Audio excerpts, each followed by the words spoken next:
Hello, everyone. It's Jim McCormick with the Great Falls Rescue Mission. And guess what? It's finally here. We are live on Facebook and YouTube, I believe, and we will be so for 24 hours. I'm sitting in front of the Cameron Family Center at 408 2nd Avenue South, and the traffic is atrocious right now, but we're going to get through this for 24 hours. I'm excited to be here. This is what we've been trying to hype you up about and give you some pre-information.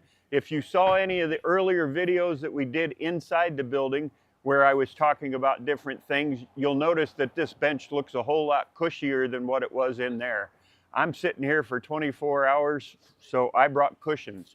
Hopefully you understand that. I'm excited to be here. The rescue mission is excited to be a part of this. We're part of the Citygate Network, which is a worldwide organization that mainly is homeless shelters, rescue missions, that type of thing. And they started this about 4 years ago. Last year they had 10 whole rescue missions participate in Conversations on a Bench. This year they wanted to try and get 100 missions together. I think they were roughly at 90. There's 2 other missions in Montana besides the Great Falls Rescue Mission that are doing this. The Hope Rescue Mission in Missoula and the Flathead Warming Center up in Kalispell, Montana. So check them out too so you can learn what they do as well. So briefly, the rescue mission here in Great Falls was started in about April of 1963. A guy named Harold Ross came over from Spokane, and he felt like he was called to come over here and start a rescue mission. So that's when we got started. Back then it was mainly men.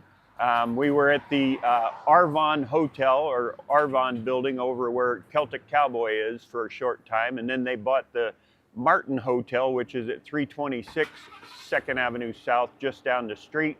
That is still our men's shelter to this day.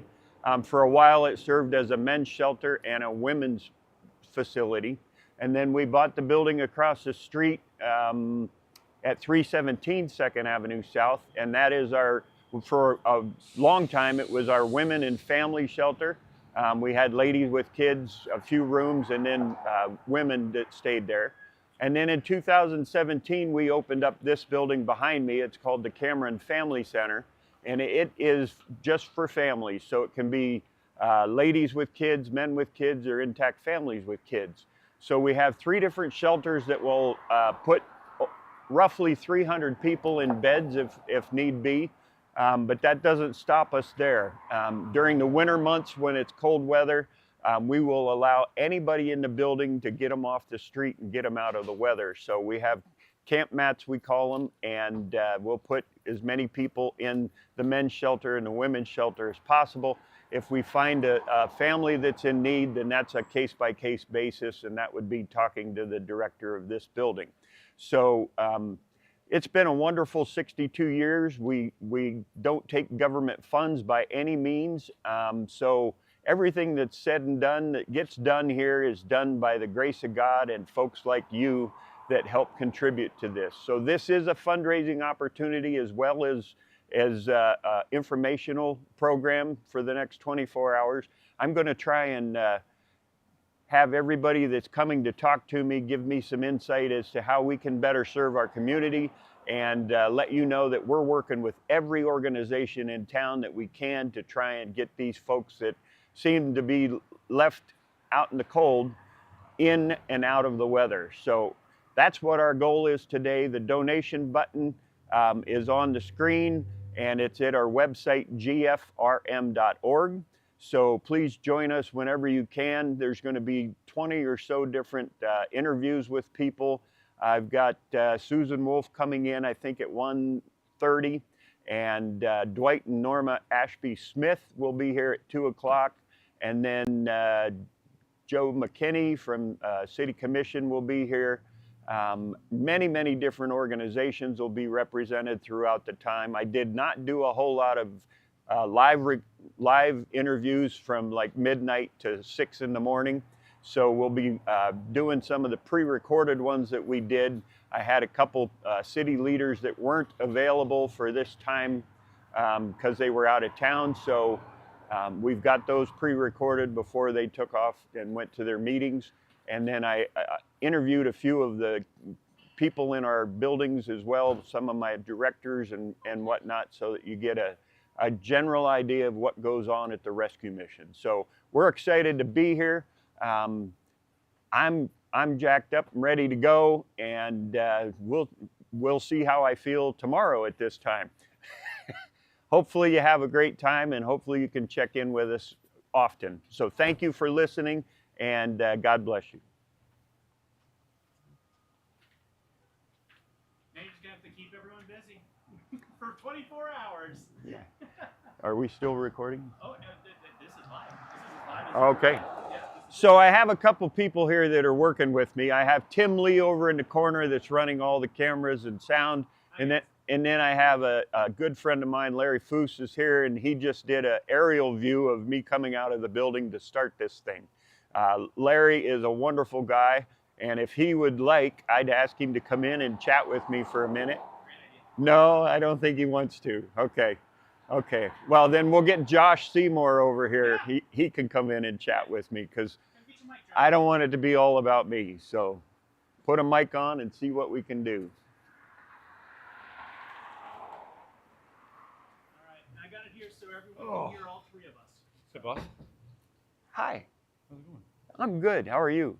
Doing good. So introduce yourself. I'm Josh Seymour. I'm the Cameron Family Center Director here at the Great Falls Rescue Mission. And I'm out here freezing with Jim. It's not that cold. I don't even have a coat on yet. I could, but I just wanted them to see this beautiful I think shirt. cold is relative. It is. So tell me, how long have you worked at the rescue mission? I've worked here since June of last year.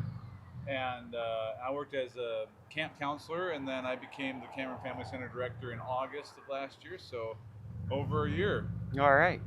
And so tell me, what's the greatest thing that you've learned since you've been here? Oh man, everybody has a story.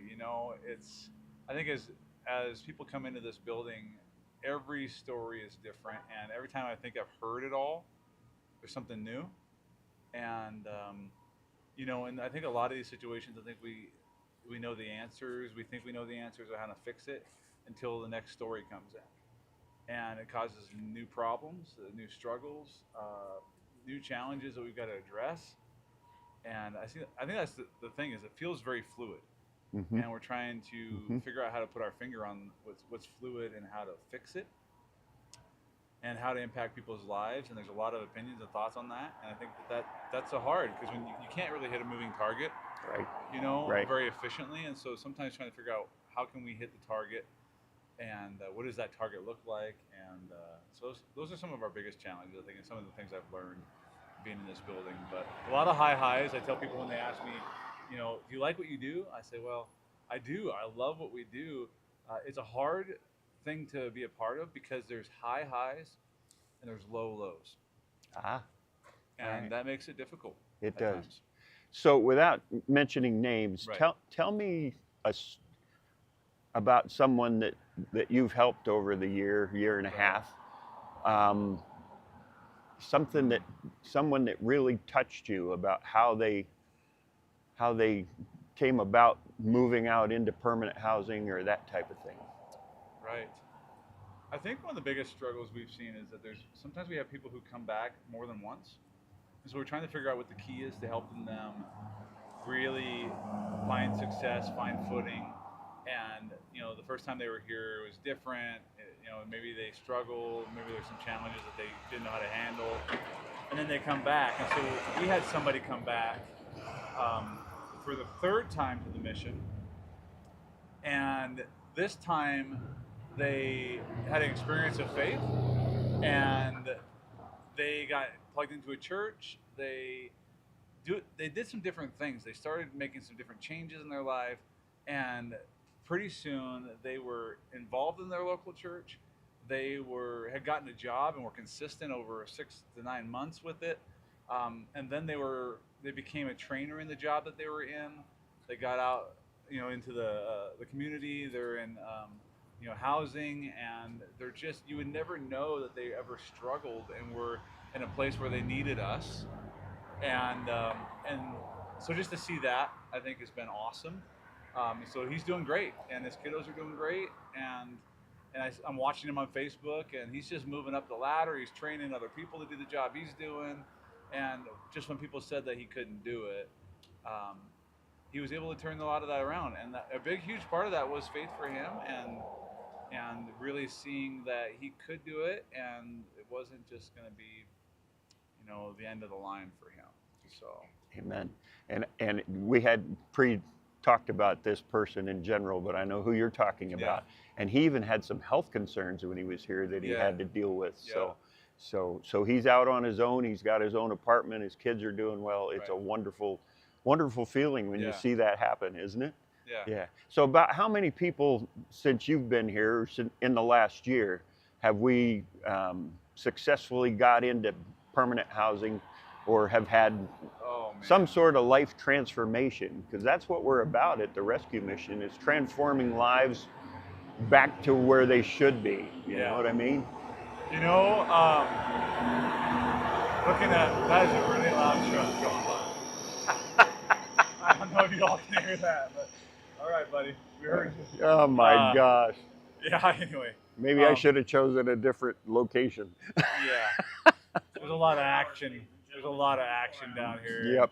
And they didn't see our sign down there saying, "Hey, recording in progress." But, I think the year statistics, I'd have to go look all that up for just to know it all. Just a rough guess. But even so I'll tell you this, even in the last 2 weeks, we've had 5 families in 2 weeks move out. Awesome.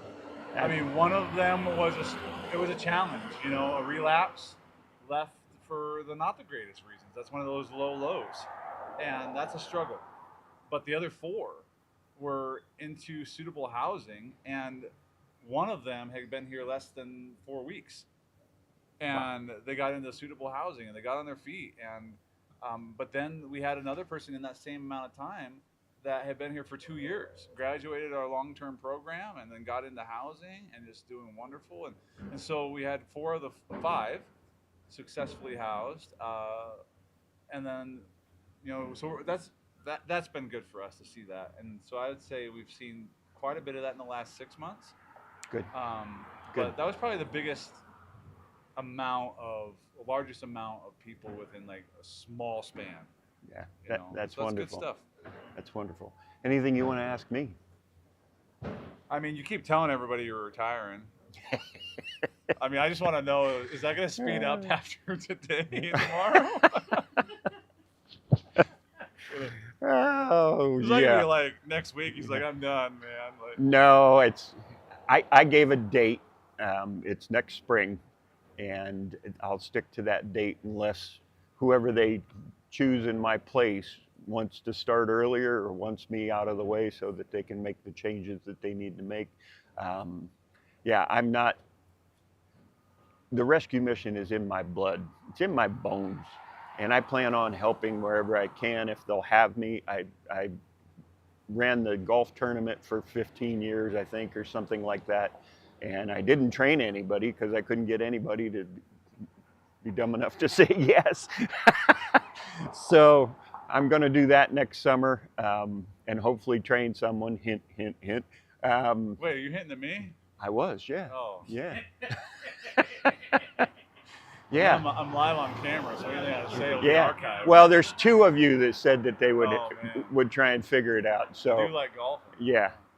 So, and the golf tournament is our largest fundraiser of the summer. We go up to Fort Benton normally, and spend the day just having a good time golfing. My grandkids do the golf marathon, and they love it. And one of them loves it so much he made the freshman CMR golf team for the last 2 years. So, it's a wonderful way to get out and have some fun with the family. It's not about being a scratch golfer or even a good golfer. It's just about going up there and hitting as many balls as you can and hit as many holes as you can. It's a fundraiser, so it's our largest of the summer. So, but I also plan on helping wherever they need me, because, this isn't a job. This is a calling. It's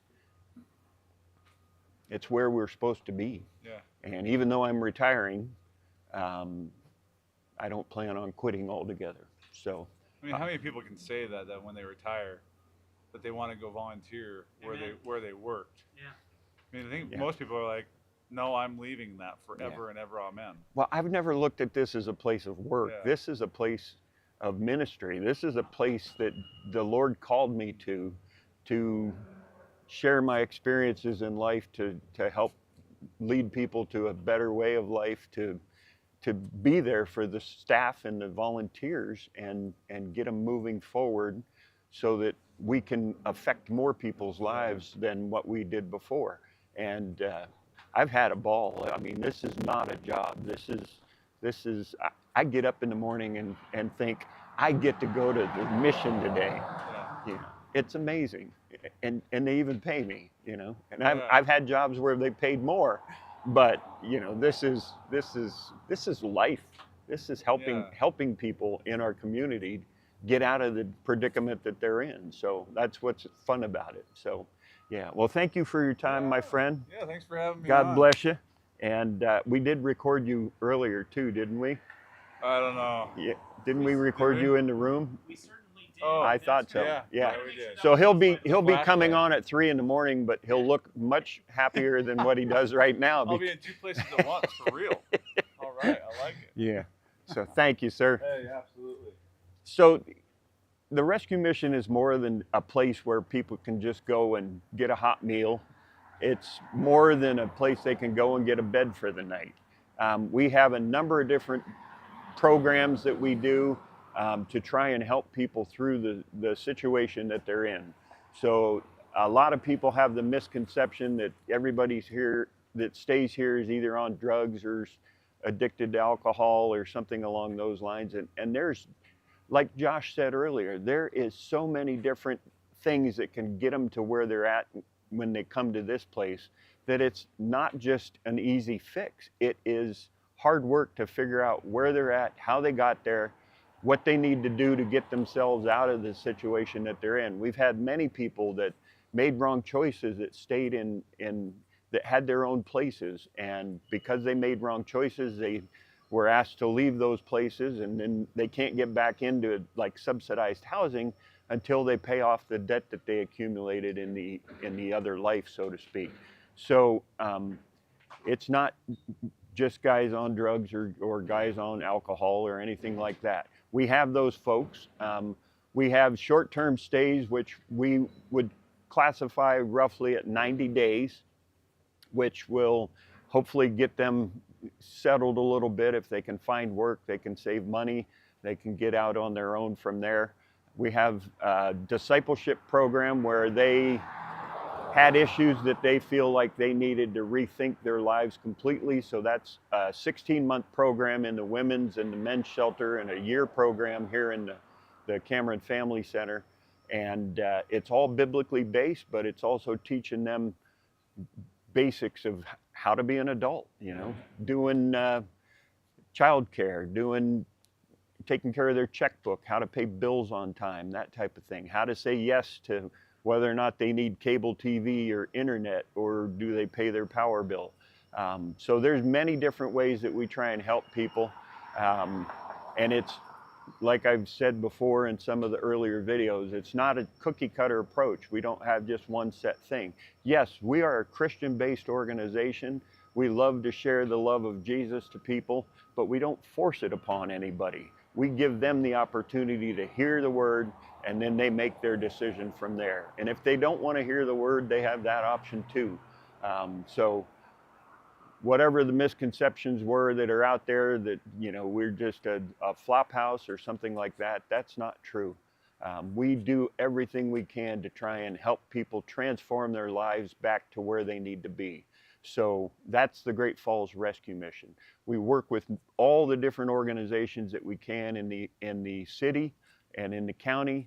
I have good friends that run other nonprofits that I would go to myself if I were in need. But this would be my first place because of what we do here. So thank you for listening. Thank you for watching. And don't forget there's a donate button there somewhere, and we could use your help because we do not take government funds. Thank you. Okay, Larry didn't want to be on, so You're still live, buddy. I know. You're going to get a lot of this because I'm not on a script. I'll tell you, I'm talking from the heart here, and yeah, I talk a lot faster than I thought I would. So the last couple minutes was supposed to be 10. So yeah, we're going to have a lot of this, but we're going to make it as informative as possible. So I already get. I got my microphone on too here, so they Oh, can hear good. me. So if you need back and forth Good. conversation, I'll keep you busy. Good. So yeah, let's have a conversation with Tim. So Tim, we met when you were over at Star Radio, I think it was, and you were one of the DJs over there, and we hit it off pretty well when I'd come over and share what was going on at the rescue mission. So since you've been here the last couple of weeks, getting me prepared for this Conversations on a Bench, have you learned anything about the rescue mission My since gosh. you've been here? My gosh, I got stuff to share. Here, look at this. I even have a little bit of an extension cord here. I can come over here really quick. Hi guys, I'm Tim. I, first off, was highly impressed with how clean everything was around here. I'd never been here before. I think me first moving here 8 years ago, I knew of the rescue mission and I assumed it was the building next door. Mm-hmm. And then you see the Cameron Center, and I come into the Cameron Center. It's clean, it's beautiful, it's like a hotel. Mm-hmm. It's very, very nice. And then you walk around and the kitchen's clean, everything's been great, and the people are fantastic. That's good to hear. And yeah, I hated working with you guys the last 2 weeks. Good heavens. No, That's funny. it's really been exciting, especially we have 6 videos that we're going to play later this evening, probably multiple times. Wouldn't surprise me in the slightest. Right. And each one of these interviews with each one of these people, they've each said the same thing. I did not expect this to be where I would end up. Yeah. Now, each one of them directly after saying that then also said, and it was a life-changing experience, and I'm so glad to be here. Amen. Amen. You must be quite the sales technician to go and pull people in like that. From people to go from Rob, we'll have him on later. I mean, he's literally like, I gave Jim a million reasons why I wasn't going to be there, and he's like, and here I am, and it's a life-changing, experience. It is. And I was in sales for quite a while. I worked for a retail organization for 30 years before I felt called to quit there and come to work here.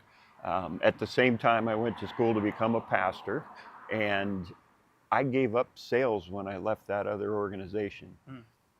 But I know someone who can change somebody's heart very quickly. He can change their mind. He can change so that's who's guiding us in this organization. And it's a wonderful experience to be able to serve our risen Savior each and every day of the year. And it doesn't get any better than this. No, so, it doesn't. Yeah, so now that you've been around for a couple weeks, has the thought crossed your mind of volunteering? It's on camera now. It's on camera. I am, first off, incredibly happy to be here. This Yep. is a lovely, Yep. In my opinion, nothing happens by accident. No, it doesn't. Nothing happens by accident. Everything happens with a purpose, and it's God-led, God-designed, God-created. And you can't control what God's going to do next with you. And you don't want to, because the results usually are far better than you would have come up with anyway. Amen. So Amen. while the schedule is busy, I'm not going to be the person to say no, but I am certainly going to be the person to say, I'm very thankful to be here, and this absolutely, ask me again in 24 hours, we might have a slightly different scenario. I'm hoping I can still formulate words in 24 hours. Someone walked Yeah. out and said, "Do you drink energy drinks?" I'm like, "If you have them, you're gonna need a fountain of it after time we're done with this." Yeah. You know? Yeah, But no, and let me say, you have a bunch of truly amazing volunteers here. we do. A bunch We of do. really amazing hearts here that Mhm. that are truly putting their best foot forward and are making your organization look professional, quality. You could walk in here and think you're walking into a hotel to to get ready. Watching everyone handle the garbages, watching all your people in the kitchen, watching everything around this place. It is being done professionally, wisely, with God's blessing, and your volunteers are the cause. It's a wonderful thing. And you mentioned how clean the place is, and Yes. and we don't spend money on hiring people to do the cleaning. Right. We have folks that stay here that we give assignments to so that they Yeah. can help us maintain the building. It teaches them how to take care of their home Yeah. when they get to move out, which is sometimes something that's needed because Yeah. some people didn't get that when they were being raised or whatever it may be. So Mhm. we start from scratch and work from there. So we have people that do ministry assignments is what we call them, and they can go into the kitchen and do the dishes, or they can Yes. sweep the floors or mop the floors. I do have one of my employees that helps maintain the bathrooms and the cafeteria so Right. that it's always looking pretty good, but that's on a part-time basis, and she has other work that she does most of the time. So yeah, it's an amazing place. When I started here, they created a job for me, so to speak. I was the maintenance man and the fundraiser. I don't know how you put those two things together, but yeah. So, but it was, Screwing in a doorknob. Hey, you want to give some money? I need to buy another screw. yeah. No, it was an amazing job. And then when we prayed through, a gentleman came to us. We had our offices over in the women and family shelter at the Right, time. right. And the gentleman offered this lot that we're on right now for us to purchase at a very reasonable price. And because we had been thinking that we needed to do something for families. And frankly, in Citygate Network, there aren't that many organizations in the country that have a true family shelter. Mhm. And that's where we were lacking in the buildings that we had before. So we started a plan to do some fundraising. We were blessed with an estate that came in that enabled us to purchase this lot.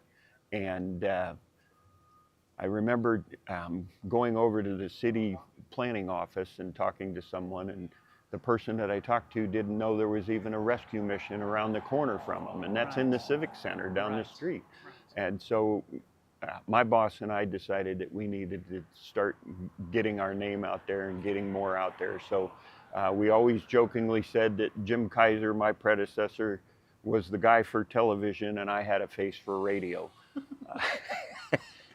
He was on radio with me a lot, by the way. Yes, I was, and I still am. Yeah, and I still feel like I have the face for radio.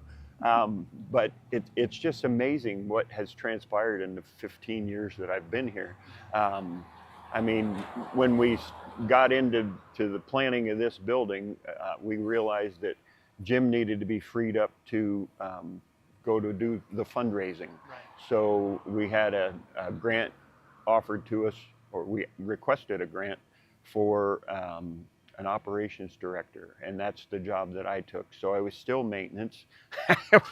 I was running the different buildings as well. So and that was a lot of fun. I had a good time doing that. And then they raised enough money that they built this building with no mortgage. Yeah. We did get some grant money in and some banking money, some grants from the banking industry. But yeah, there was no mortgage on the place, and it's 135 beds behind us for families. So very rarely are they completely full because of a family of 3 and there's 4 beds in a room, Right. that type of thing. But yeah, it's just been an amazing time. Jim retired back in 2019 or 2020, something like that, and I took over shortly thereafter. When I felt called to come to the rescue mission, that's what he told me I was going to do, was be the executive director. Right. And, you know, I think it worked out well where I got 8.5 or 9 years worth of training before I took over. So That's true. it's been pretty amazing. That's So true. my next interview is just pulling up. So I think we Beautiful. can cut this one off and Beautiful. take a short break so I can Finally, that took long get. enough. I know. So thank you for listening, guys. We're live 24 hours, and we're only into this for a half hour. How about that? And I'm tired of talking already. It has been a pleasure to work with Jim. We're looking forward to a very exciting night and one that's going to be very, very rewarding. But thank you so much for having me. You bet, buddy. Us getting the team up together. It has been was- a blessing. It was a true blessing that someone recommended you at the time, and I'm thankful to her for recommending you, and I'm glad that we got to reestablish our friendship. Agreed. So- Thank you, Shannon. Yep. All right, Thank let's you, keep Shannon. this going. Let's get out of the way here. You know what I'm going to do, Jim? I'm just going to hand you this microphone. Susan, don't worry about paying. If they come up, I'll put a quarter in. There you go. Come on. I gotta support the There city. you go. Oh, yeah, I guess you do. I was trying to be nice to you.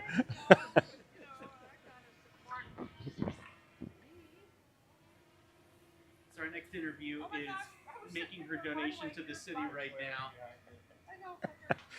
She's putting in her meter money. Yes, Susan Wolf will be joining me very shortly. She is a city commissioner here in Great Falls, Montana. Jim, while we're waiting, tell them the QR code is on the screen right now, and they should take a picture of that with their phone.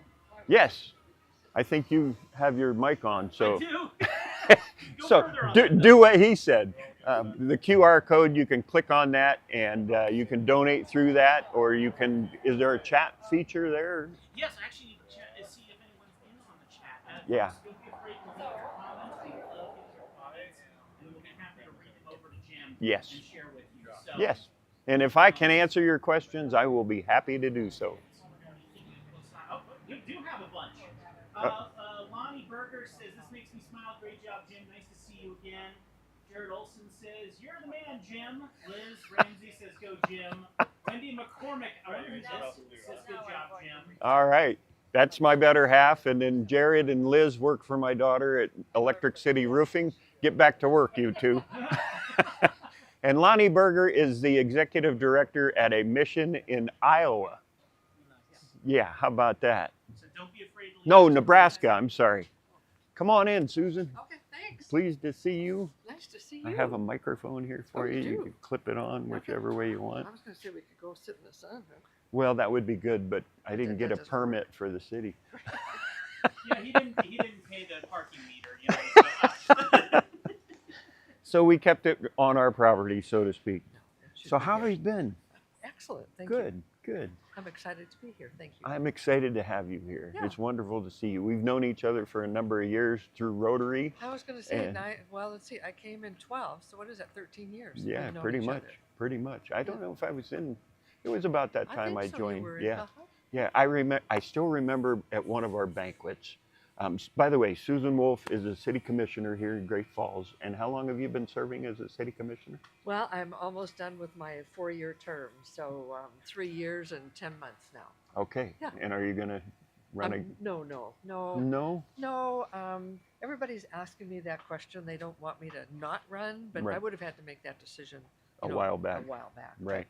But, right. No, I'm looking at a time now in my life to live it differently. I have a very special fellow lives Oh, in good. Florida, Oh boy. and we do a lot of traveling, and I'm going to go down and spend time there. So, Good.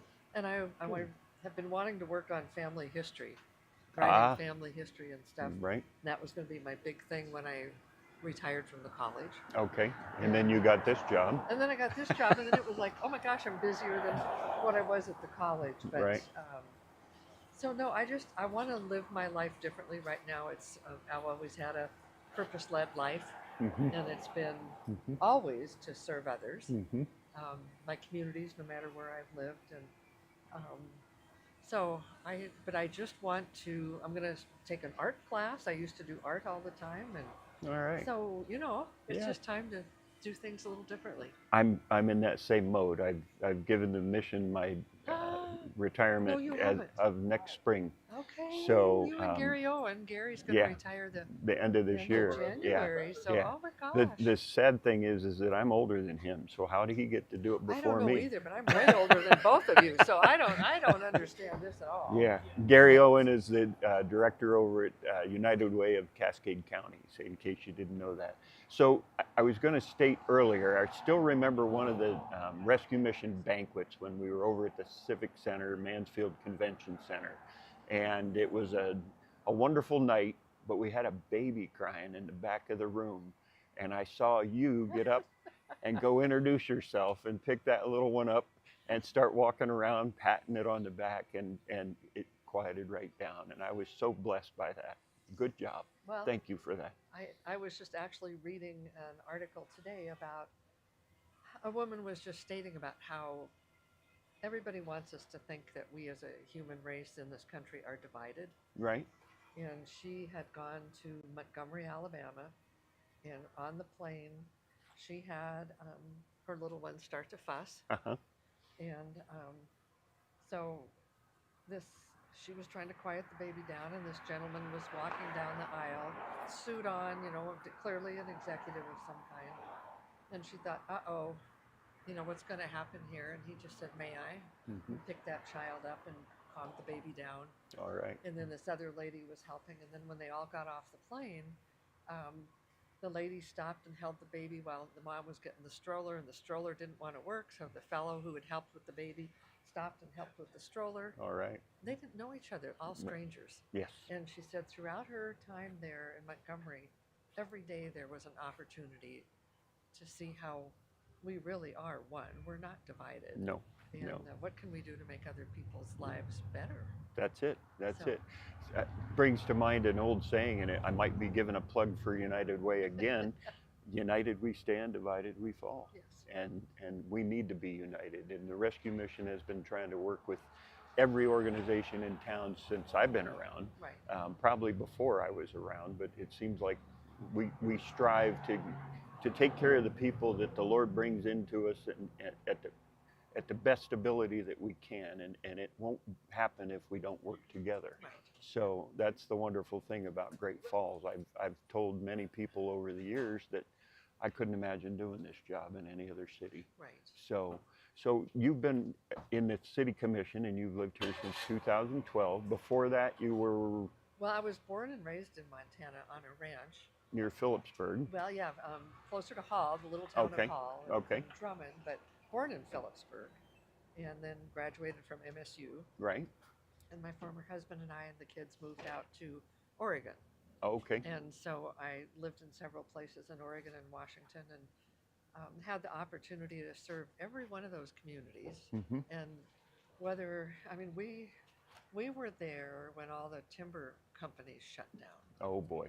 And so the community college and all the community agencies went out and met with everybody on all the shifts, so around Right. the clock, Right. just to let them know what was available in the community to help them find another job, Mm-hmm. get resettled somewhere else or whatever. Mhm. But economic development, workforce development have always been key to what I do. Very good.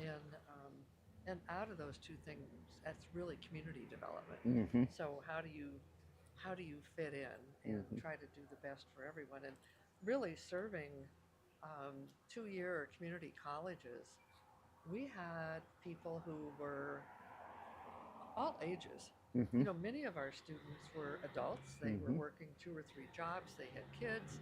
They might be taking care of their parents. And they decided they wanted to go back and do something differently. Right. And we Right. were the place where they came. So, we got to serve people whose native language was not English. Right. We Right. got to serve people whose learning abilities were different. Mm-hmm. And we helped everybody create their future, Good. and no matter what it was. That's awesome. Yeah. So, Very good. yeah. Very good. So when you moved here, you were with MSU. Great Falls, Great Yeah. Falls College, MSU. Yep. Okay. And how long did you serve over there? I was 9 years as the 9 years. CEO dean.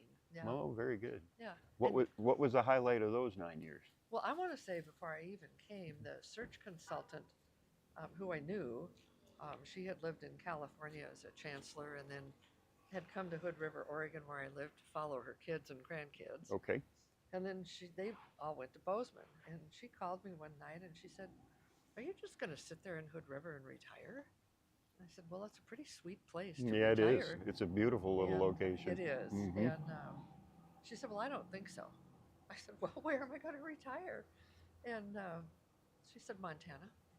Very good. She knew I was from Montana. Mm-hmm. And it was like, "Well, tell me more." And she told me about the job here. And she said, "You will never find a community that's more philanthropic than Great Falls, Montana." And haven't we all been blessed with that? Amen. Look at Yes. this facility. Yes. Yeah. Yeah. Yeah. It's an amazing city, and that's why I've often said I don't think I could do this job in any other community. Of course, I don't want to leave here. Right. I have grown kids. I have grandkids, although some of them are already moving away. Right. But Yeah. yeah. So yeah, it's a wonderful thing. So almost 4 years in the city commission. What's the highlight of that for you?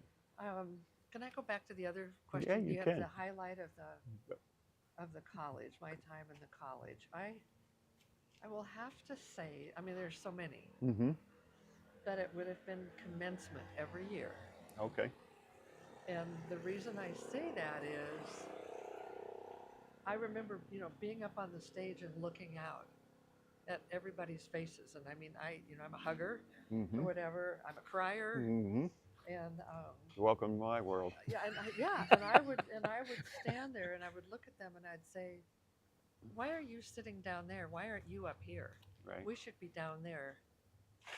I mean, that's just Mhm. that culmination of them reaching at least one of their dreams, one of their goals. Mm-hmm. So that Mhm. that was always a highlight. And again, serving our businesses. Right.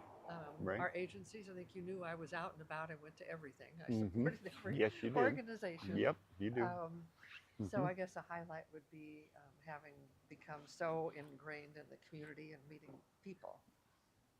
City Commission has been another opportunity. I feel like I've been in graduate school Mm-hmm. because I didn't know all the ins and outs of municipal government. Mm-hmm.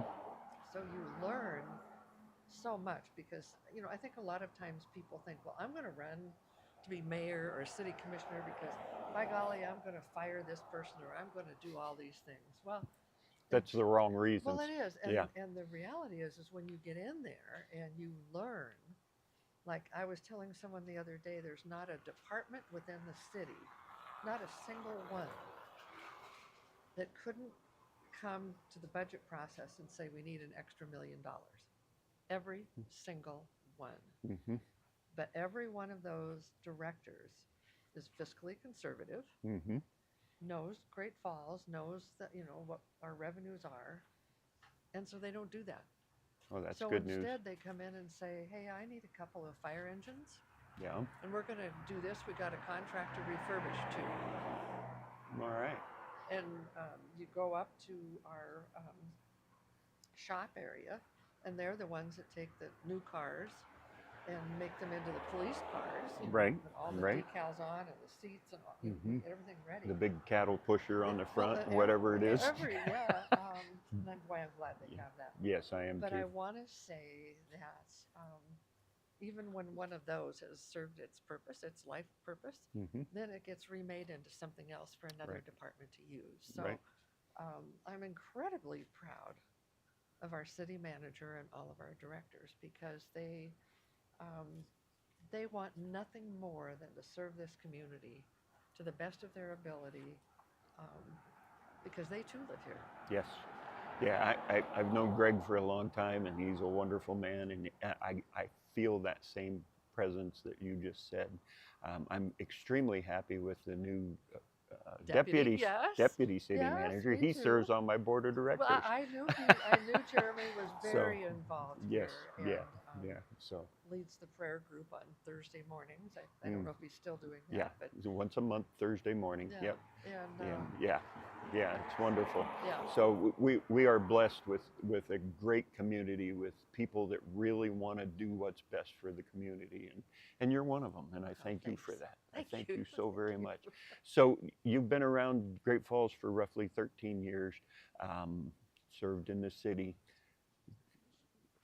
what bit of advice could you give me on how to better serve our homeless citizens? Well, you know, that is a question on all of our minds. I just had a meeting with some people this morning from Rotary Mm-hmm. and Mm-hmm.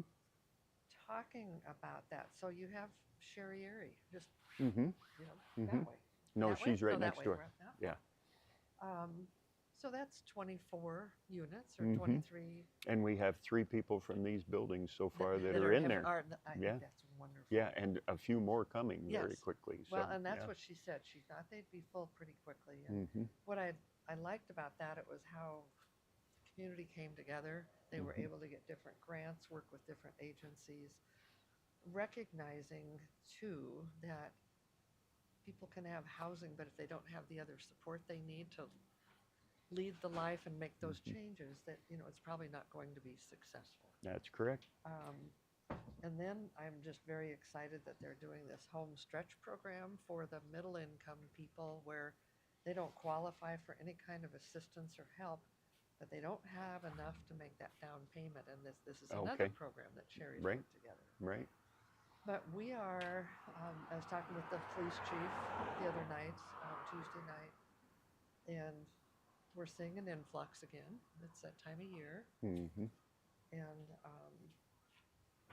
we, you know, and Shannon Wilson, one of my colleagues on the commission, Mm-hmm. heart of gold, like a person can't believe. But we don't want anyone to be out in the cold. Neither do we. I know you don't. Mhm. And we don't want, I mean, every person was born to serve a purpose and to have a life, a meaningful life, Mhm. one where they're not struggling. And somewhere along the way, life happens Mhm. for a variety of reasons. Mhm. And that doesn't make them a bad person. It makes them a person with tremendous needs, and they don't want to be dealing with the things they are. So they need the help of all of us. And That's you, true. Jim, are one of those leaders who you reach out and you provide services. And I think, again, we're blessed. We've got Opportunity Inc., we have Family Promise, we have all these places, and they kind of have a different niche, if you will. Mm-hmm. And sometimes a person will come in, won't fit with that one, but it might fit with you. Mm-hmm. So I would say for you and the mission, the critical piece is to continue to stay involved with, you know, the continuum of care, and to make sure there are conversations with our police department. Mm-hmm. I have been fortunate to spend time riding with a lot of the officers on all the shifts. I know you've ridden with garbage men too. I have done snow plows. I've done everything. I'm Yes. gonna miss that. I Yeah, really am. I And can believe that. Darren Mhm. Yasko just retired from the streets division, and you know, he was the one I went out with on the snow plow, and I learned so much. Mhm. But he just retired, and I need to call him, but I wasn't able to be at his retirement party, and it's a good thing because I would have cried my eyes out. Yeah. Yeah. But Yeah. I will say that when I've been out with the officers, and you know, I've learned, seen, experienced the passion, compassion they have for people. Mhm.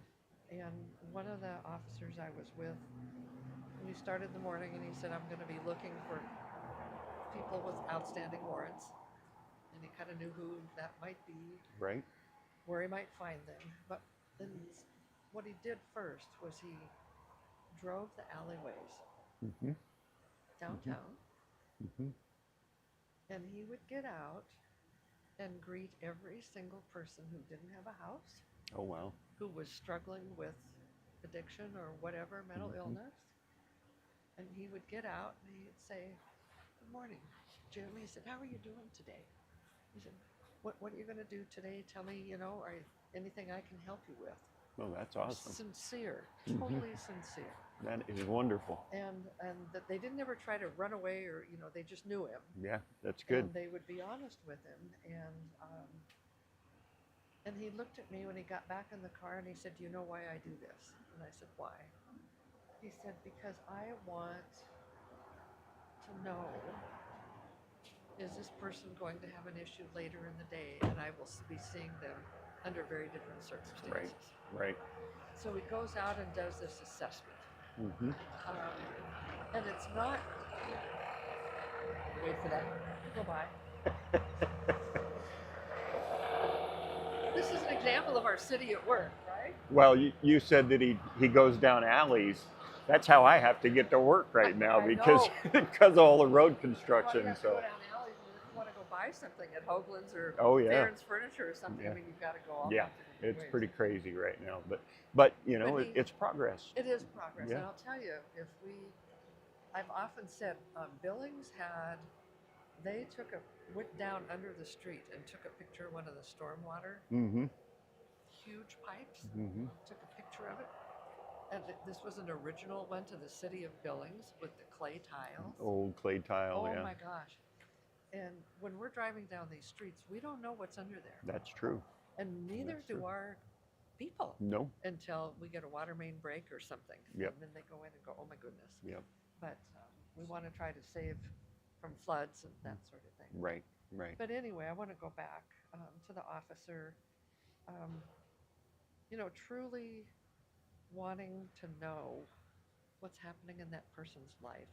Mm-hmm. And maybe it's a case where he could call someone and say, hey, I saw so-and-so. He said, can you get them in touch with somebody and try to, take them to the mission or do something? Mm-hmm. And they really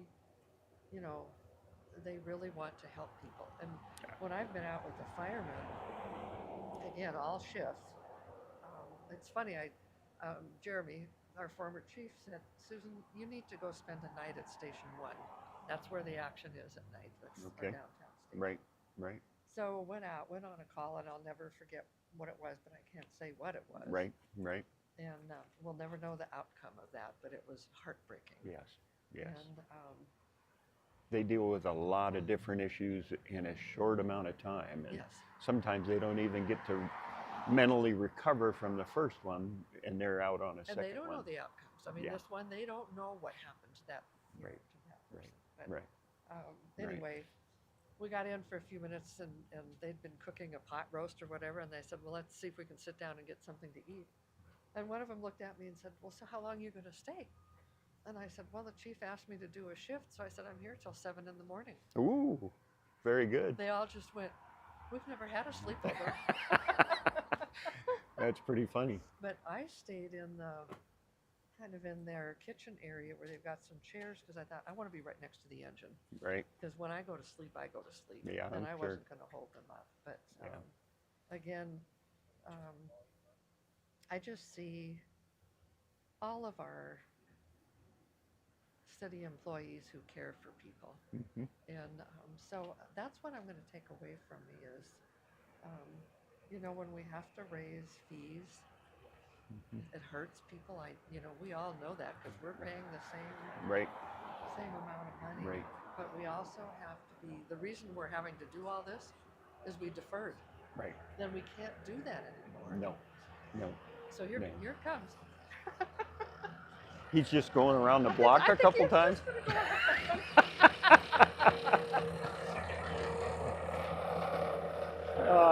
You can't make this stuff up. That's our favorite saying at the rescue mission. You can't make this stuff up. And he seems to be just going around the block.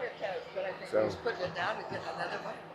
Is that what's going on? I hope Yeah, so. yeah. Otherwise, we need to talk to his supervisor. We're going to have to do that. I'll give Chris a call and say, hey, Yeah. No. Well, But can I talk a little bit about your mission? sure. So before this facility was built, we had the men's mission and we had the women's mission. Mm-hmm. And I would come down and help with the meals. Oh, good. And I saw people I knew Mm-hmm. in former lifetimes Staying at the mission. staying at the mission. Mm-hmm. And again, it's one of those things where I don't know the outcome. I don't Right. know if they were able to take in and adopt and make changes. But I also bring food and I also donate because I want this organization to have what you need to Mhm. make that difference. That's wonderful. Thank you for that. Yeah. Without people like you, we wouldn't be here. Well, and when we opened this, it was so fun to come in and see. I missed a lot of the opening. Had some health concerns at that point in time. Yes, yes, you did, yes. And I'm glad you're doing well. Yes, I'm doing very well, and thankful that I was smart enough to realize what was going on. So, And do but something about it was wonderful. I was here for the first couple open houses that we did, and then had the health concern happen, and took some time off to get regrouped. And Yeah. although within 6 weeks of that time, my wife had me painting the living room. I said, boy, if you're going to be home, this is what. Yep, that's what it was. So, yeah, but I think that was part of the healing process It too. was. So, yeah, Because it's- you had to know you could do it. yeah, And she that's knew it. that. Yep, yep. So, well, thank you for your time today, my dear.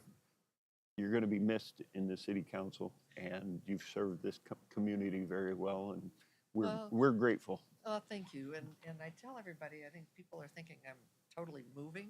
No, I don't. And, we don't know yet as a couple what Right. our lives are going to look like. But I think summers in Montana are delightful. I was just thinking that.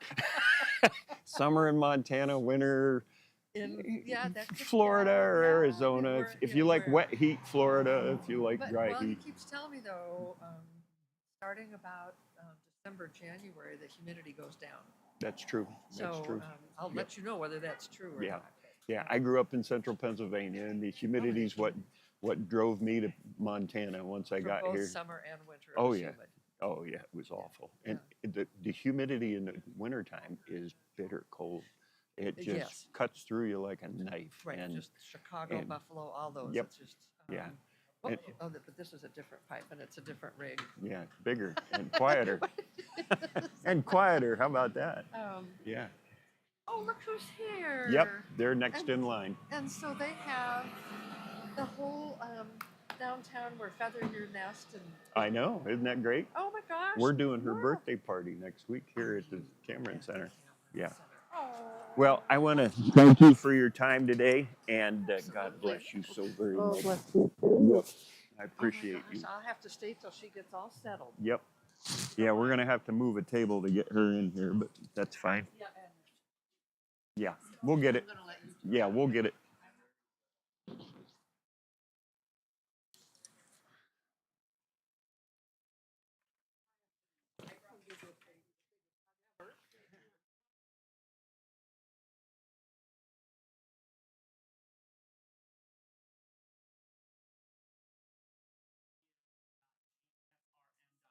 on World Homeless Day, right? Yes. Well, World Homeless Day is later, I think next week, but we're doing this in conjunction with Citygate Network, which is the association we're part of, and there are no victims here. I did not coerce anybody to be here other than Josh, and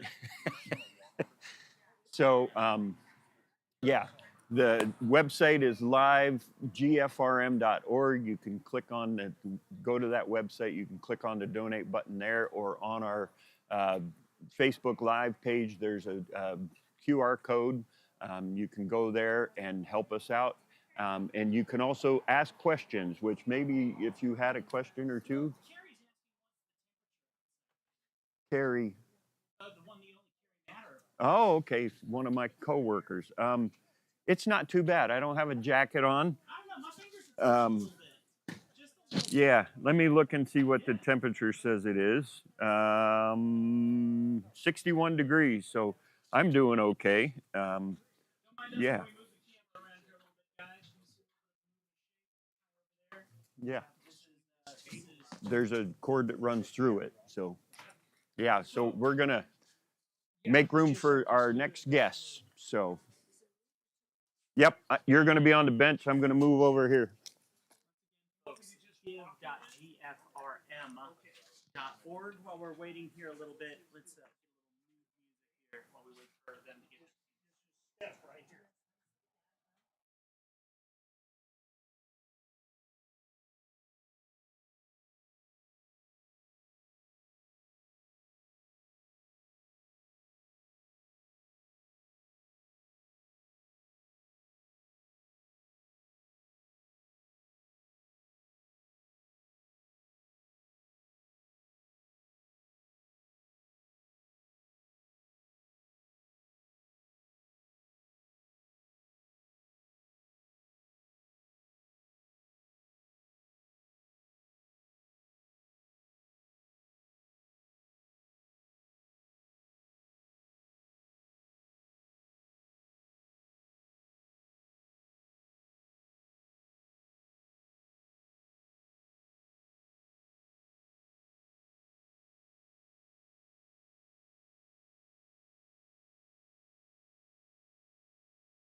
we had a little bit of a shuffle here.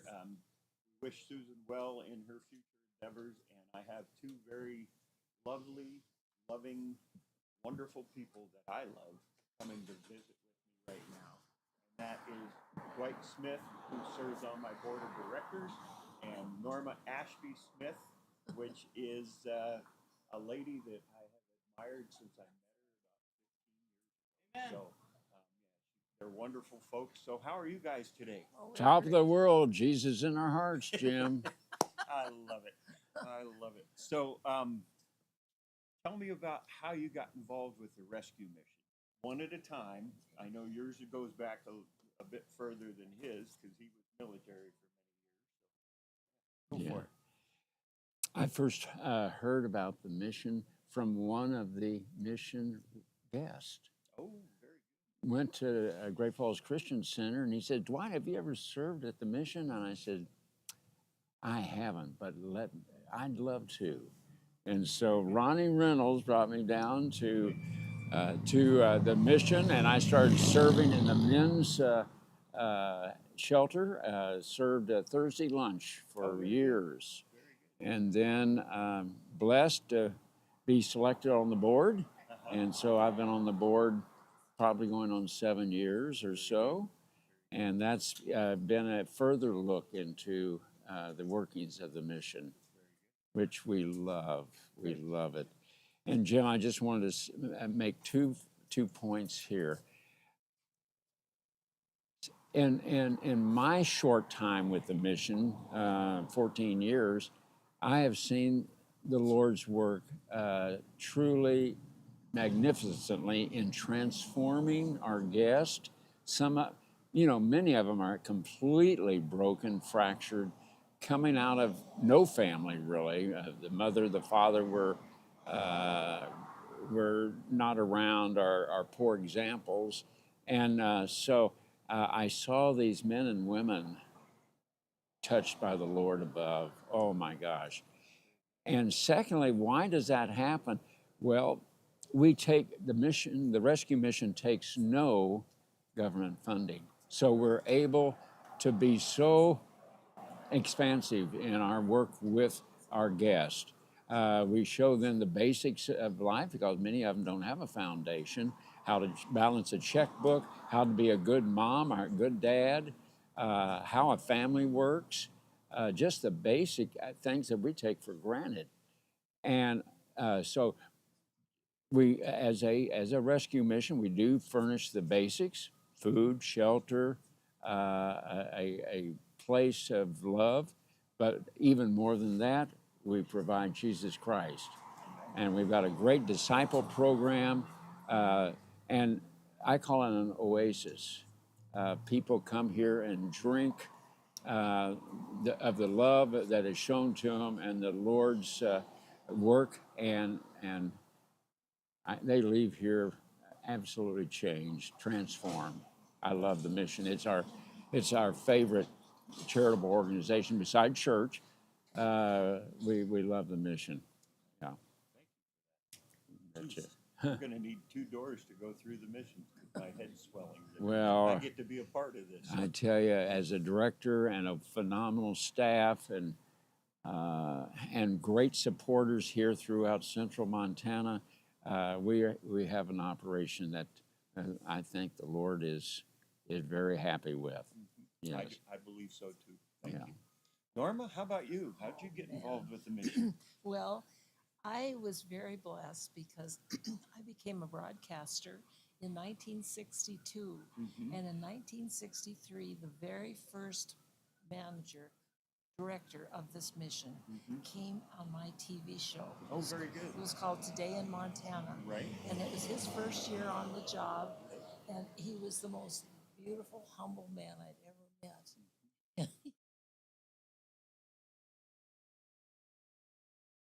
Come and do a job. He said, "I'm totally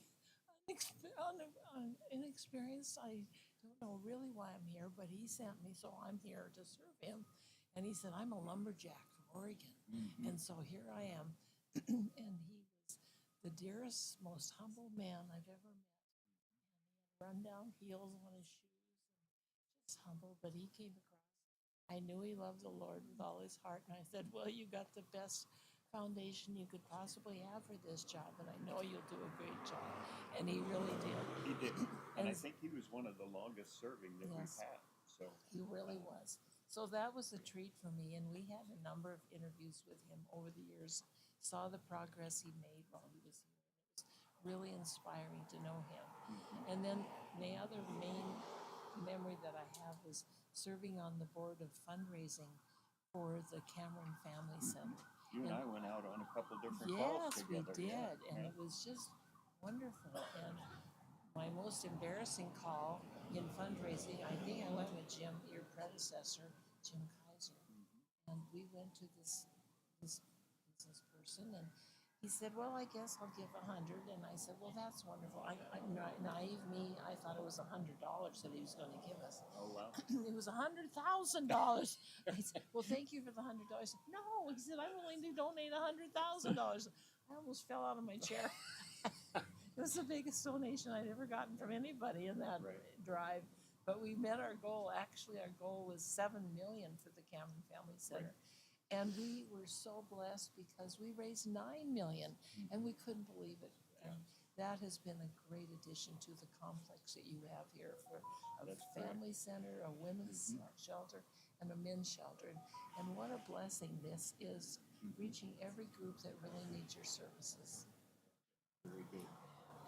I need to tell a story. When I first started with the rescue mission, I told you earlier in my conversation that Jim Kaiser, my predecessor, and I had this saying that Jim Kaiser was the TV guy because he had a face for television and I had a face for radio. And one of the times that he scheduled something at your former TV station, he wasn't available to go, so I had to put on a face for television that morning. And I was sitting there feeling like I was out of my place for some reason. But you came in to do a bit of a program and sat down with that smile, and I immediately felt more at ease because I knew your history of working in television, and you gave me some advice that I thought was wonderful. And then when we went out on a couple different calls together for raising money for this building, you made the comment to me that, well, you know, if you walk away and you get a no, that means you're just one step closer to a yes. And I've used that many different times. And I've been quoted as the person saying that, and I had to correct the person that was quoting me saying that because you're the one that gave that to me. So I've considered you a good friend and a mentor, both of you, for many, many years. Yes. And I thank you for what you've done in this community and for what you're still doing in this community. Well, I want to correct you just a little bit. The way I said that was that the more no's you get, the closer you are to a yes. The more you, and I got a lot of no's. Yeah. Well, and you just got to know to not stop asking. Yeah, You know, that's you right. just keep asking. So, so tell me of a story that you've heard of or seen. You kind of mentioned someone that brought you here from your church that had been here. How about a life transformation that you've seen, each of you, while you've been serving as volunteers or just in the community, with somebody that came here in a state of brokenness or disrepair, so to speak, and how this place has kind of helped them move forward in life? Right. Well, I have a couple of women that I met and worked with as guests, and then they became on the staff. And they're the most wonderful staff people you have here. And that has been my inspiration to keep coming back and keep loving this place because you are truly my favorite mission in this city. And we both just love the rescue mission. And both. So when we got together, we were friends way before we got married for about 35 years. Right. So we had a long friendship. And then when we both lost our previous spouses, we suddenly became husband and wife. And it's been a joy to share this mutual love of this place and you and your staff. We just feel very close to all of you. Good, thank you. The results are outstanding. There's been men here and women, and I know who Norma's speaking of, and it's yes, you do. And what better examples and what better people to serve are those people that have been through the pit of life and living out of a car or not having a home and on and on and on, hungry, and here they are on staff, and they know from whence all this comes. And but I've got example after example of men and women that arrived here in the depths of addiction, in the depths of despair, no hope, and no joy in their hearts. And 4, 5, 6 months later, their lives are starting to turn around, and they have goals in mind, and they do leave the mission and go on to get get jobs and get on track of life, and are examples to others. And so, thank you. So anyway, the mission is, and I've seen, Jim, I've seen our people from the mission come to our church, New City Church, and become very active in helping that church along with various jobs. You know, it only takes, I'm going to divulge something that I don't normally divulge. And that is, before I got involved with the mission at all, and this is for people, and I don't judge you, I did the same thing and ashamed of it. Before I got involved with the mission back in the early 2000s, I'd drive by the mission and kind of look ahead, and why don't those people get a job? I mean, good grief. And I'm ashamed of myself. I did not take into consideration the pitfalls so many of these people have, and what their background was, and who was I to say or make a comment, a negative comment, because for the grace of God, I could have been very easily one of those persons. It only takes one or two poor decisions, one poor decision, and you're on the streets. So I'll share that with you. Keep it a secret. I'm embarrassed of it. I think it's beyond that. You're live on Facebook. But there's people out there that need to know that. Well, and that has been said by others that I've heard in the years, and if they give me an opportunity to explain, then I tell them the same thing. And you know, I've heard people say, you know, most people in this world today are only one paycheck away from coming here. No. And it's sad because the cost of living is expensive. And sometimes that's what gets them here. It's not always drugs or alcohol or gambling or pornography or anything like that. It can just be bad choices when they were in their apartment or their home. And many times they just need a little bit of help. They need to find themselves and to realize what's important and what's not. You know, instead of having $100 a month cable bill, maybe they should pay their power bill, that type of thing. So a lot of times we start from scratch and we work our way through trying to give all the information that we can so that people get that ingrained into themselves and can move forward in life. And that's what we're about, is transforming lives and moving people forward. So what else can I ask you? Well, I think. Now you said you got married not long ago, Yeah. and I have breakfast with this man every Wednesday morning, Yeah, right. and he was telling me how many months it is coming up. 91 months. 91 months. 91 months they've been married. How about that? So every month is an anniversary. We go out to I know eat, that. Yeah. and we have a dozen roses for Norma. Yeah. Oh, very good. So he sends an enviable, example to other men. And they said, Dwight, quit making us feel bad because he always sends me a dozen roses every time, and they're beautiful. Yes, that's wonderful.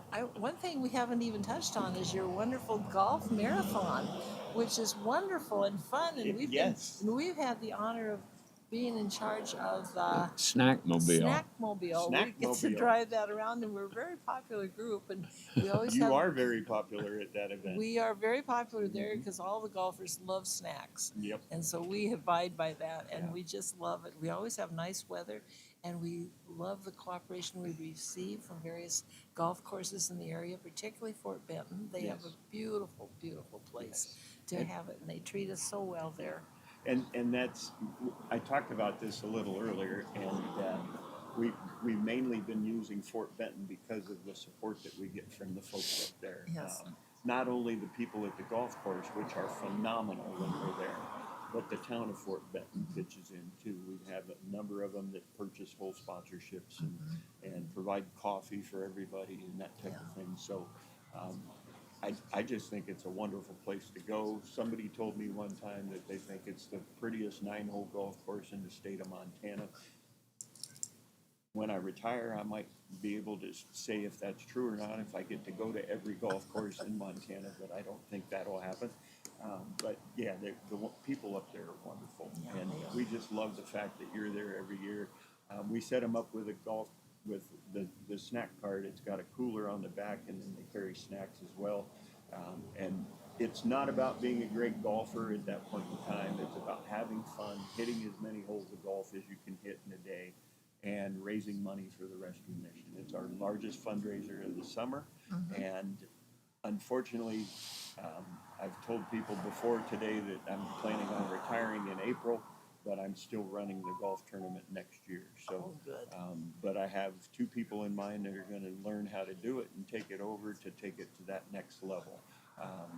Yeah, it's a wonderful time. I remember a few years back we were up at the Fairfield golf course, and I had my oldest grandson and I were on a Yeah. team together, and the first hole you guys sat over on the side just waiting to see how we would hit, and I think I hit mine into the canal that was next to me, but not very far, and then my grandson hit a nice drive straight down the fairway, and you made some snide comments to me about not knowing. But I took it in stride, and we had a great time. And yeah, so, and my grandson is doing wonderfully. He can, well, this past year in Fort Benton, he got the prize for the longest drive at 320 yards. Wow. Yeah, it's amazing. And he'll be 17 in January. Wow. So, but he knows how to hit the ball. Yeah. So it's a wonderful time. So folks, if you're interested in golfing just to have fun, bring your kids. Yeah, my grandsons love to be able to drive the cart, and as long as there's an adult in the cart with them, they get to drive, and that's training for them on the streets of Great Falls. Yeah. Driving the alleys lately because there's no street that's not torn up, so you got to stay in the alleys. So, but yeah, the golf marathon is a wonderful time. So, Hey Jim, there is an online question here. okay. Specifically for Norma and Dwight, what is an experience you had at Great Falls Rescue Mission that made the most impact in your life? Oh, that's sweet. Well, I could talk about my daughter. She was a guest here early on, and Okay. that made a huge impact on my life. I can Yeah. imagine. Yeah, it did. Yeah. And it got her on her feet, and she found an apartment, and she went on and got a good job, and so it was a wonderful interim time for her, and she loved the rescue mission, and she still does, and so we're very grateful for that personally. I can imagine you would be. Yeah. Yeah. Help in families is, it's a wonderful thing. Yeah. Exactly. Ann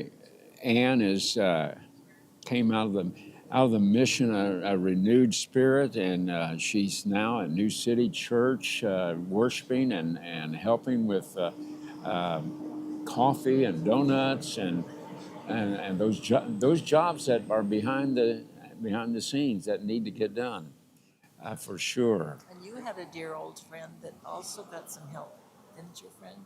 Wasn't he here for a while? Yes. You know, and you know who I'm talking about, Jim. Sandy.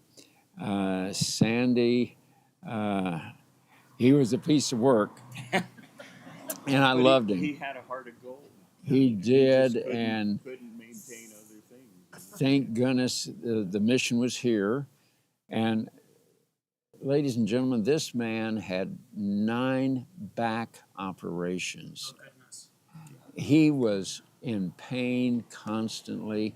The only room we had for him here in the mission was it was a 12 steps up 14 steps up to his room. And Sandy came, and he always called me Smith. I remember that. Smith. And he said, I need help. And I went home, and at that time, was married to a wonderful lady of 50 years who knew, her name was Stormy, and Stormy and Norma were very good friends. I said, we need to help a brother down at the mission. And we had him for 8 years in our home. 8 years. That's not reflecting on us. That's straight from Jesus. And when you see someone in hurting and in a situation that he was in, give him a helping hand. And he turned his life completely around. He came to New City Church, and he loved it. And we took him. He went to men's retreat with me, and I mean, it's a story, an evolving story. And so I believe he's dancing with Jesus in heaven now, and the path that he was on would have certainly steered him right into hell because he was lost. But the rescue mission Right. put him on path. Yeah. Very good. Very good. Any other questions over there? Nope. Okay. Well, I'm going to let you folks take off. We've had a great 20-minute conversation, and I thank you for serving at our Rescue Mission Board of Directors and for you helping wherever you can. Thank you. And the smile on your face that I get to see from time and again. You're both wonderful people. I love you dearly, and thank you for being here. Well, it's mutual, Jim. Double back at you. We've appreciated the opportunity to have this visit with you, and it's fun to be on TV again. Yeah, you've got the smile for it. I know that. So, yeah. All right. you. Thank you so very Thank much. you. Folks, we're going to shuffle and move around a little bit, get my next guest ready to come in. I think I'm going to put a jacket on because I'm getting a little chilled. But, Me too. yeah, so thank you for watching, and stay tuned. We're going to have Joe McKinney here from the City Council Commissioner for Great Falls, Montana. Thank you. All right, folks, you know what to do.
sure this is off.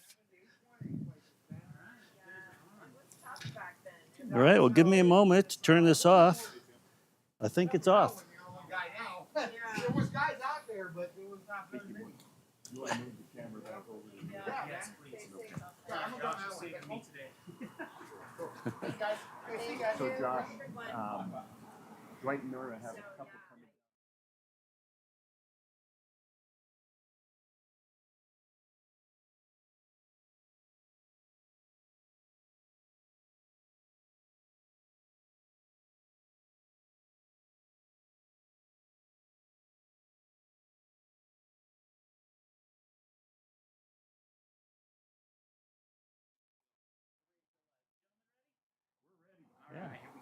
All right, we're live again, and today, or this half hour, I have Joe McKinney, one of our city commissioners, and Joe and I have known each other for a number of years. We have. And he's been serving how long on the city commission? So in January, it will be 4 years. I also served 4 terms in Montana House of Representatives. So 8 years Montana House of Representatives, 4 years City Commission. Very good. And what was your background before you went into serving our community and our state? That's a good question. So, so it's 4 years in the Navy, like Okay. right out of high school. Okay. And then pretty much entrepreneurship, like very right after that. And even now, I don't consider my government service as a career. Right. It wasn't a career in the legislature. It's not a career on the city commission. Very good. The private sector is my career. So it was mostly the hospitality industry.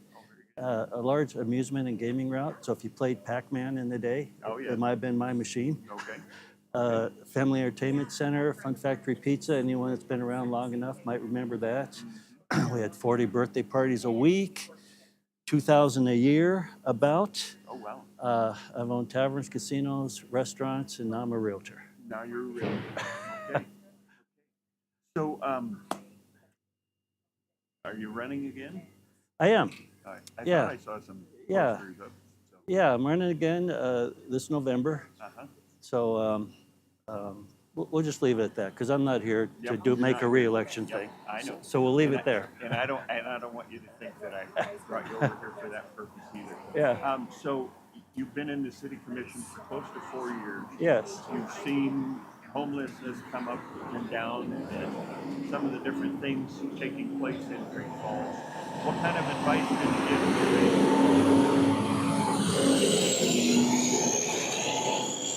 Sorry, that was a big old truck going by and I figured I better stop talking. What kind of advice could you give to folks that don't really know why people end up homeless, how they could help someone that might be homeless? Well, good question because it confuses me too. So that's an honest answer. It is right? an honest answer. Right. yeah. It's so I'm confused, and I've been doing it 15 years. yeah. So why does it confuse me? So this is going to take up the half hour right here. Okay. But right, we're having an honest conversation. We are. So why does it confuse me? So I think, and I'd like to test it, but my wife would never let me. I think if I was homeless today, like right now, and had nothing, within 60 days I'd be in a place. And I think that because I could get an entry-level job. Entry-level job's about $16, $17.50 an hour now. Right. I know that because my granddaughter had an entry-level job at a fast food place, $17.50 an hour, $35,000 a year. Okay, so and then 2 roommates. So now I'm over $100,000. I think if I started with nothing today, I could be in a place in 60 days. So why am I confused then? So I'm on thin ice. So it's not. I don't think it's a money issue. Many times, I think there are other things that have happened in a person's life, and they got knocked down, and maybe there's some drug issues, maybe there's some alcohol issues, maybe there's some mental health issues, or maybe they just got knocked down and they don't know how to get back up. Because I just don't think it's a money issue. So then what happens? So your question is, right, well, how do you help people? First, the person that got knocked down has to raise their hand, right? Look for help. That's first. Right. Raise their hand. It doesn't mean they know about your organization or any other organization, because maybe they don't. Right. And that's not the most important thing. But the most important thing, whoever their circle is, right? And everyone has a circle. There's always a circle. Tell your circle. And someone in your circle will have a beginning to the path that they can lead you to. That's a crazy answer. But that's kind of how I think about that. Is raise, when you're ready, if you got knocked down, raise your hand. If you have those other issues, you're ready to make a change, raise your hand again. Because it's out there. The help is out there. It is. It's all over town. I mean, there's so many organizations Yeah. that work with people with all the issues that you talked about. And we're one of them. I mean, we've done it for 60 some years. And it's not an easy organization to run or manage or even, come to this place and ask for help. Right. It's, there's all sorts of stigmas out there that, I don't want to go to the rescue mission, but it is a place that if they raise their hand, we can help. And sometimes they come without raising their hand. Right. And sometimes they've got both hands up saying, I need help desperately. Yeah. So, and it's just a matter of taking the time to build the relationship with the people so that they have a trust factor and that they can understand that we're not the enemy, that we're there to try and help them through the situation. So Jim, what you bring up is so important. So one, it's really hard to raise your hand, It is. right? very- Because yep. you're, who wants it? There's right. pride, there's Yeah, all sorts of right, things. right, Yeah. right. Who wants to do that? To admit I need help, right? Especially men. We don't even ask for directions, right? So to raise your hand, Yes. right? Yep. And then if you do raise your hand, and someone offers a hand, that hand that is offered has to have dignity attached to it. Amen. Right? It just has to have dignity attached to it. And a lot of times sometimes, I don't want to say a lot of times, sometimes when that hand comes out, and this is helpful, it's someone that has walked that walk, right? That also had to ask for help. But sometimes it's just that good person that maybe they didn't walk that walk, but they know how they can help. And they will give you that dignity. And that's so vital. Good comments. So I'm going to bring up something that you might not want to talk about, but I know we had a conversation a number of years ago. We had an encampment going on in town and chatted with me, and I gave you my take on what I thought was going on. And we did have people that were trying to help over there from this organization. And you did something that I was extremely awestruck by, I guess is the best way to say it. You want to talk about that, or? Yeah, I could talk about it. It was interesting. So what you're talking about, there an organization in town that opened up their parking lot to homelessness, and it turned out to be a homeless encampment. That's a good organization. Their heart was in the right place. Right. But many times what happens, and my whole life is like this, unintended consequences, right? My whole life is unintended consequences. So you make adjustments. That's correct. Okay, so there were unintended consequences. And it got out of hand. And it was a black mark in our community. There were a lot of people in that homeless encampment. So I was a sitting city commissioner at that time. And it seemed like virtually every meeting, we meet twice a month, first and third Tuesday of the month. Right. The community was coming to us. And some were talking to us of why this is the greatest thing ever.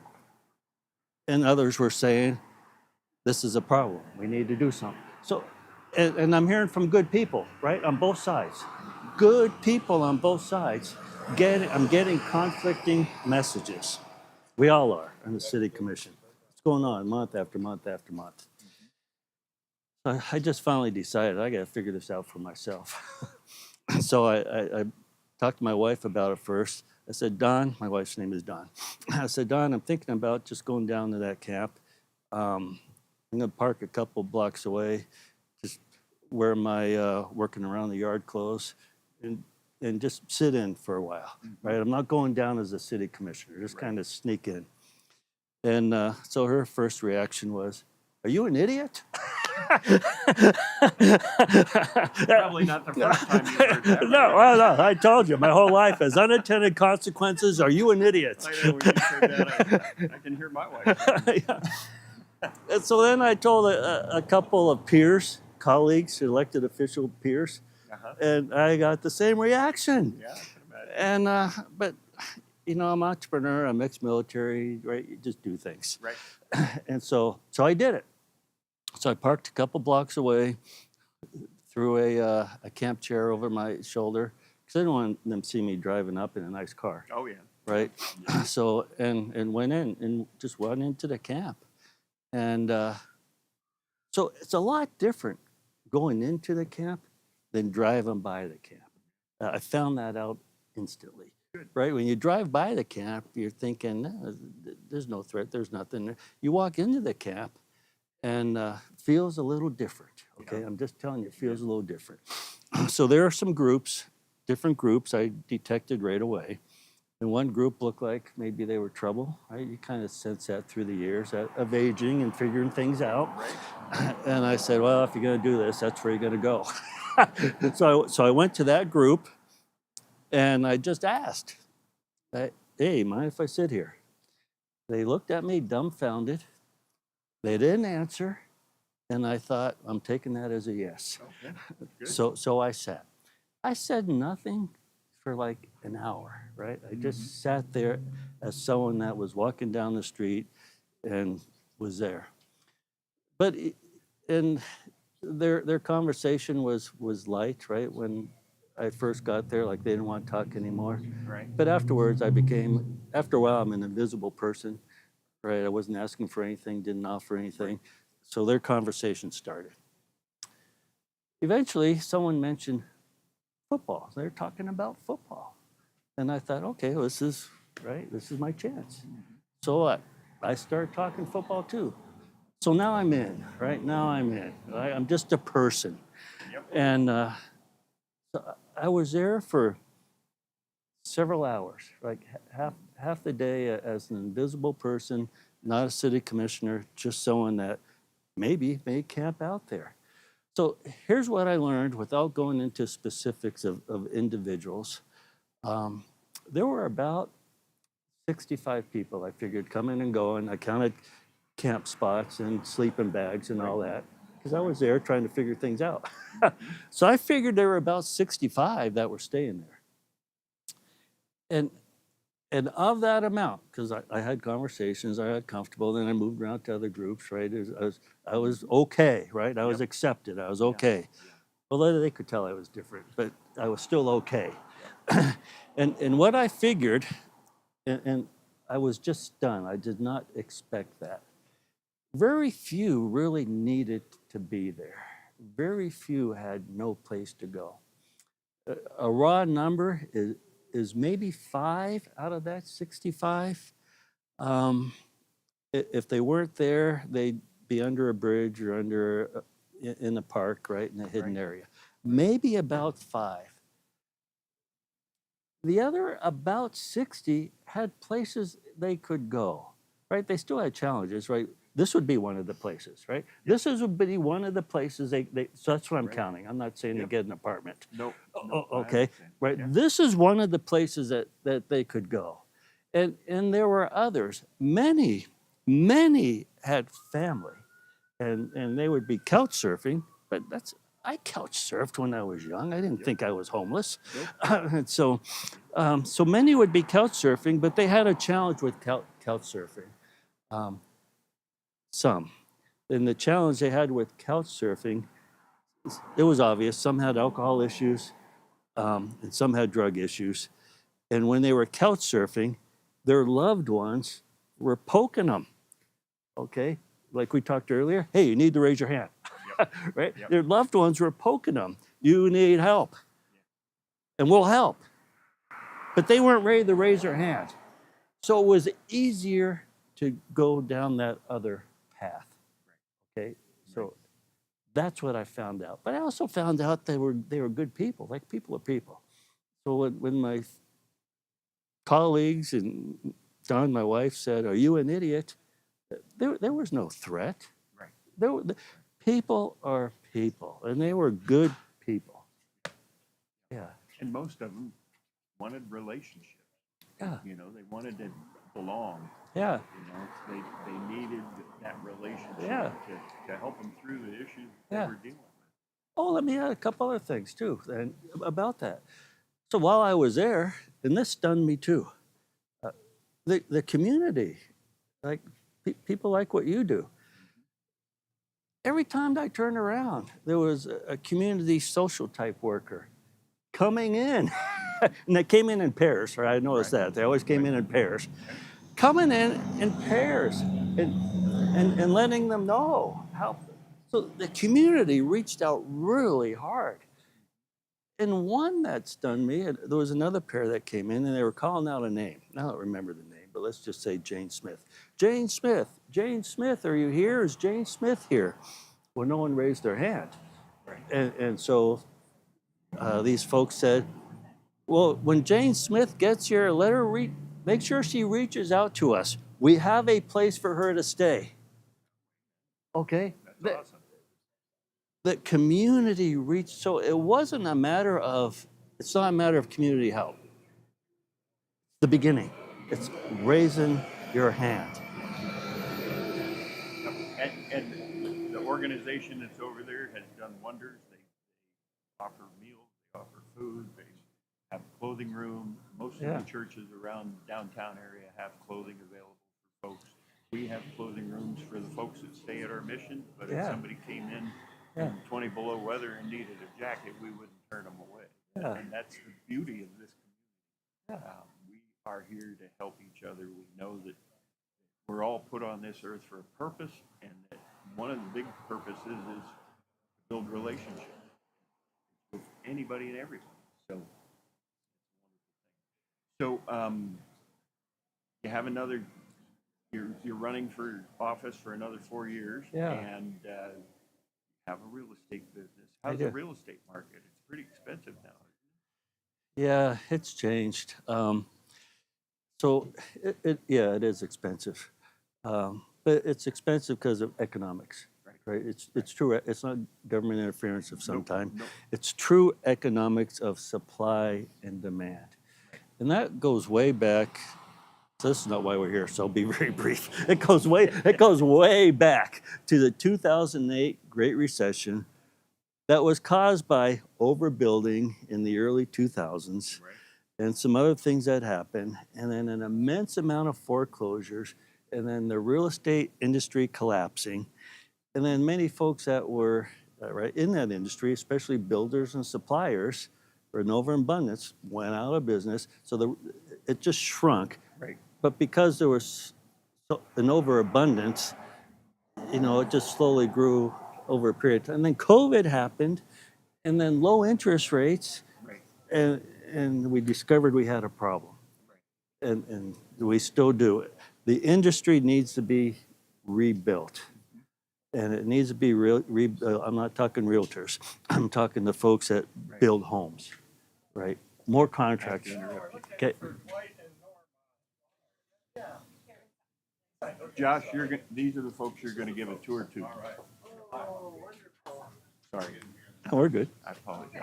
Nothing to apologize for. Dwight and Norma had some friends coming down that hadn't been here before. So since I'm busy on a bench, Here we Josh are. gets the job. Here we are. Anyway, but just to finish up briefly on that, the industry needs to be rebuilt. The construction workers, the carpenters, the supply chain, all of that. And we're going through that. But until that balance gets to where it should be, we still have the shortage. Right. in town, I don't know if the city commission's gotten into this at all, but seems like a lot of the rental properties that used to be for lower income folks were bought up by other people, and that's what I've heard. I'm not saying that that's taken place, but we've had a great success rate of moving people into permanent housing this year with the Bats building next door. 24 new apartments for people that have need supportive housing, and that's the concept that I went to Washington D.C. a couple of years ago and talked to our senators and congressmen about we need to have some help for the folks that have the mental health issues and folks that have addiction issues, where they can have supportive services close by so that they don't have to rely on bus service or anything like that. But have you, in the real estate business or in city commission, is affordable housing available in Great Falls? I mean, we're getting apartments for these folks, but what's the affordable housing like? Is it? So, honest question deserves an honest answer. It's challenging. I can believe that. Okay, it's challenging. And if I said anything different, no one would ever believe anything I said again. Okay. So it's challenging. But so what are we doing about it though? Right. So this city doesn't build houses, No, right? they We don't, Nope. right? Nope. We set policy, we set our budget, but we're not pounding nails. But the people that are pounding nails come to the community planning development, and so our job as a governing body is when these folks come to us, is have an attitude shift. And we've had that shift. The shift has already happened. And the shift is, how do we get to yes? Right? How do we get to yes? So what we're doing as a city government is, we've been talking to, like, not necessarily me personally, but yes, me personally, and the other city commissioners and the mayor and the department heads. We're all talking to the development community. And one, that's our attitude. How do we get to yes? Doesn't mean like we always will, right? But if that's your attitude, you're going to get there a lot of the time. Right. And then the other part is, just talk about development. So when you have development, sometimes you have to ask for a zoning change, or there's health and safety issues. So that's where a governing body comes in. But then you have financing. Then you have a workforce, and then you have a supply chain. Okay, so there's those four things, right, that have to happen. So we say, come to us. We want to get to yes, but come to us first, like early on. It'll be confidential. So I'm not involved in the confidential things, Right. But it'll be confidential. So if you come to us first, you're not spending all this money. And then you come and you say, oh, we have a problem, right? So come to us first, right? That helps keep prices down. Right. But it's stunning. So right now, in the last few years, our city government has approved more than 2,800 housing units. That's a lot. And you might be asking, where are they? So fair question, right? Where are they? Well, there's some, but where are the rest? So I told you about those other three things. Financing, supply chain, and workforce. What happens is, once they get the yes from governing body, which is pretty quick, then they go back to financing. Interest rates run up. Oh no, the deal isn't what we thought it was going to be. Right. Workforce, we just talked about that earlier, right? There's a workforce shortage, and supply chains. So even though the governing body, us, the four city commissioners and the mayor, there's 5 of us, have done our job, there's a lot more to do. And even though we've done our job, it might be a couple years down the road, or some of them just might not happen. Right. Right? Right. But part of affordable housing is manufactured homes. So there's some things going on there. On the east end of town, we just approved a 163 unit subdivision that is all for first time home buyers. So Very good. So things are in the pipeline, Yep. but the faucet's not on yet. But it's there. Yeah. It's there. It is, and it's hopefully down the road. Yes. Yeah, I think the city has done a phenomenal job in the last however many years Right. of getting new businesses Yeah. going in town and getting more housing Yeah. units placed. The apartment buildings that have gone up are just phenomenal. I just floored with all the apartment buildings.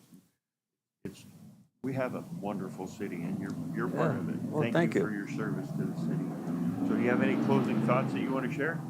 I just brought up apartment buildings, so let's talk about that. Again, the city doesn't pound the nails. All right, it's the developers Yep. that do it. For a lot of reasons, the apartment buildings are the low-hanging fruit. Right. And so some folks are seeing apartment buildings, but they're not seeing the 160-unit development that we just approved. Right. So they think nothing's happening. But even the apartment buildings are helpful for a lot of reasons. They relieve pressure on you find a place to live. They're relieving pressure on the supply and demand. So even though the prices are high, because some have come on the market, right, they're not going higher. Right. And the other thing is it creates churn in their real estate business. So what do I mean by that? Apartment buildings free up housing, Right. right? There are people that want to make a change, and right, usually seniors don't want to take care of the lawn anymore. The house is too big. So they're looking for an apartment. Right. That frees up a house. So it all works. Rotate. Yeah. So closing remarks. It like what is you right?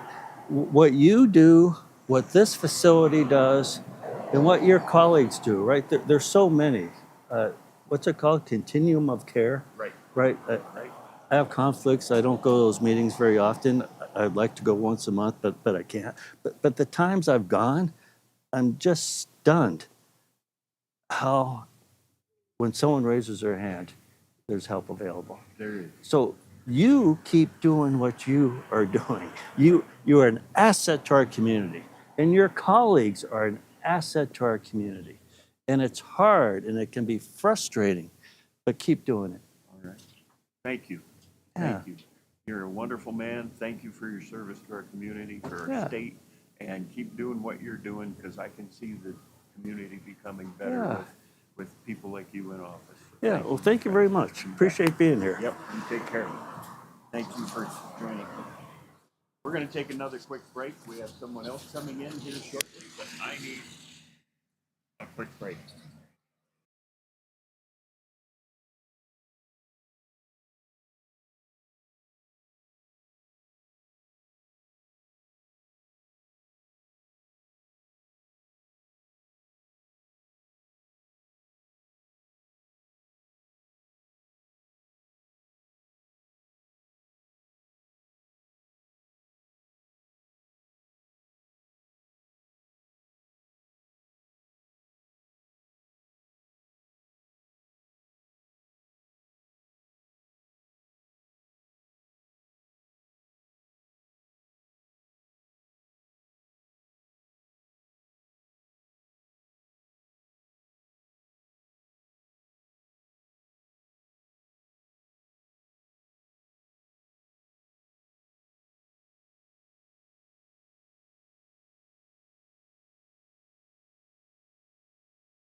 take you to the bathroom, and there you go.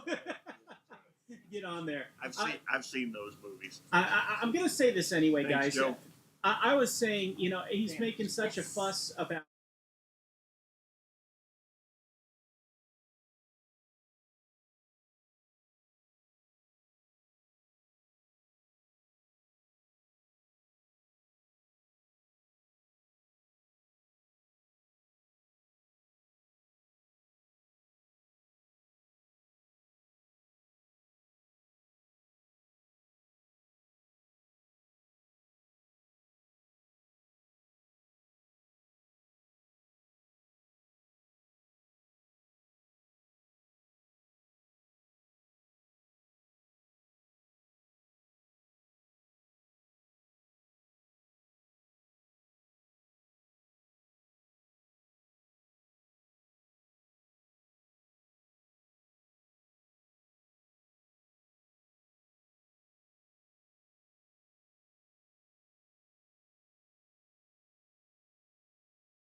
Say it again. Coffee. You're getting your coffee a little early here. We got to make that last for the next day. It's not that I need the caffeine, it's that I need warmth. Oh, that's fair. That's It's a fair. little chilly. By the way, Oscar says, "I love this so much. What a way to bring awareness to the needs of our homeless community. Thank you, Jim, and the mission for all you do." And Leah Mark says, "They don't care how much you know until they know about how much you care." Amen to Some that. lovely Yes. comments again. Amen to that. So you guys are live. All right, I'm sitting with Candace, who is a board member at Family Promise. And also a citizen of Great Falls that just And what do you do for a living when you're not a board member? I work part-time as an independent contractor for a organization called AHP, which is Advocates for Human Potential. Okay. And I help facilitate a 35-year program called Wellness Recovery Action Plan, Wow. where we have seminars and facilitate discussions about wellness tools, Good. a daily plan, identifying stressors and triggers, when things are breaking down, crisis planning, All right. and post-crisis planning. So I do that part-time. I am on the board of Family Promise, working in the background, and just moved back 3 years ago, and just happy to be Back from where? Helena. Oh, okay. Wow. You went a I long I ways. went far. Yeah, you did. I was a 20-year member in the Montana Army National Guard. Oh, good for you. Retired Thank 8 you years for your ago. service. Yeah, my pleasure. That's awesome. It was an honor and a privilege and a family history that goes all the way back to Revolutionary War Really? and Awesome. family members, current family members that are still serving. So it's a family business for me. All right. Yeah. So, military service officer? I'm a Enlisted? retired officer, Okay. but I was enlisted first. Okay, very good. And family history, you said military service. Anybody famous? Well, They are in um, your family, I'm sure, but you know. they are. I haven't looked too deeply back, but finding draft cards for a 10, 12 time great great grandfather who was in Revolutionary War. I mean, that's That's cool. enough to get you going, especially coming up on our 250th anniversary Yes. of our country. Well, thank your whole family. For all the Yes, service and just they being did. a small part of that, being a woman, being an officer in my family, and within the Montana National Guard was just an amazing experience. That's wonderful. Good. So, Family Promise, tell us about what they do, because there's probably many people out there that know Family Promise, and then there's probably a few that don't. So, I sat in on the discussion before it became Family Promise here in Great Falls. and I love the concept. Tell us about what they do over there. It is an organization that is geared towards helping homeless children and their families find housing. So, ending childhood homelessness. Right. Getting at those young souls that need housing, that need support, their families that need support. We've helped families with temporary housing, with eviction, with food vouchers, getting plugged into the programs, food stamps, Medicare, specific resources with their children who have autism, which not a lot of programs here in Great Falls for children with autism. We have a fundraiser every year to help out that nonprofit. We have a board member that does active grant writing. So a nonprofit, we work with other nonprofit organizations such as Cameron Center, NeighborWorks, Opportunities Incorporated, United Way. We all work together because we all have the same goal, is to end homelessness. And our specific niche is childhood homelessness. There are 250 chapters nationwide. It was originally, the model was to house families in churches. I was So- hoping you would get to that. Churches would volunteer, take turns, and they would house families. Right. They would feed the families. For about 2 weeks at a time, if I remember right. It just depended on their availability. But it was something that was more stable than night to night, or getting families out of Living in their car. living in their car or in other situations. Well, COVID changed that, Yes, it did. unfortunately.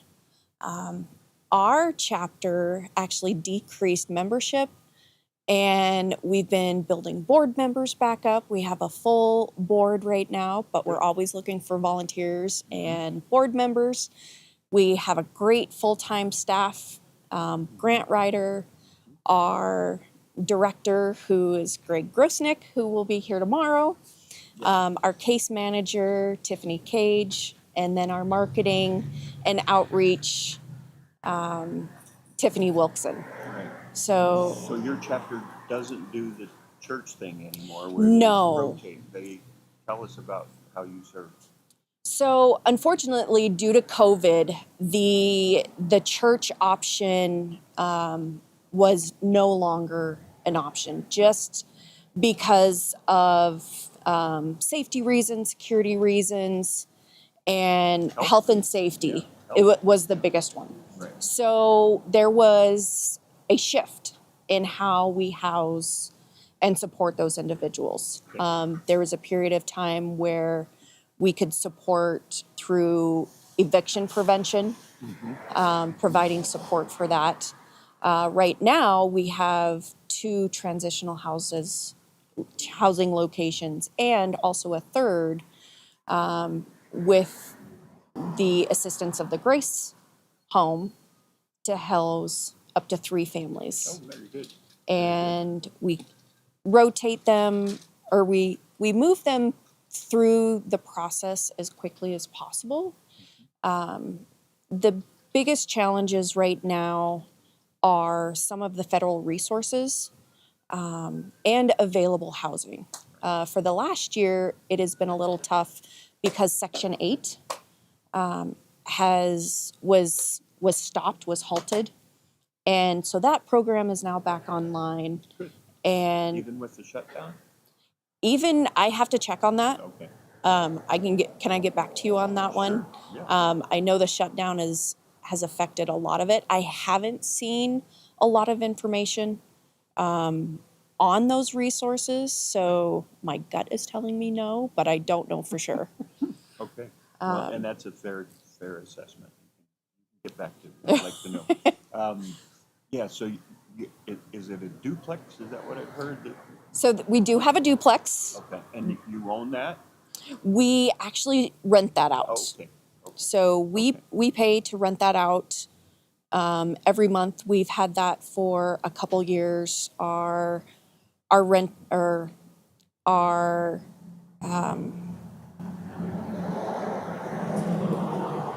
realtor, our landlord. Thank you. I was looking for the word. Yep, I could tell.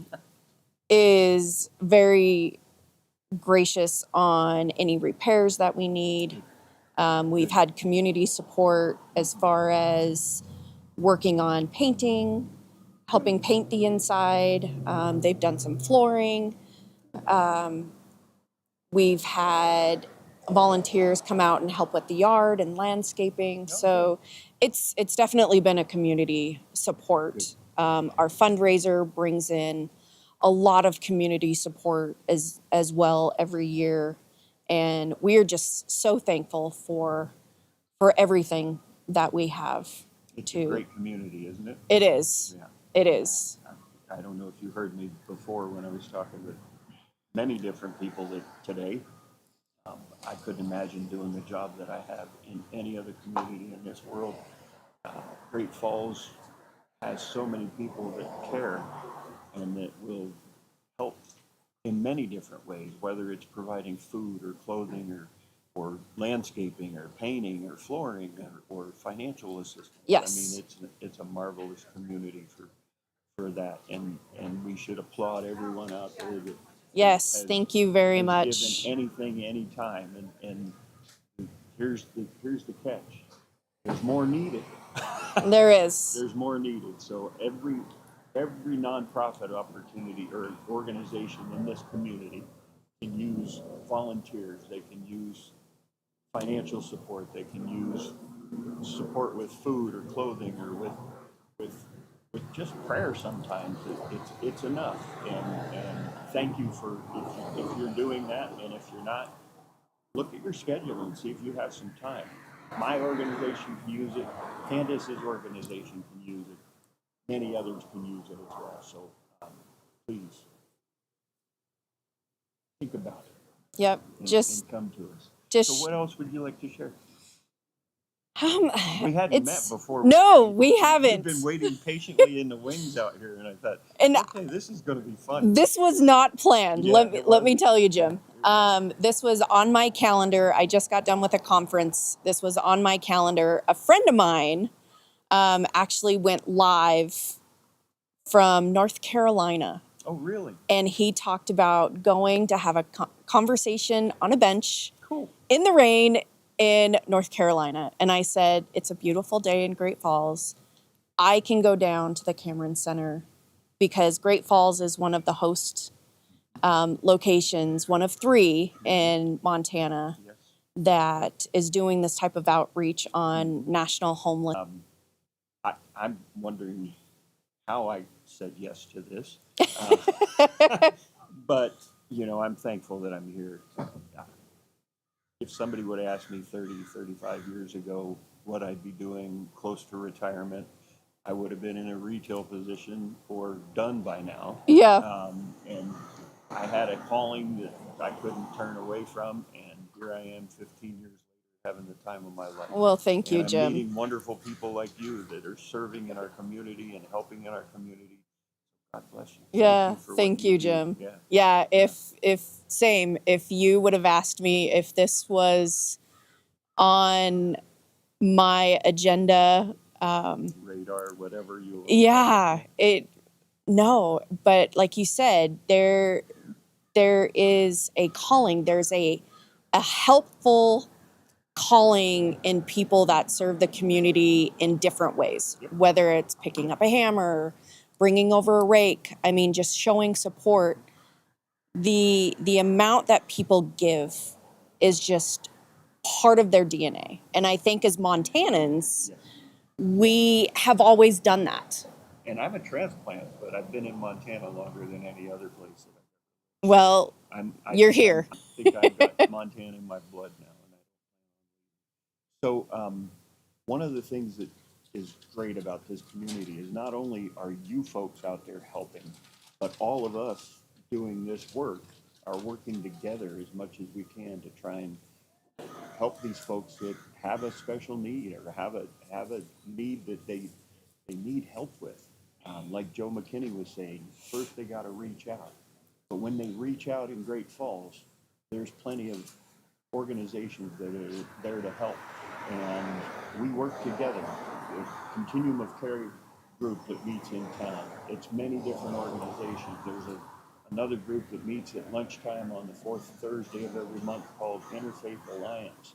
And it's not just for faith-based organizations, it's for everybody. And we work together to help solve some of the issues that kids face in schools and those types of things. So get involved. That's the big thing, get involved. We can do a better job if there's more people working and not just sitting on a bench talking about it. Yeah. I just gave myself a slap in the face. But I think, To work, Jim. yeah. But I think anytime anybody in whatever capacity that they have to help make a difference, like you said, the power of prayer, the power of showing up and giving somebody a hug or a blanket or a hot cup of coffee. My coffee's not very hot right now. Well, we need to. We'll have to get somebody on that because we can't have you. To get another cup of Yeah. coffee. All right. But Well, thank you for coming. thank you today. so much, Jim. Thank It's you for wonderful to doing meet this. you, and Yes, I you look as forward to well. working with And you we will and the board over there. And absolutely. And Terry and all the folks over there, I wish them nothing but the best. Keep doing what you're doing because we're all making a difference. We one way are. or another. It's slow going, but you know what? Each person that walks through the door that has some positive change in their life for the better is worth it. Yep. It makes our jobs and the time that we put into helping others just that much more positive. Awesome. So, And to that, all right. I say amen. Thank you for coming. thank you very much. All right. Thank you, everybody. We're going to be right back. I've got another person in the wings, and I'm going to get another cup of coffee.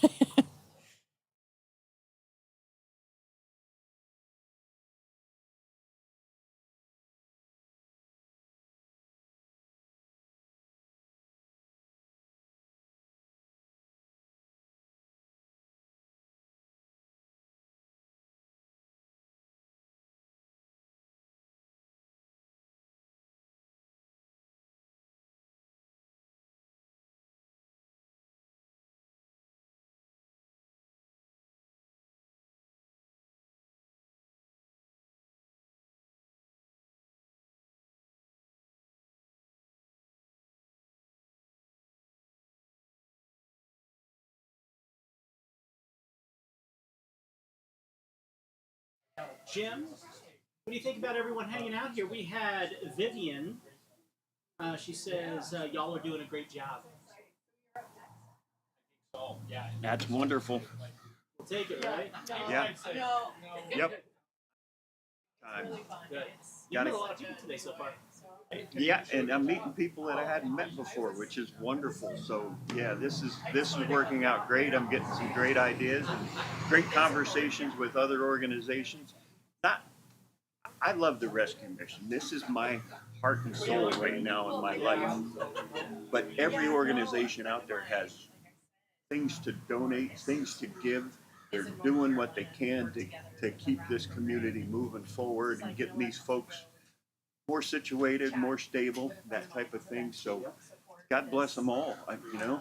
It's a wonderful organization. I don't know if anybody's ever heard me on the radio, but on Saturday we started a thing called Week of Compassion through Fasting. I've been talking about it. And when we started that, it was about donating to the rescue mission. But very early on, I felt a calling to say, if the rescue mission isn't the place that you feel led to donate to, whether it's clothing or food or financials, pick an organization because we can all use the help.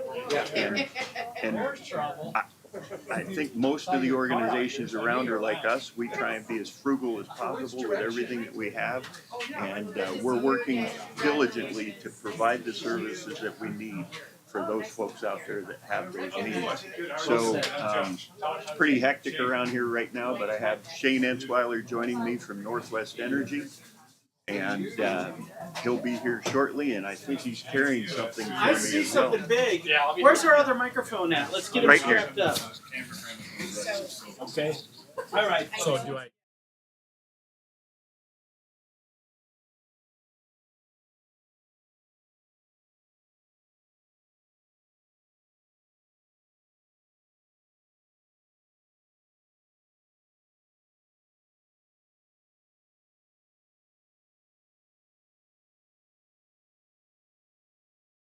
Are we ready? We're Are we ready. live? We can be very quickly. We've been live since 1 o'clock, but Yeah. Let me reset our recording here because I definitely want to get this. Oh man. All right. You guys are live. Are you giving us the countdown? nope. 5, We're on. 4. Oh, we're on. Yeah, We're on right now. there. All right. So I'm going to let this young man introduce himself to you, and he's been a friend for many years in Yeah. different situations, different organizations. Tell us who you are. Yeah, sounds good. I'm Shane Ensweiler. I'm currently with Northwestern Energy and ran the Herberger store. That's what brought me back to Montana, Yeah. 13 years ago, All right. coming up in December, and then ran the mall for a while, and then the chamber, and now this. So Yeah. it's fun. You Great need Falls. you need to find a job. You're going I need to find it. Exactly. Yeah, I know exactly. I'm one of those job hoppers. Well, No. you know, retail will do that to you. I put in 30 years with Sears Roebuck and Company, and the last 5 as the store manager in the mall. But I think I was there about the time that you were coming, and I was going. So Yeah. But I felt a calling to come here, and I've been here ever since. So Yeah. So So now you're at Northwestern Energy. What do you Northwestern, do yeah. there?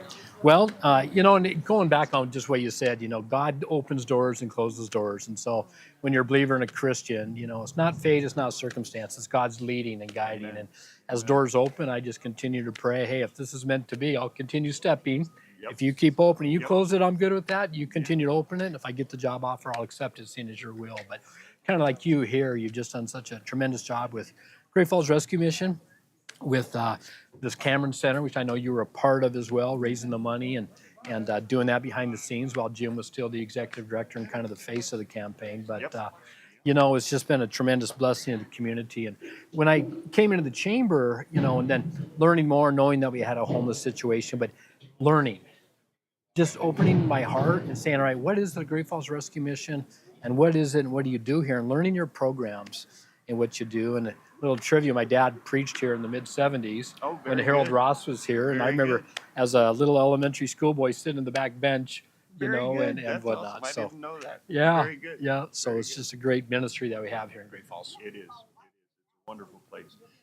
So tell me about what you do over at Oh, Northwest. yeah, sorry. Community relations manager. So really I handle a lot of the donations and sponsorships, do a lot of the eventing as well too, and really see what we can do to, again, elevate our visibility in the community, show that we're not this, I call it evil utility company. And when I introduce myself, I'm like, I represent the fun and friendly utility company because when you think about it, I mean, look at just what we have right here and the power that's necessary to just orchestrate this. And Right. Tim Lee, good to Right. see your brother in the background, Yep. working 3 different monitors and 2 laptops and a number of other things. And people complain about their power bills, and I say, well, how much do you pay on your cell phone bill? Well, you charge it every night. Who gives you the power to charge your cell phone so you can do stuff? But love the position. Love, again, communicating what Northwestern Energy is and does and how we impact our community in a positive way as well. Great. So a lot of changes are coming down the pike with Northwestern Energy. They just acquired the Energy West. Yep. I know I have a new meter on the side of my house. It's a little better than the old one because I think this one, the globe on it is plastic, but it's right next to the basketball court where my grandsons play. Oh. And I had to put a milk crate over it so that there was no damage to it. Because, Yeah. they're pretty wild and crazy when they start shooting from half court or whatever you want to call it. So tell me some of the other things that are going on with Northwestern Energy. Yeah, Northwestern Energy, like you mentioned, just acquired Energy West, and so some of the things that we're doing again is as we're a mid-sized utility company, what do we need to do to continue to invest in our grid? How do we strengthen our infrastructure?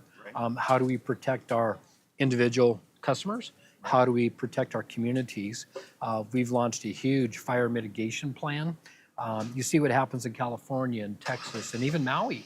You know, the fires, well, then they start looking, well, who's to blame? Right. Well, it's utility companies. Well, they're not bankrupt you that quick. And Oh, so yeah. we've invested considerable amount of money just strengthening our infrastructure. We launched last year actually what's called a PSPS program, Public Safety Power Shutoff, in PSPS, Public Safety Power Shutoff, and that's if the conditions are such. And I'll reference really the Monarch Nyhard area. We in a forest, Right. and if it's dry and it's summer and it's hot and the humidity's low, and all of a sudden we see wind coming on the horizon, we will kind of execute a program very similar to a tornado system. So there's a watch, a warning, an alert. So we do the same thing, that watch, hey, 72 hours, conditions are such, and if they continue, we might need to shut off your power. So that's communicated to our customers in that particular area. Then all of a sudden, yeah, they're continuing to, you know, present themselves, the weather conditions that, yeah, more than likely in the next 24 to 48, we're going to shut off your power. And then, all right, 2 hours, we're going to shut off your power. So there's an alert system. And they shut the power down to hopefully prevent a spark that could turn everything ugly. Ugly, yep, Yeah. yep, ugly real quick. And so we do that again to protect our customers and our communities as well. So we've invested a lot in that program. Investing a lot in our goal by 2050 to be 100% carbon-free clean energy. And so I speak to a lot of groups, which is fun, and I ask them, you know, show me on the number of fingers, you know, how many dams do we have in Great Falls, you know, and I see 1 or 3, and some might have 5. I'm like, yeah, we have 5 dams, hydro facilities right here, and can you name them all? And typically they'll get 3 or 4 of the 5, but everyone seems to forget, well, let's try it. You want to try it, Jim? Let's test you out, buddy. All right. We'll even let Tim jump in here. So what are the dams we have here in Great Falls? I'm just the guy running the board. Yeah. I'm just going to hang out back here. Yeah, I might only get 2 or 3. Well, there's Black Eagle. Black Eagle, yep. First and one. then, what's the name? Brody. Maroney is down further. Yep. And Ryan. Ryan with the island, yep. Rainbow. Rainbow. There's one more. That's the one everyone seems It's to the one forget. furthest down. Not fair. It's the one in the middle, and it's the Cochrane. That's right. So it's Yep. Black Eagle, Rainbow, Cochrane. And that's the one where in June, the first weekend, we work the Forest Service and we allow people to cross the dam Okay. and whatnot, but because you can't reach it. So it's in between Ryan and And then you got Ryan Rainbow. and Maroney. Yep. right. Yep. Okay. Right in between Ryan and Rainbow. So that's the 5. And, you know, they generate 275 megawatts of power. And so what's a megawatt? Well, you have a watt for a light bulb, It's a lot of watt. a lot of watt. Yeah, about 1 million of them. You have a watt, and then to get to a kilowatt takes 1,000 watts, Right. and then to get to a megawatt takes 1,000 1,000. kilowatts. Oh, okay. So you got Okay. 1,000 to be a kilowatt, another 1,000 to be a megawatt, which is 1,000,000 watts. Okay. And so I like to kind of try and explain things that way, and I do it for myself. Right. I have to dumb it down for me so I can wrap my mind around So it. you said clean energy by 2050, Yeah, and that's water power, yeah. solar power. So we do have solar that we contract, and then Okay. of course we have the turbines, the Right. wind generation. And so Okay.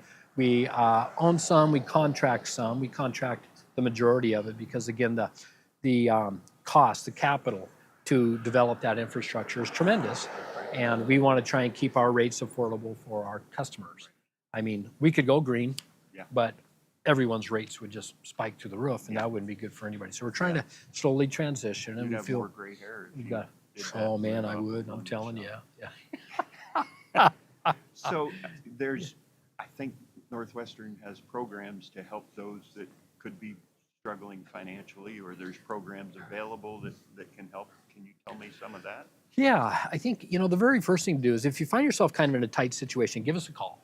So we have budget building, so you can even out your bills every month of the year. We take an average and well, let's start here, and if we need to lower it, then we'll lower it. we need to increase a little bit, we will, but now you know what to expect, Right. month in, month out. So Right. we have that first and foremost. Then we have the low income program, the LEHEAP. Right. And so, LEHEAP, yep, housing assistance program. And so we have that. And people, we've just started putting information out. They can apply for that. So they can apply for that energy assistance. And it's where we, through the USB charge and other programs, help people and assist in their energy bills. And so we do that. And then there's another program that we have as well too, that if you don't qualify for the, because of your income level, we also have other energy programs that we can help. But first thing I'll say is, don't get behind. Don't wait till the last minute. Nothing to be proud of. We've all hit different times in our lives where all of a sudden, wow, things are tight and tighter than what I can really afford right now. Give us a call. We got a great team down here. We moved to the former Energy West building, so our customer service team is down here now, which is nice being back downtown I'm sure. with you and Very others. close to where you used to work. Exactly. Yeah, just a hop, skip, and jump. So, Right. but come on down and see our team. I mean, we're here to help. Is what we really want to That's good. emphasize. I know one of the guys from your organization is in my Lions Club, and he's filled me in on a lot of the things that are going on over there. Sounds like that you're very busy. Yeah, it's a wonderful organization. I'm on the budget billing, and it works very well. And then I'll put out a plea for you out in the audience or out in the Neverland website, whatever it's called. Worldwide now. You're on Facebook, Jim. So the Great Falls Rescue Mission has always had an open lunchtime and an open dinner time. And I've often told people, you know, if you need to make a decision whether to pay your power bill and keep the heat on or buy groceries, you can pay your power bill and come to the rescue mission for lunch. No strings attached. At dinner time, there is a little bit of a string attached, but you can get a free dinner there as well. We do ask you to stay for a chapel service. We're not saying you have to believe or even listen.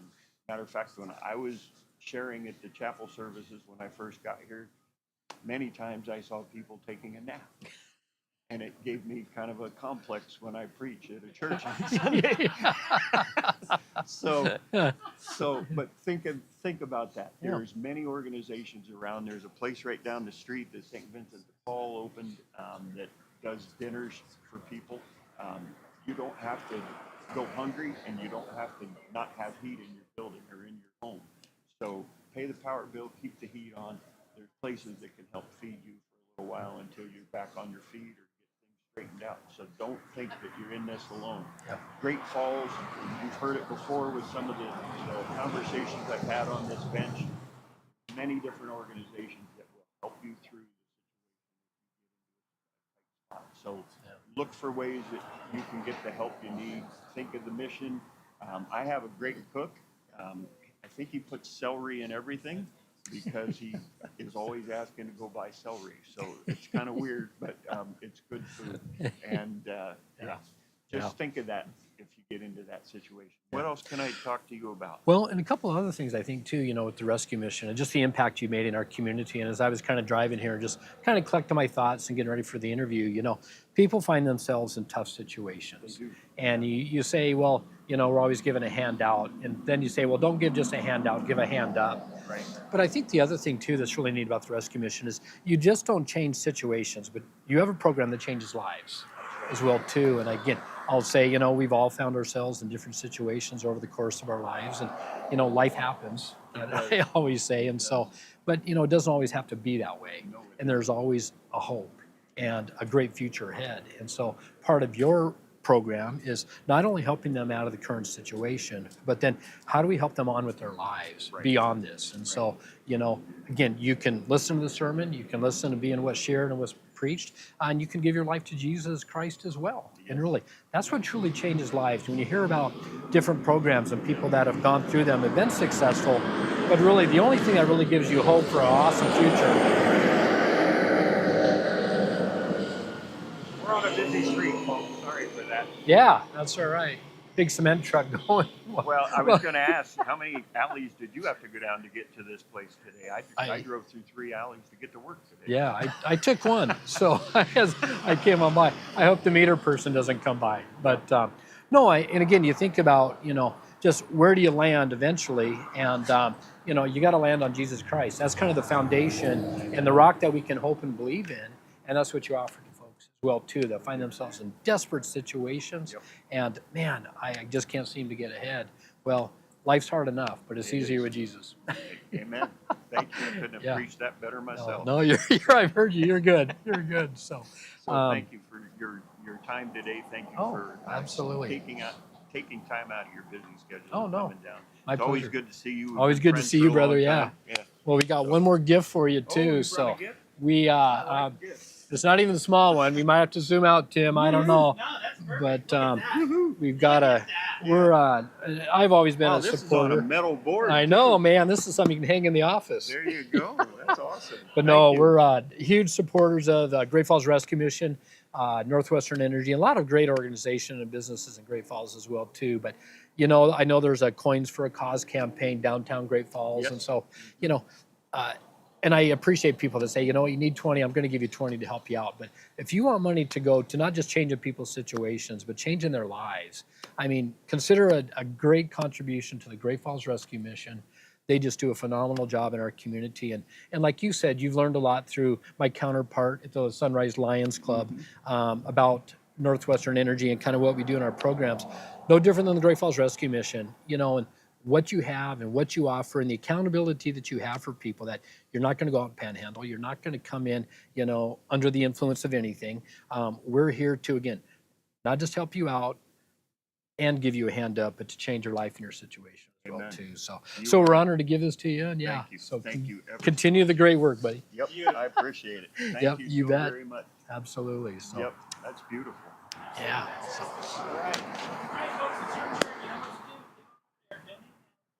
We're done. cool. Thank you, brother. Yeah, absolutely, man. Awesome.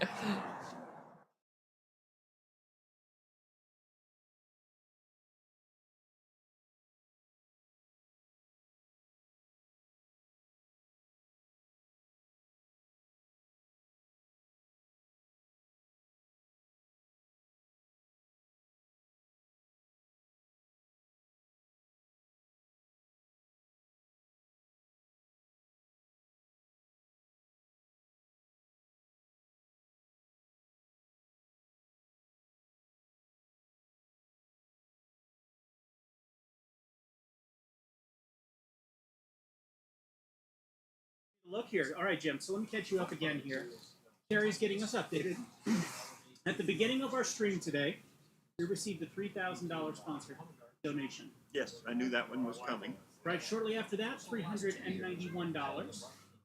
Shortly after that, $2,000, Woohoo! Woohoo! including the wonderful donation just now for $500. We're having a lovely day today, aren't we? We're having a beautiful day. It's a great It's day getting today. a little chilly out here. I wish I was out in the sun. I know it's a Yeah. little. Yeah. We might have to move some things around and No, shift. we'll be fine. This is working.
any way you want. This is the microphone end, and you can stick it inside your shirt or right on the edge. So this is a friend of mine, and I'm going to let him introduce himself to you. So tell us who you are. I'm Neil Swift, and I've known Jim through Lions Club and then other stuff he does in the community. Yeah. Yeah. So you have a business here in town. Yeah. Tell us a little bit about that. Well, our family runs Floors and More, and we've been doing that for close to 30 years, and we enjoy doing that and meeting people. And I'm here to say thanks to Jim because something new happened to me this week. A homeless van parked in our church parking lot, and we wanted to help him, but I didn't know what to do. But I know who to call. Okay. Ghostbusters. And Jim took the call and gave me some great info. And as of today, I got one of the gals in the in a women's shelter, and got to meet those people running it, and thought they got a great mission going there, and they're very caring and understanding. And at 4:30 today, I'm going to pick up another one, and we're either taking her to her niece's house, but that didn't work out yesterday, or we're going to take her to the women's shelter. Right. And I got, hope for them. Good. And I'm praying for them. Good. That something's going to happen. And, with the contacts that Jim gave me were just spot on, and everybody was very caring and good.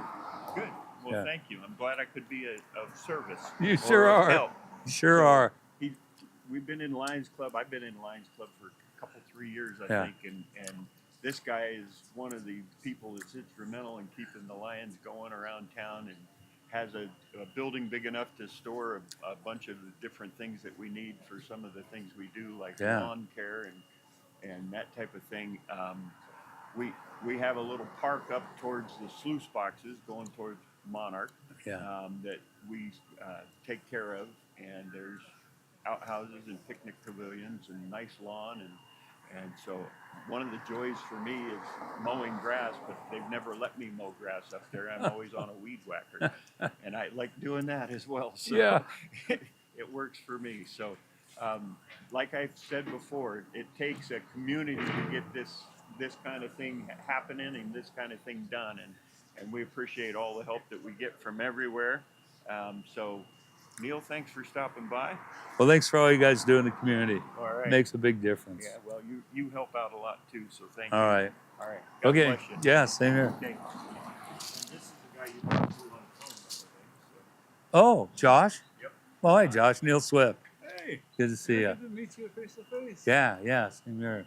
For everyone who was saying that they couldn't hear Jim for a bit there, we did work out those bugs, and we got most of the conversation with him there. Here you go. Your microphone tucked into your shirt to such an extent where its automatic settings were like shut down because we don't hear anything.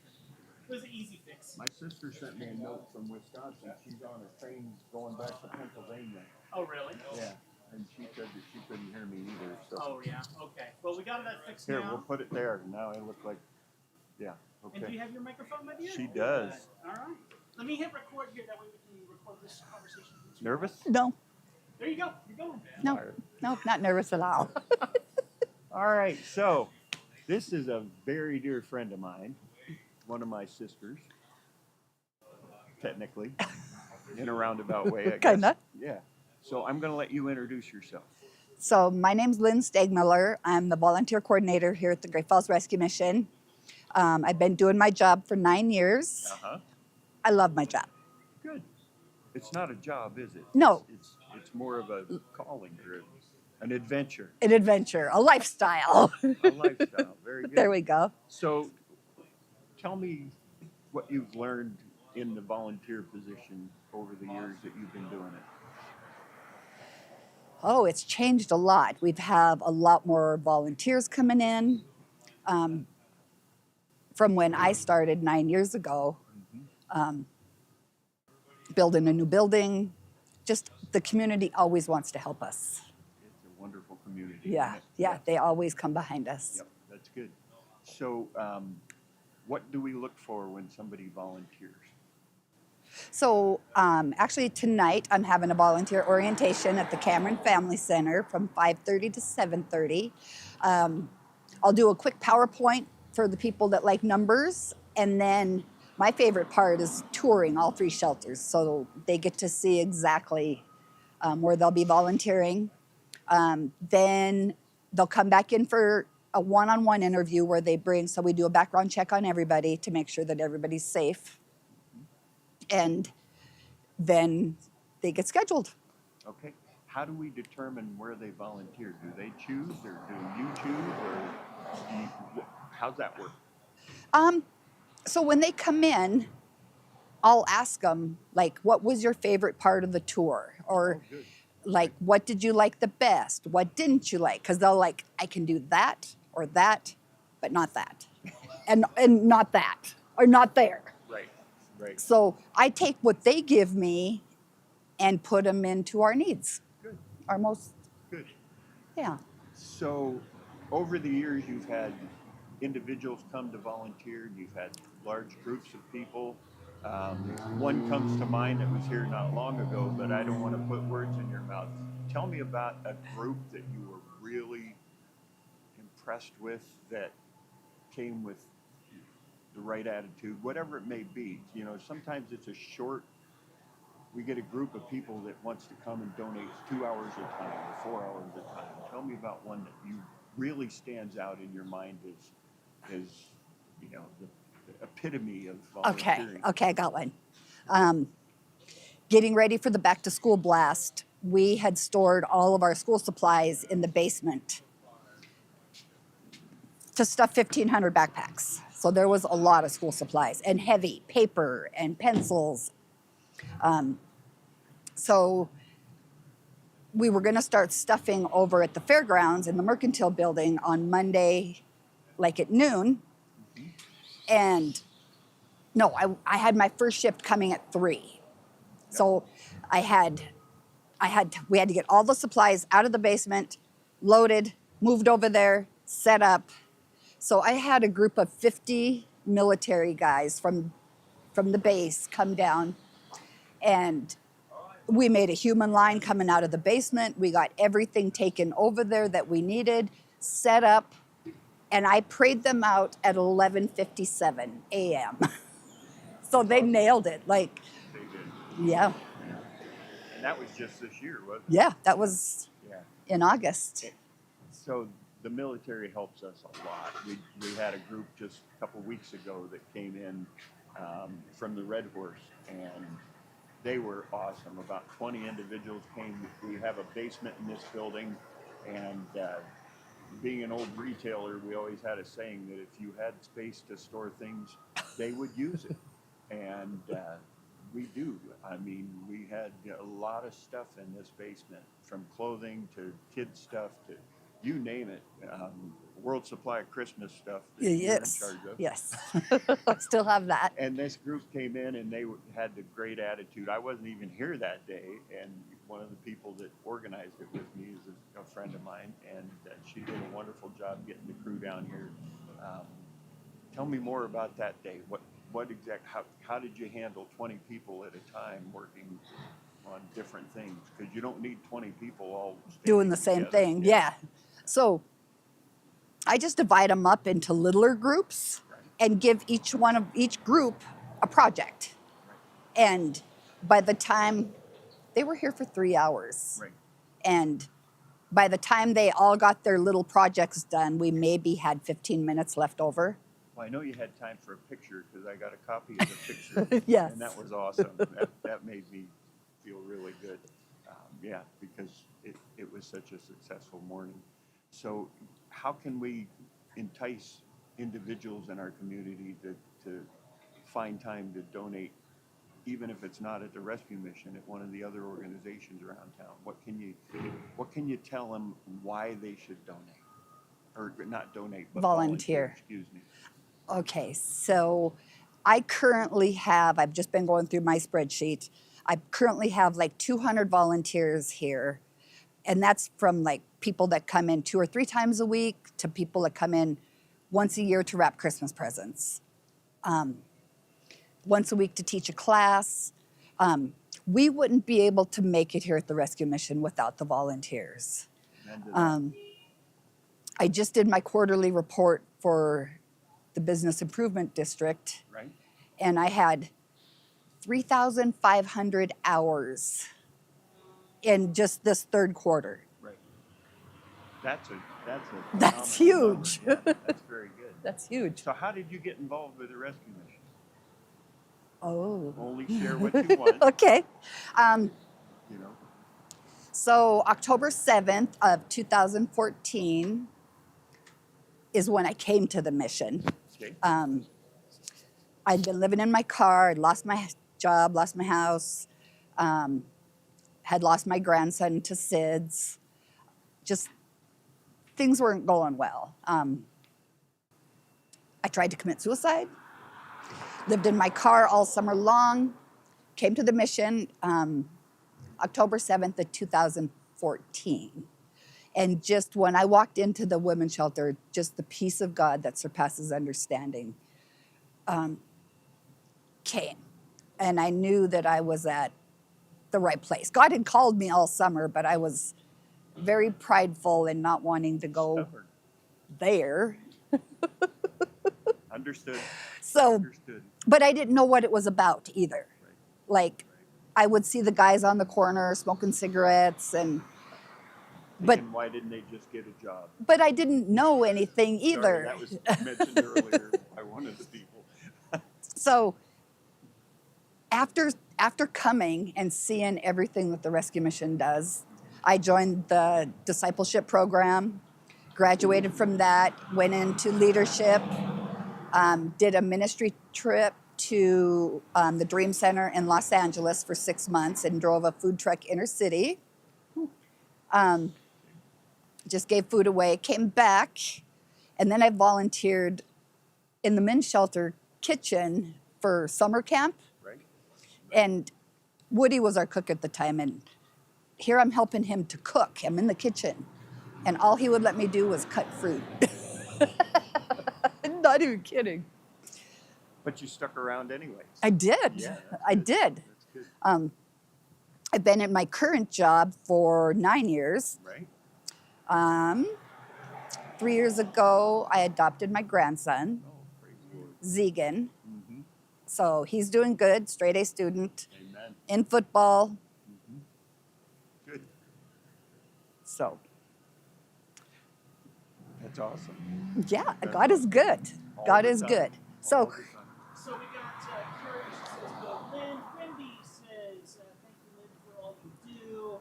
Another one here says, you're doing a great job listening to us. yeah. You are doing a great job. Thank you. Little cheerleading crew. Yeah. You do. Yeah. You're doing a great job. Anything you want to share? Uh-huh. Tell me about working around the mission. You get to see some of the people that are here for longer term. Tell me about a story that you saw somebody's life being transformed or was transformed, and how that made you feel, or why that's important. Okay. So with the recovery program, you just get to spend all this time getting closer to Jesus. Amen. And when you put him first, everything comes in line under that. I've seen so many amazing stories that God has done. Just the other day, I have a friend who has very colorful language. That's a beautiful way to put it. Yes. I have family members that way. And he got out of jail, and he came into the office to see me. And Oh, he's been out here today? he was in there for 15 minutes, and he told how he just got out of jail, and he couldn't read a Bible in jail because all the pages were ripped out. But there was this little prison to prison devotional in there. Right. Right. And he comes in and he's like, he whips it out of his pocket and he finds the devotion, reads it to us. Uh-huh. And he was in the office for 15 minutes and not one cuss word came out of his mouth. Amen. Yep. He went to an Appentow retreat Just last weekend. just last weekend, that following weekend, and is now staying Yes. at the men's shelter. Yes. And this isn't his first time here. No. But I've seen a bit of a transformation from where he was 6 months ago Absolutely. to today. Yeah, it's amazing. And that's one of the things that keeps us going, working here. Well, serving here, we should say, because I don't consider it work. No, I don't either. But serving here, you get to see people's lives moving forward or transitioning or transforming. Yes. And yeah, sometimes they can have a relapse, sometimes they can fall backwards, but we don't give up. And God doesn't give up on us. And He will keep working. And he keeps calling you back here until you get what you need to get. Amen. I had Commissioner Joe McKinney a little earlier, and he said people need to get to a point where they reach out for help. And Right. the hand that grabs a hold of them is the hand that can have the biggest impact on their lives. That's right. And That's right. we try to be that hand. It's not a hand out, it's a hand up. That's right. And keep moving forward from there. So Yes. you're making a great difference in our community doing what you're doing. You're making a wonderful contribution to this rescue mission, and I thank you from the bottom of my Thank heart you. for that. So God bless you. Keep doing what you're doing. Keep Thank you, that Jim. smile going, and know that you are loved, and because of that, you are loving those that need love as well. So God bless you. Thank you. Okay, one last plug. Volunteer orientation tonight, 5:30 to 7:30, the Cameron Family Center. See you there. It's open to anybody? Open to everybody. Come on down. Well, Don't forget, you can go to volunteer.gfrn.org as well if you want to get started with volunteering. Okay. This is just one of the many people that serve at the rescue mission, and you'll see others that have already pre-recorded if they're not going to be here at 3 in the morning, because many of them didn't want to come back to see me at that time. I know how they feel. Thanks, Jim. 8 to 10 hours a day of me is enough for most people. But yeah, we have roughly 30 employees between 3 shelters and our kitchen, and everything that we do, and every one of them has a heart of gold like this young lady here. So they are here to serve and to help and to make a difference and to build relationships with people, and that's what we do. So thank you again for You're being welcome. here. You're You're free to welcome. go now. Okay, thank you. Okay, I need your microphone back. Okay. Tammy Evans says, "Hi, Lynn," and Mary says, "Love you, Lynn. We're all so grateful for you." Gotta love all those comments. Don't forget, folks, volunteer.gfrm.org if you want to donate. Well, if you want to donate your time. Yeah. And if you want to donate your finances, we haven't gotten any word yet, but we are still shooting for that $2,000 match. We are over 7 months past the point that we were shooting for. But we want to shoot for. Have you had any update to No work? update yet from Terry. Okay. I'm keeping an eye out. Okay. I'm hoping she's watching the broadcast, but she might not. Yep, she does have another job. Yeah, she is pretty busy, but big thank you. Jennifer Barnes said, Will God did a lot for me. When I stay there, I'm happy that you guys doing good. So, Jennifer's a wonderful lady. Yes. Yep. Her and her family were here for a little bit.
No, it wouldn't be that.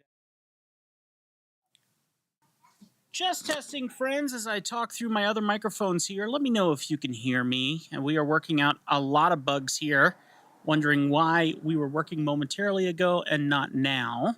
Oh, there it is. There's that view, and then it was gone.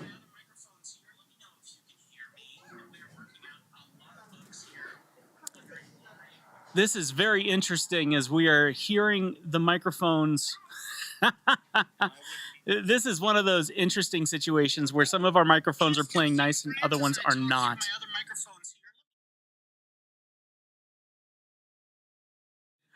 Okay, so here's the status. I've been talking into my microphone for a while, and apparently you folks haven't been hearing me. We are working out the bugs right now on that video, that pre-recorded video. Once we have it fixed, we will absolutely be replaying that for you. The beautiful thing about pre-record is we can start it over, but I do have to figure out the bug first on why it's not playing nice with us. As soon as I have that figured out, then we'll give it another go. Let me try this one thing one more time.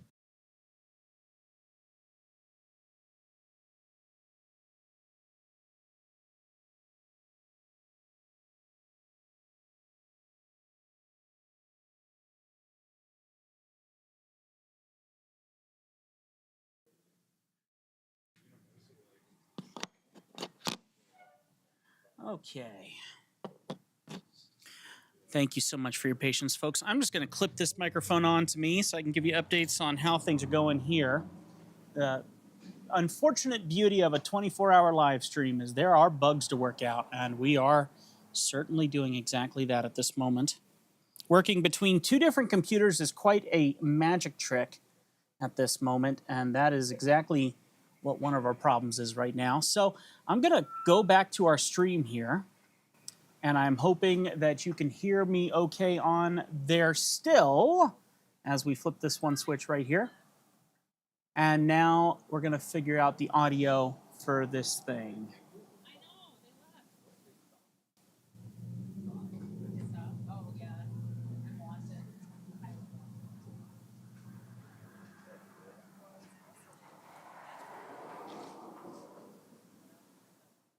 Problems is right now. So I'm going to go back to our stream.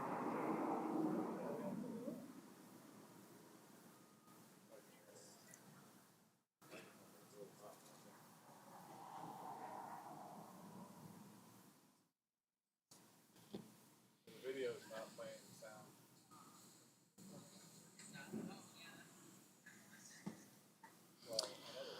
All right. Well, folks, thank you so much for your patience as we keep working this out. It's amazing that I can hear this in my headphones and you guys can't hear it at all. So once I do solve this, we will absolutely restart that video. There is one button somewhere around here that once I click it, something magic's going to happen. Until then, we'll get you back to your live view. I should make Carrie come sit down and talk while I fix it. I know you can hear me. You can't hear the video feed. It's interesting. So let's see. We will figure this out, though. It's going to be something stupid. I might have just found it, but let's go ahead and hit play again and see if we start getting any kind of connection here. Let's swap our feedback. I should make Carrie come sit down and talk while I fix it.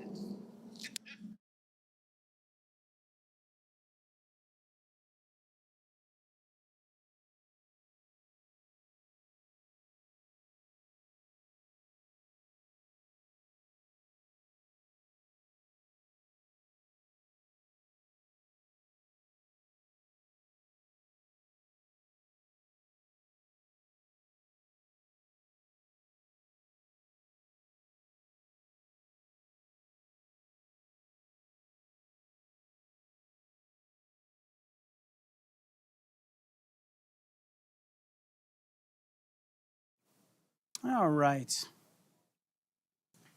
Well, we might have to find a little workaround here, folks, and I definitely have a couple of those in the back of my pocket, so we may be doing that temporarily. So let me see what I can do here really quick. I think I have a backup plan that'll work just fine. So, but I do have to flip around a few things here really quickly.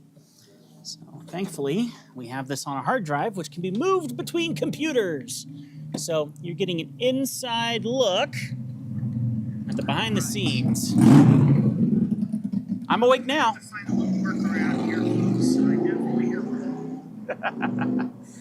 Someone's enjoying its motorcycle today. All right, so we're going to get this live stream working on my other computer here as best I can. And we're gonna see if we can get it to work through here. So bear with me a second as I get this working for us. All right, good. All right, I'm assuming you're gonna be hearing this now here in a half a second. So let's give this a shot and pray that it works for us here, okay? Here we go.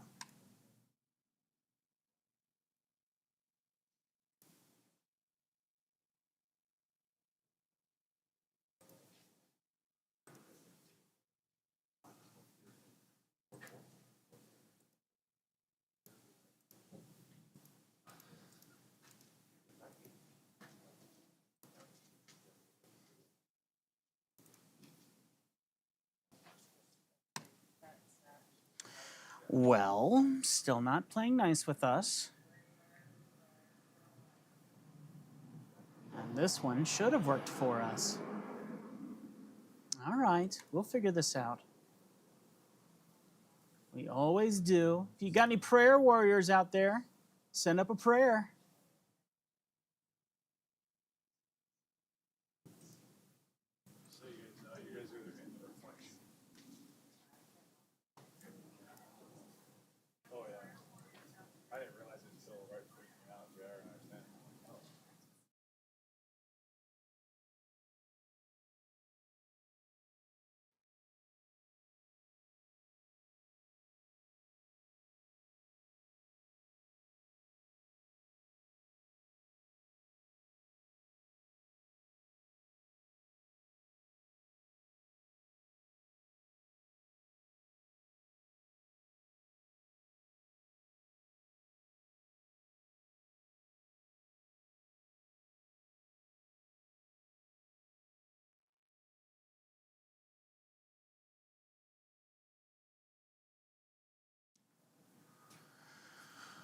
Carrie and Josh, I need a little favor. I need you two to sit down and have a little conversation in front of our guests here for a little bit, just because I need to keep this moving. Yep. Come here. That's probably exactly what it is. Here, each of you take a microphone and keep the conversation going for me while I figure this out. Okay.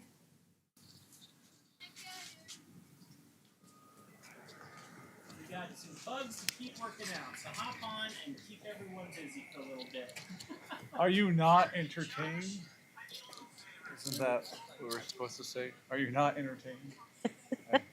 This is entertaining. I mean, Tim, I thought you were entertaining us pretty well. I know. I'd rather listen to you than me. No, you I do mean- not. Yeah, any day. That is not true. I mean, I think you're like gifted to do this. No, I did it in radio for a while. I mean, we could go over there and you could come over here. That's true. Well, if you knew how to fix it. I mean, I think we might feel more comfortable behind the screen because that's what we're used to at the mission. Yeah. We don't do it for recognition. that's right. That's right. You know, there's a lot to the mission that people don't know about. So How so? I think we should. Well, one of my questions was like, Josh, what's your favorite meal here that you've ever eaten? Oh, my favorite meal? Yeah. Man. Well, I know my diet's changed recently, so I haven't been able to eat everything recently. But I know They're a little carb heavy sometimes. I know, Yeah. a little carb heavy. Yeah. I do have to say though, flavor wise, I actually like the goulash. Oh, that's okay. Yeah. Yeah, Huh. I was just as surprised. Back when I was eating, carbs and gluten and all that stuff, I was eating the goulash, and I could eat a couple bowls of that. Okay. My favorite, and this is Mike. Don't take any offense to this, but one of my favorite meals our former head chef made was chicken parm. It was probably one of the best meals I've ever had. It was highly requested. Every time we had a meeting, every time we had people from the community. It was definitely a fan favorite. So. Well, I know that he was in there making chicken. Oh, today, yeah. And he was Yeah. doing his mic mix, you know, for the seasoning. And, Yeah.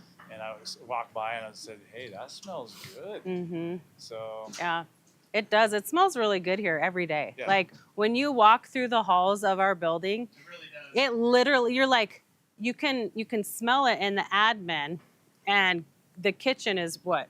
Think like how many yards away? I mean, Like, good 100. Yeah, 100 yards Yeah. away. You can smell it, just permeates into our building, and you're like, you kind of follow the smell, and you're like, what's on the menu for tonight? But it's, yeah. I mean, I do have to say though, I do not like the smell of broccoli though. Oh yeah. And I didn't realize that yeah. I didn't like smell of broccoli until I came to the mission, because when you have that much broccoli Yeah. that you're cooking, I walked out one day and said, "What is that?" I walked into the kitchen, it was broccoli, and I said, "I didn't know broccoli smelled like that." Yeah, yeah, I believe But when you cook that much of it, broccoli doesn't Yeah. smell good. That's true. So those days, I'm like, "Oh, it must be Mhm. broccoli day." Yeah. But- One of our favorite days, well, I would say a couple favorites. We get a lot of donations from the community, and Crooked Tree always sends down. Oh yeah. Oh, oh. I literally have to force myself to, like, because the kitchen is right across from my office. And I'm like, okay, everybody, take what you want. We're bringing it back to the kitchen because I can't look at this anymore because we're trying to be good, trying to eat healthy.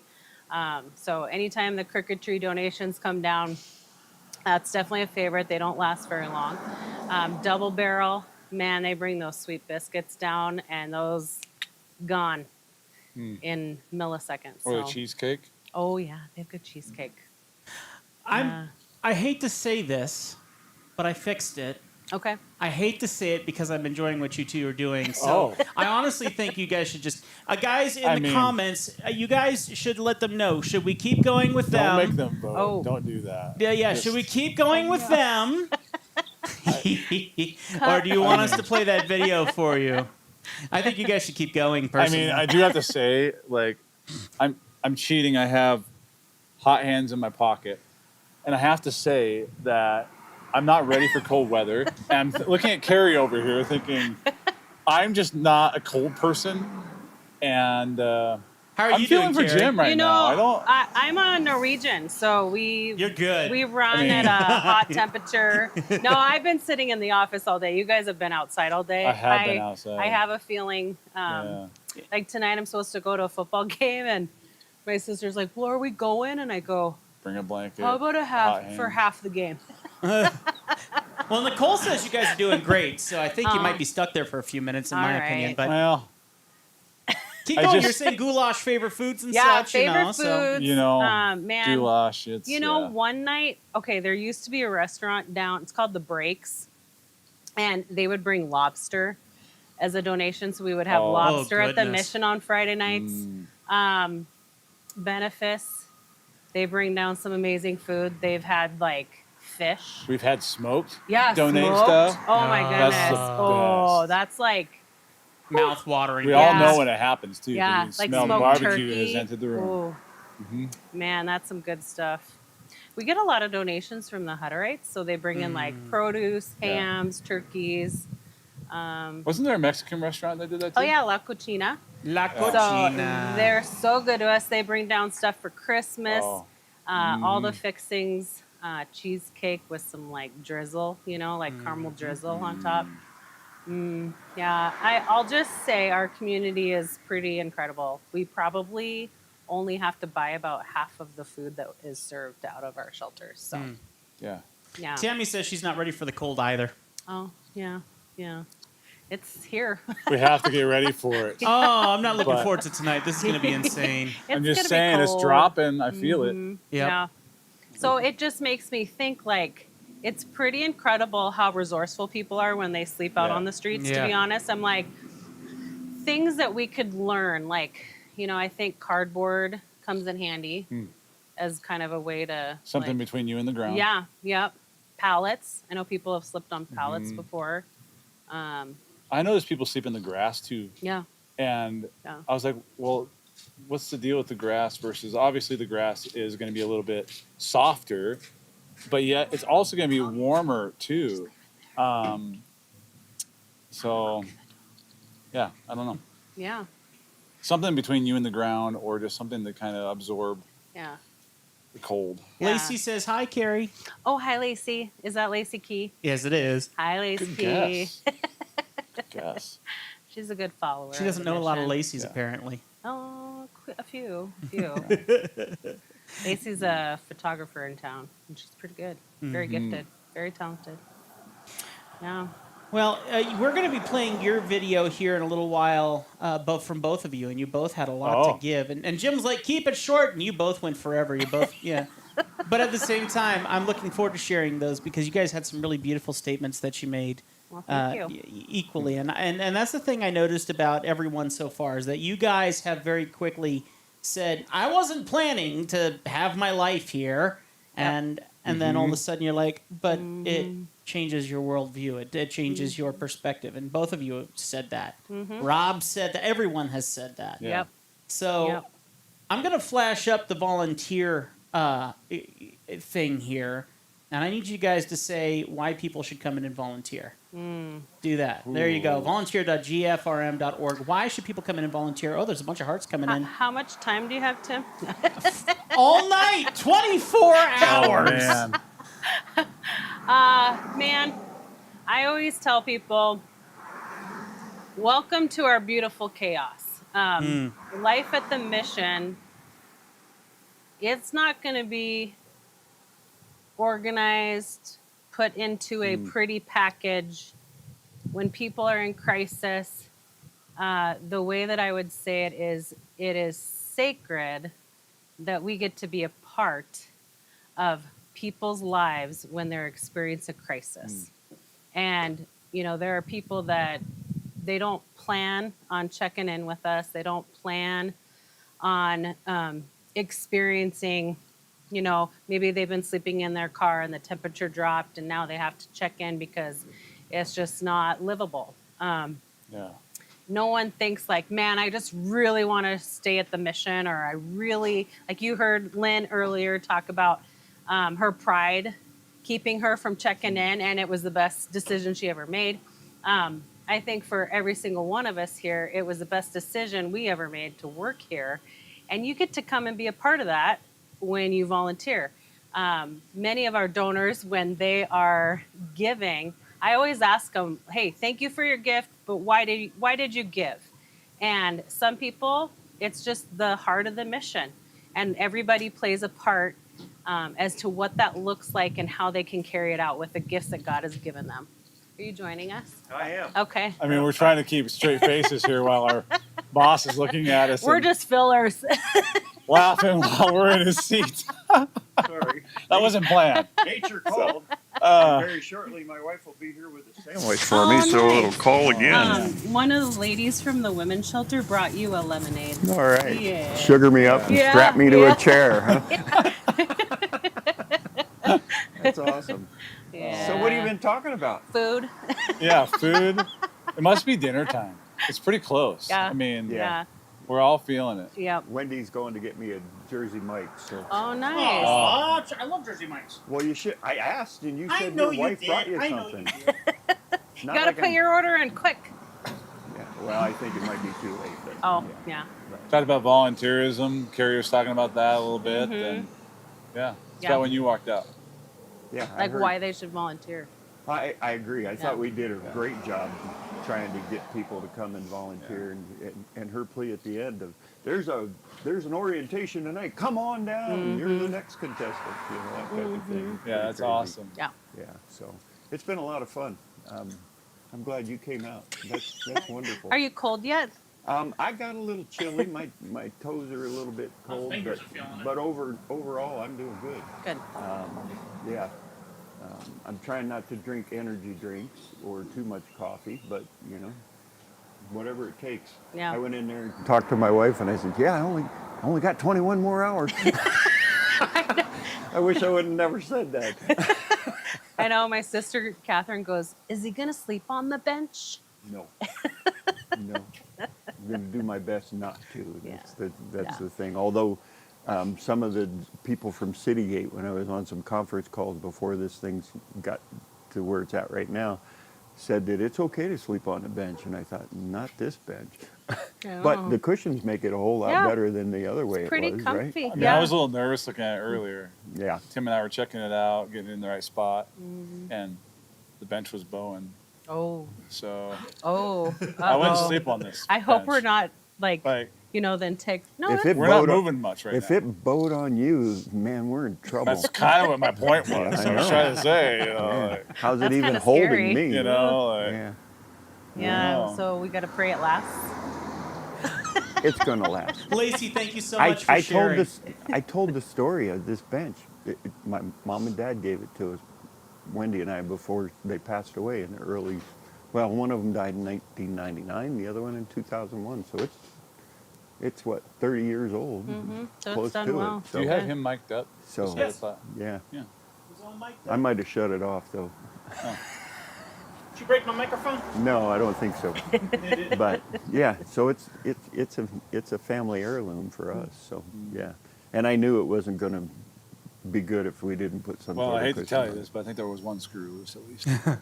Well, there People always been is telling around me- here. I mean, I was People been kind telling of, me that was a about that. lob to you. Yeah. Just, They've been telling me that for years. Oh, you well, meant here's the here's bench. the bench, and Jim's on this bench, and Yeah. here we are. We always got to have one. What- around Yeah. Yeah. No, What it's has it been like to work together? Oh, Do you want me to leave? I mean, it's a Which hoot. version do you want? No, just kidding. Yeah, it's a hoot. I don't know. Yeah. I try lot and of keep fun. things light. You It's know? been a joy. It's been, Yeah. Jim and I have been working. The first time I met Jim, he was on the board and he was laying tile at the men's shelter. So you weren't even working here. Nope. And I was like, whoo, Yeah. new tile, because I think that flooring, I think it was original or something. Oh, it it was was old. awful. Yeah. It was awful. And then when he started working, he was our development and Maintenance. facilities. Yeah, yeah. I was so excited because I'm like, I made a list, and I'm like, and he came over and he fixed everything on my list. I mean, it was Imagine like, that. yeah, it was Yeah. magical. Yeah. He changed light bulbs, and Yeah. it was really cool. Yeah, so that's kind of where Jim and I started. hmm I was a supervisor at the women's shelter, and Then you made the mistake. I mean, the choice to leave and I go do did. something else. I did. And I knew that wasn't right. So the minute we got an opportunity, we brought you back. Mm-hmm. Yeah. It was good. Yeah. It was good. We always Yeah. have a good time. I'll just We say do. that. Yeah. You know, you have to laugh because, Or you cry. or you cry. Yeah. Yeah. Yeah. I've done Yeah. a lot of both. Yeah. Yeah. A lot of both. Yeah. And the crying is normally because somebody got it, you know? Yeah. And, Right. and you know that they're going to do okay. Yeah. And it's good. Yeah. It's good. So, Well, it's fun Yeah. when you see like one of our moms who stayed with us, and then she interned with me when she was finishing up her degree in graphic design, and she brought in the keys to our trailer because she moved into her new house that Right. she built. right. And so those are things where you're just like, man, we're gonna celebrate those wins, and Yep. so we get to be a part of something like that. And when you go through, like when you get to do that with other people, and you know, you get to celebrate those successes, and you know, not just cry, but it kind of motivates you and keeps you going. It- So Yeah, it's Yeah. the motivation that keeps you going and Yep. keeps you doing, because you know, not everything's a success, and there's those that you really wanted to be a success that yeah, didn't get it, and it breaks your heart and it brings tears. But then you think of the ones that did get it, and yeah, they're moving forward and their lives are getting back together, and that brings tears too, because it's tears of joy that, you know, we're making a difference. Yeah. And we can never forget that. And when those people that don't get it come along, it can break your heart, but then you remember the joy that you got out of the last one that really got it. And Yeah. That's good. yeah. Well, And- That'll- Leah says, as with any job, the staff have to be ready to pivot at any moment. we Pivot. do, We've we never do, said that before. Pivot. Huh. and not the friends kind of pivot. It's more of the dancing kind of pivot. It's more basketball. Like Yeah. you're headed full, Yeah. full steam down the court, and the next thing you know, you gotta turn and Yep. run back the other way. Yep. Oh yeah. Triple threat. Sometimes we pivot so fast we could Fall end over. up with whiplash. Yeah. That's a true statement. Yeah. So Yeah. yeah, and Yeah. it's never a dull moment. You know, there's always something to do. There's always something different to do. If you see a garbage can full, you stop and empty it. You do what you need to do. Monday morning I went over to get some cereal because I forgot to eat breakfast, which happens often. And lo and behold, the dish pit was full of dishes. And instead of thinking, I wonder whose job that is, I spent a half hour over there getting everything, and it was a lot of fun. It was a lot of fun. So we're here to do whatever it takes to get the job done. I'm going to run over there and get a cookie because I think my sugar's dropping a little bit. All right, yep. Well, Josh and I pivoted just right now. I mean- like we weren't planning on This sitting. wasn't We the pivoted plan. right to this bench. I know, that's awesome. I'm sorry to make you do that, but it's worth it. It's we're worth it. keeping this seat warm for you, Jim. Yeah, What do you think of all the that's a real cushions he's thing. got going on it's here? pretty impressive. Like it's way more comfy than I thought. So Well, done. He Yeah. doctored this thing up. Yeah, he's well got done. two I did. cushions and I mean, it does Yeah. kind of sway when we move, so you know, you get kind of nervous. But I wouldn't sleep on this bench. That's the bench? I thought it was me. So question for you two. Place your bets. How long do you think he's going to make it before he has to go to bed? Or Before he take a has nap? to go to bed, like sleep. Yeah. okay. Well, there's two Oh. ways you can answer that question because I've seen Jim fall asleep before. Have you? At my desk. At his desk? Yeah, I mean that's. It was pretty impressive. So I know he's capable. There is great possibility, folks. Great possibility. I think he's going to make it. I told you not to say that, Terry. I Just for, literally walked into her office a couple days ago, and I'm like, if you did. say I anything, did. put a dare against him. I know. Don't play the Um, nice person. What is this? You forget that Jim's my boss and writes my reviews. For a limited I mean- time. What's he gonna do? Fire you? No, I mean he's preparing. I think everybody should do this when they're preparing for something because the mental aspect of this. Yes. Like he's been Massive. preparing for it. Yeah.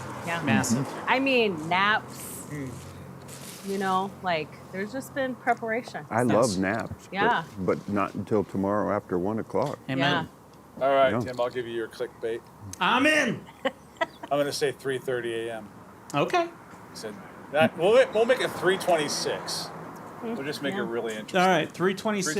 3:26. Anyone See in the if- comments We'll you get want to past place your that. bet? The worry Don't for text me has been I'm an early morning guy. I get up at 3:30, 4 o'clock in the morning. If you 'Cause nod I- off, does that count?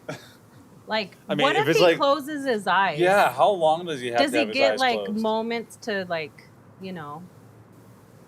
I took That's 2 not years really of German in high school, and the only thing that I remember from it is I learned how to sleep with my eyes open. So, because every time I'd close my eyes in German class, the guy would smack me upside the head or something silly like that. So, yeah, I can sleep with my eyes open, and you probably have seen me I've do that. seen it. Yeah, I've witnessed it. The question that I would ask is like, okay, at night at my house, that's when all the bugs come out. So Yeah. like, what are you gonna do if you have moths and? Oh, we already got Like- some. We already got some wasps. Yeah, there was something just flying around. Yeah. It made me think like, Yeah, what about Jackie. the bugs? Well, hopefully no mosquitoes because of how cold it is. Yeah, I don't think there will be mosquitoes, but If like, they're here for a reason. I'll put them on a bench and interview them. Well, your wife just pulled in, so she got to yeah. Ooh. sandwich some bacon. There you go. You guys got to talk for another half hour at least. So, because I'm going to go have a sandwich and get my sugar back where it All needs to right. go. When's that ship end? Don't want to go Oh, I over. think I'm off here in 5 minutes. Oh my land, that's great. That's great. Ooh, what kind of sandwich did you get?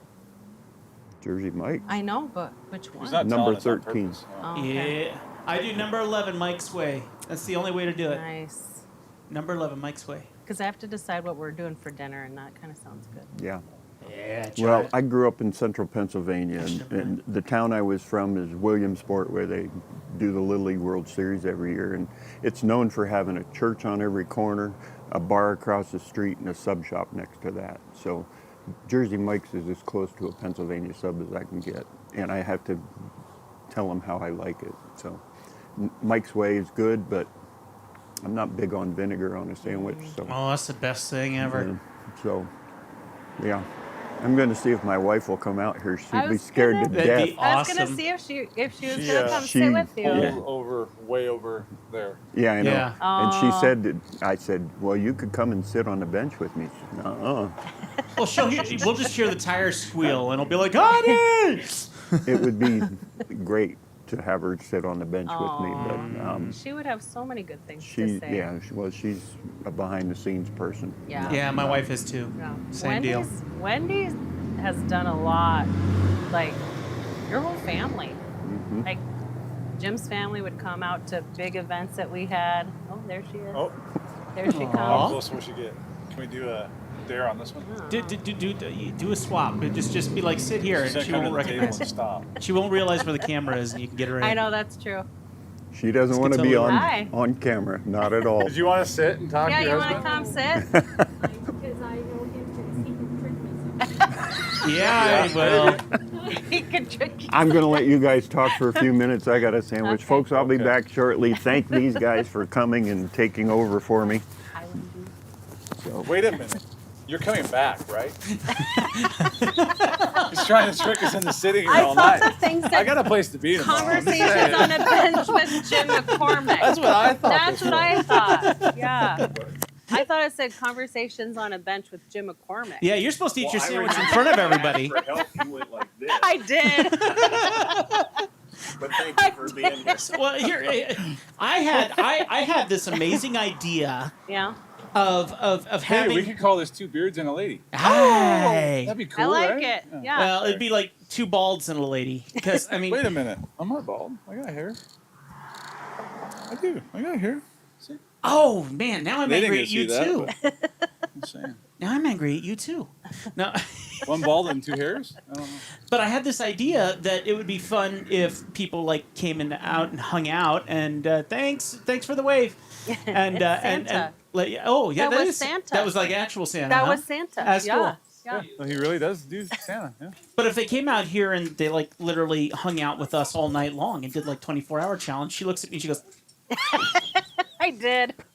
I'm like, all right, and here comes Chris, the man, the myth, the legend. With coffee. That's Look at how we that. determine who does what around here. See, I was never good It's at great. that. I never jumped It's at great. that fast enough. We implemented Yeah. that at leadership. It's one of the greatest things. Used to be Aw. thumbs up. What's up, Chris? Yeah. Hey, Chris. Look at this. Look at Coffee, coffee, coffee. you. We're already Jim will be shaking. back. He'll be back. He went to go Yeah, get we've some had- dinner. You're we've had our good. fill. You're Oh, good. that's so warm.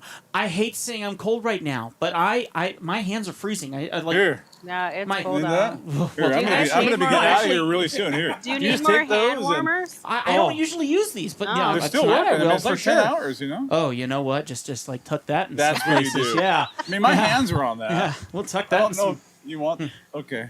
we'll I don't think he cares we'll right put now. it a few places. It'll be good.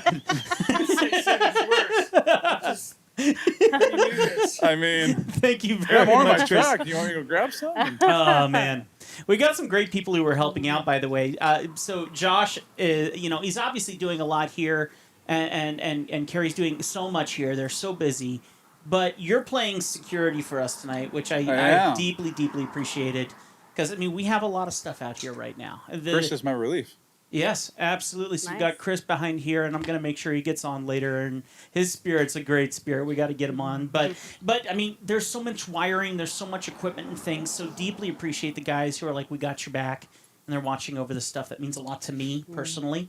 So thank you, because you are protecting my investments, and that's a big deal. And I mean, the thing here's the thing though. Here's what I love.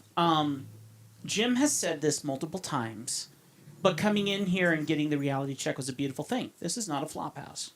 And I deeply appreciate his wording in that. This is not a flop house. And being able to come here, see the proper security, see how clean everything is, see how well everything is maintained, see how sweet everyone is, see that there's a place for kids to go and have fun, see that you guys are literally taking care of like 80 beds, you have room for so many people, and you guys were both saying this earlier. You find guys over digging through the garbage, and your response is the best response I've ever heard in my entire life. Share that response, please, because I think that's better than anything. Period. Period. Yeah, we do get a lot of people that go through our trash cans. There's multiples, and one day I was just taking out the trash, and this guy, I scared him. It was kind of unintentional but intentional, because he was going through it, and I said, "What are you doing?" And he's just kind of like, "Ah." And I said, we serve hot meals every day. Yeah. Come and get a real meal. You deserve more than trash, essentially, is what I was saying. So, yeah. I think that's beautiful, though. I mean, because think about what everyone else would do. What are you doing? Get away! It's not yours. And instead the answer is, what are you doing? Get your butt inside. Yeah. The answer's already. We're literally doing this for you. Just go on. Why are you looking for scraps when we have food? Yeah. That's hot and ready. Yep. But I think that's what we do as human nature in general. I mean, a personal thing right now is I'm working on some projects where I'm going, Lord, provide us the money, provide us the means and ability. And one thing that I did was I would go around and ask for money from, complete strangers and things like that, and never find a result until I realized, why am I asking them? Why am I not asking God? God's literally there going, I put the people in front of you. I've given you the opportunity. Here is your success. And you are not doing it the way that I need you to do it. Now, in this scenario here, you are the success. You are. And that is why we are so happy to come to you and be like, please consider donating. In my own personal stuff, that was where God was testing me. And he's going, I'm right here. You can go talk to other people, but I'm right here and I'm ready to help you. And he has. And I'm very excited about that. But we go to the cheap garbage first. It is what we as human nature do. And I've always said that we are incredibly good at cheapening everything that we have in this world. Anything that's beautiful, we find a way to cheapen it. Yeah, we put our hands on it. We put our hands on it. And we as human nature absolutely mutilate the things that were so special and meaningful in every way, shape, and form. So, yes, stop touching the garbage. We literally have prepared the door for you. We've opened the door where, please, I know you got issues. I know you're dealing with stuff. I know you got addictions. I know you got problems. I know you don't have a bed. I know you haven't had a shower in 6 weeks. Come on. Let's feed you. And I think that's amazing. And I think people, I mean, even my wife today, honey, not putting you on the spot, but she goes over and I'm like, we're at the Cameron Center, and she parks in front of the other mission. And no, come down one more street. They are so oblivious to how beautiful this place is and the meaningfulness of what you guys are doing. And you're running the facility. You have to keep an eye on all this stuff. Volunteers help assist in all of this stuff. Well, we have a great team. I mean, it's definitely not just me, because one person can't just watch Exactly. this. But we have a great staff, a great team, great volunteers. And on some level, too, our residents get to the point where they also feel some ownership here, too. Yeah. I've had residents be like, hey, I saw this thing happening, and I said, hey, they can't come in this door, or, oh, you have to go over here. Like, they get to figure out the rhythm. Like, oh, you have to go to admin for that. You have to, so, like, even our residents kind of start to feel like, hey, this is our place, too. Yeah. And, and one thing I was thinking about earlier, too, when you were talking about food, Jim has said this so often. He says, when it comes down to what you need to pay for, he says, pay for your rent and come get a meal. Right. Yeah. Like, because sometimes people get down to where they're like, I don't know how I'm going to pay for this or pay for that. And he says, pay your rent and come get a meal. Because being housed is such an important thing, and we want to help you to be successful. Right. And part of that is making good decisions. Right. And feed, you can feed your kids, you can feed people here. Yeah. So pay your rent, so you have a roof over your head, so that you don't end up having to be here. Yeah. Right. Well, you guys are telling me stories about people who don't sound like they're homeless. You're telling me like a story about a guy who's a professor, looking for a job. Yeah. And he's literally in that bind between one step to the next, literally doing Zoom calls for. Am I remembering this correctly? Oh yeah, yeah. We've had people that are highly educated Yes. with degrees that come here. We had someone that was working up at it was up on the hill. Like I don't. It was she was a mechanic on planes. Okay. Yeah. Because she was transitioning here. Yeah. From out of state, got the job and didn't have a place to stay and she didn't have her first paycheck, couldn't afford a place. And so, oh yeah, we've had people of all skill sets. We've had of varying levels. I talked about one of our moms when she was staying here, getting her degree in graphic design, finished while she stayed here, graduated, and then opened her own business. Shortly after she graduated, she's very talented. She's the one that just built her home and moved in with NeighborWorks. Right. Yep. And then we've had other individuals that, from all walks of life, but I think, in my opinion, in all the years that I've been with the mission, it's 17 years total, combined between my time at the women's shelter and just in my role as development director. I believe that everybody has value, and there's a talent that each person has. Sometimes they have to rediscover their talents and their giftedness, even if they don't have a degree, even if they don't have a high school degree. It's this idea of self-discovery, because maybe they can't do what they previously did. Right. Maybe they were driving truck and they were injured and Right. can no longer do that. And so it's this process of rediscovery of, okay, what does God want for me? What has he gifted me with? Yeah. And what are my gifts that I can share with the community? Everybody wants to give back. In all the years that I've been at the mission, whether they come back and volunteer, some former residents, they come back and give.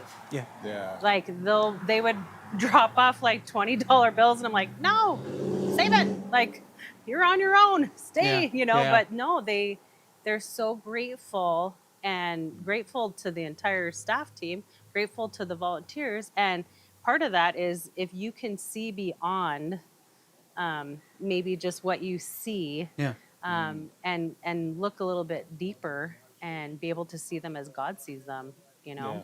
To be honest, it's everybody has something there, even if they don't have that degree. So Well, there's kind of this feeling sometimes that, like, oh, well, I would never be in that situation. Oh. And Yeah. I know Jim has said this a lot. He's said, each of us can be one paycheck away. Mhm.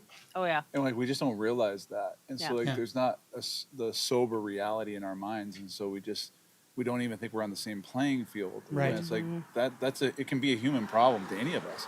Yeah. And so just to have that kind of compassion to realize that, Right. hey, this is obviously a situation that can be something we all can experience at some point or another. Absolutely. I laugh about the idea of job security. We think that we're safe. We think that we're okay until you're not. Right. Oh yeah. And I laugh when we forget that every breath that we take is a God gift and nothing less. And if you think you have luck, just wait until he goes, unfortunately, you're going to have a learning experience. Sorry. Because this is the next step for your life and what I had in store from you from the beginning. But it's going to make you a better person once you get to the other side. And like Lynn sat down here and, oh my gosh, what a sweetheart. What a sweetheart. A woman has a smile on her face bigger than this building. And she has seen the other side of this. Yeah. She's seen the other side of this and is thriving out of it now. Yep. She's been the other side of it. Yeah. Yeah. Yeah.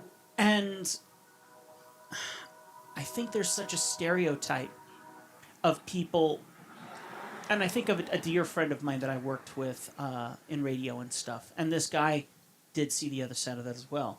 You'd never know, knowing it now. Right. You'd never know. Right. And I think the stereotype is people just assume you won't escape it. You have put yourself in this place from your bad decisions, And you will not be able to escape it because you can't control yourself. Because you want alcohol, you want drugs and things like that. And you can't maintain, you can't be a proper human of society because of this mentality. And I'm a blunt guy. I'm not pulling punches because this is the reality. This is the reality of what people think. People have no idea what's going on here. People don't know what's going down the street. I still don't, in many cases. But the reality is this is what people think about. And they don't see the success stories because success is supposed to be the normal thing. Well, what defines success? Like, Yeah. we celebrate one night of sobriety. Like, Yeah. it looks different for every person. Like, we're just glad they're here. Yeah. You know, and that they're making a decision to want to do something different Right. for themselves Right. and for their families, because, you know, for many individuals, there's lost relationships. And like, you know, you think that being homeless is just about the house. Well, you could be living in a house and be miserable. Yeah. And that crosses all social, economic, you know, that it doesn't matter. That's true for anybody. But I think, you know, for many, it's the disparity of their relationships and disparity of their family, you know. And, you know, I think we live in a pretty incredible community that comes around people and just tries to walk through this life with them and try to restore what has been broken. And so that's something that we get to be a part of, which is really cool. Well, and I think the world has caused even more separation with political viewpoints. I'm a Christian. I'm a very narrow-minded person. To believe in one God, the God of the Bible, and to call that the one and only way. That's a very narrow-minded thought. But the world has taken every aspect of our life and made it a very narrow-minded thought. And if you do not agree with me, then you and I can't. And I think that that's part of the situation is there's a certain level that family can handle on these situations where, I'm sorry, we just can't deal with you anymore. And in certain cases, that's a healthy, good thing for that family to do. Right. But there needs to be some alternative resources. Right. Here. Right. You know, the cool thing about the mission is that you have people from all walks of life in 3 different buildings. Right. And you have people that, you know, people think, oh, you have to be a Christian to stay at the mission. No. No. That's not the requirement. Yeah. In fact, we've had, one of my favorite times was when I worked at the women's shelter, and there was a lady who was, she just did not believe in God. And she would wait for me, because I had my job to do at night. She would wait for me so that we could have theological discussions from 2 different worldviews. And I loved it. It was the coolest thing in the world because there was a mutual respect where I'm like, you know, she's come to her conclusions just like I've come to mine. And you can talk about it in a way where it's like civil, where it's respectful, where you're not trying to change each other's mind. Because I don't feel that that's my job or my role. Right. Right.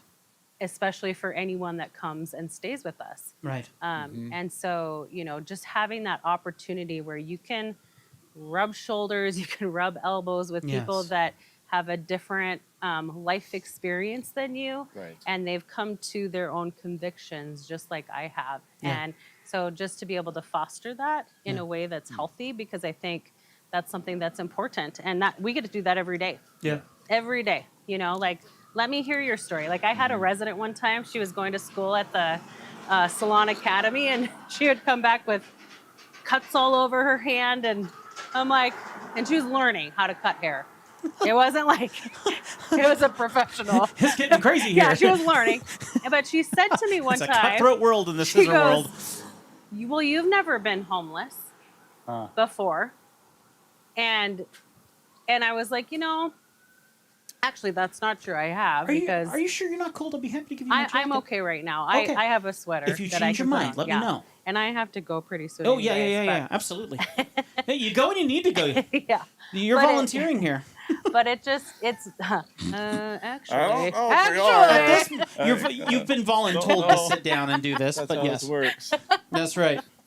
But she said something to the effect, and I'm like, well, you know, I've never lived in a homeless shelter before, but we were without a home. We had to stay at a motel before.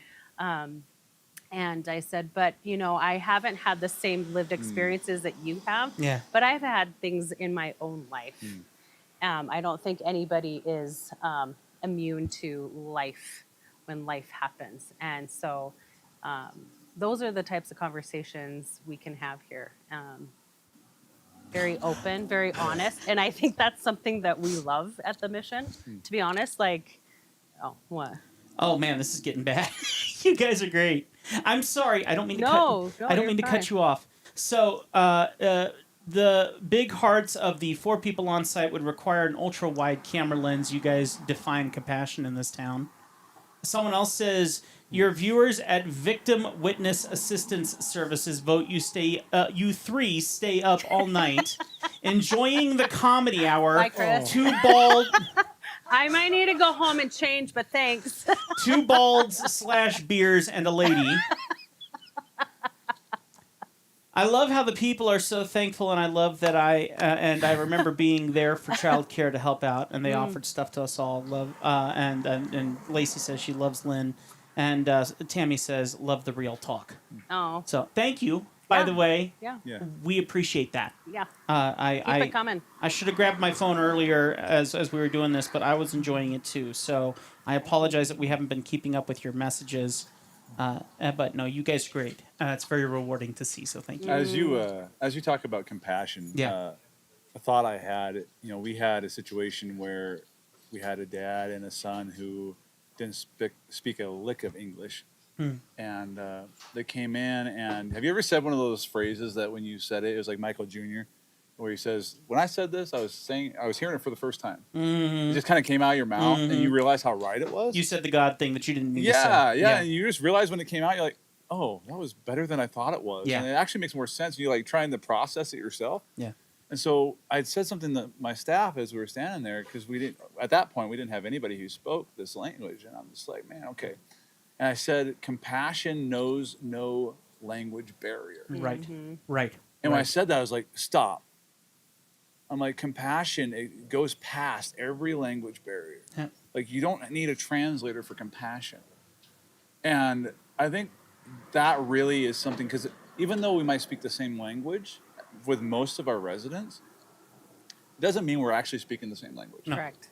And so to actually be able to talk through or show compassion, you know, Hold on. Go right ahead. Excuse me. Take your microphone. Someone's here to volunteer, guys. Go ahead and take your microphone off there. Oh, yep. Yeah, you can't You steal don't want to that. listen to me We love listening to in you. the admin area? Right? Now, you all realize what just happened. She ran, is what she really did. She But ran. She is running to help She- our volunteers, because as Lynn already mentioned, we Yeah. do have volunteer orientation tonight. And so that's one of the things we do at the mission, so that people can volunteer, because we want to make sure all of our residents and our children, families, everybody's safe. Yes, it's all handled So properly. we want to and make sure respectfully. that they go through all the training, the background checks, all that kind of stuff. So that's happening tonight. So that's always going through, going on a certain rotation. So that's good. But yeah. I coming back to your statement, no heart is changed by yelling and screaming. Right. No heart is changed in those moments. Every single time I have ever seen anyone's heart come towards compassion and find balance is when love and respect and mutual conversation was in place. Understanding. Yeah. And a Understanding willingness to doesn't mean listen. agreement. And a willingness to listen. Yeah. I mean, understanding isn't like, oh, you and I understand each other because we agree. You know, and so having be able to have the conversation. I and, like the smell of you know, broccoli, for the record. Yeah. Okay. Well, that's great that you like the smell. When broccoli's being cooked, I'll call and say, Tim, your favorite food is being cooked down at the mission, and you need to come down and hang out and go to the public meal, man, and just have some broccoli. Oh boy, sorry, I had to go I there. mean, for the record, broccoli tastes better than it smells. Yeah, that's for sure. I mean, that's for sure. But- Anyway, you were saying, I'm sorry, I cut you off. Yeah, no, you're good. It was a joke. I had to run with a joke. Yeah, no. Understanding Recall. is good. I mean, just, understanding. And sometimes we understand that this isn't working. We haven't talked about that, I don't think. At the rescue mission, I don't know if anybody's talked about this, but we're not saying that we are the answer for everyone. Right. And we're not saying that we have the answers that everyone necessarily needs. I mean, we believe that faith is the answer for everyone. Yeah. But not everyone else agrees. Yeah. And the people who come here don't always agree. And so we recognize that sometimes the Great Falls Rescue Mission isn't for everyone, and it doesn't work necessarily for everyone to come here and find what they're looking for. But what we recognize, though, is that along the way, this is an unashamed, pivotal piece to the journey that they're on. Yeah. Whether they might recognize it or not, Yeah. at some point, people will say, I got something, learned something, understood something, received something from the rescue mission and what they provided that ultimately helped me to figure it out. Yeah. And that's huge. And so, I mean, even with going to our partners in town, realizing that we're a piece of that. And many times we'll have to say, like, you know what, maybe this is the place for you. Maybe there's somewhere else down the line that can help in a different way than we can. And that's why I think in a lot of ways, raising awareness and having conversations on the bench with Jim McCormick, who happens to not be here at the moment, that's part of the reason why we're doing I'm this. here in spirit. Yeah, paging Jim. Yeah. He's on break. He's on break. Who said he could have a break? I mean, I thought this was 24 Lynn? hours, and now it's 23 and a half. 23 and a half hours with Jim That is McCormick. technically him falling asleep right now. He didn't make Somebody it to needs 3:30. to actually go check and make sure he's not sleeping. I 'Cause agree. That would break the rules, and then I would win, I think. Now it his is. wife is here, so Yes, and that's good. And Wendy is amazing. She's a huge part of that. I think our spouses, that's something too we could talk about. Yes. Because every one of us, the family members and whatnot who know that we're a part of the rescue mission, Mm-hmm. of course, there's confidentiality. We can't just talk about the things that are happening. We can't just unpack all that stuff. We can't, but yet they still feel the weight of the work that we do. Yeah. And so I think, if you're people of faith, I encourage you to pray for our spouses, our families that ultimately are, they're pulling for families here too. They feel the weight of what we feel on some level. Right. Well, and I know it sounds stupid to say it out loud, but they are human too. And they deserve just like you wouldn't want your family to be put in the public eye for their safety. These guys got it even worse. I literally just attended a wedding a few days ago that was a beautiful wedding, but it was marred by the idea that there were some family members who were not permitted to come and be there, and if they were going to be told not to because of the danger that they were going to have. And it's a terrible situation. Thank you so much. Deal. See, now she's leaving me. Yeah, Carrie's leaving us. Take it over. But no, Oh, thanks for man. spending some time. Yeah. I appreciate it. Yeah, absolutely. We'll see you tomorrow. Yeah. Okay. Bye. Deal. Tell McCormick to get his butt out here. I know. I think he came out of the office. How long does it take to eat a sandwich? Well, and here's the thing. You're leaving soon. Like, you I got to am. go and pack a bag and you're getting out of here. I am. Yeah. Talking about family and we're It's gonna be a good thing. Taking my son on a trip and my wife, and it's gonna be good. Yep, absolutely. So if you need to get going too, you absolutely deserve it. You were I supposed do. to, you were What supposed to time be is it? leaving. Oh. Well, Chris is your backup plan, and you're already here. So Okay. hey, Chris, you want to come have a seat? This guy needs to go. Yeah. You should come hang out with me a minute. Come on. All right. I won't steal. I won't do the unpardonable sin here. Plug that on your shirt there, Chris. Yeah, there's that one. And I will step out. All right. You have a good night. Let me make sure our feed is looking good. But have a seat there, Chris. Make yourself at home really quick. And I need to check our recording system here and make sure that we're doing good here. It's in the break room. I didn't want it to get cold fast. And out here it will. Yes, it will. All right. So hopefully Jim will show back up here in a second. And He just stepped in. He's going to grab his coffee, and he's on his way. beautiful. Then I will go and sit back in my space and go hide away behind the booth where I belong. But Chris, tell everyone a little bit about yourself. What do you do now? Well, I'm one of the supervisors over at the Men's Rescue Mission, and I've been there for just about 3 years now. What is the Men's Rescue Mission like? I can make jokes. Usually I would make jokes. I like cracking jokes, but an honest answer to what is the Men's Rescue Mission is it's a place where there are a number of men that have been wounded throughout their life, and they're trying to figure things out. And so we have a number of employees over there, staff members that are over there that our primary thing is that we're partnering with them in this life to be able to help them become productive. Yeah. To be able to integrate back into life as seamless as possible. I mean, there's always going to be hiccups, but and working there has been. It's funny because you get that where you have a lot of victories. Yeah. And occasionally you get the heartbreak. Yeah. And nothing can really prepare you, I think, for the heartbreak. Right. But you know that that's where they're at. Right. And so we try to do our best to just be there for them. How quickly does a heartbreak negate all of the positives that you've seen? We don't let it. I mean, we'll, as a team, we'll talk about it. We'll try and figure out if there was anything that we could have done differently. Yeah. The long and the short of it is with each of these men is we can only match them to where they're at. We can't do the work for them. And so some of them aren't quite prepared yet. Yeah. But that's not a bad thing.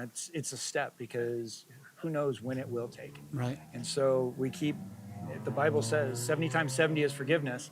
Why wouldn't we give the chances? Mm-hmm. Yeah. So. And I mean, how many people are you dealing with on a daily basis right now? How many guys? So as far as how many residents we have over there right now, we've got just over 40.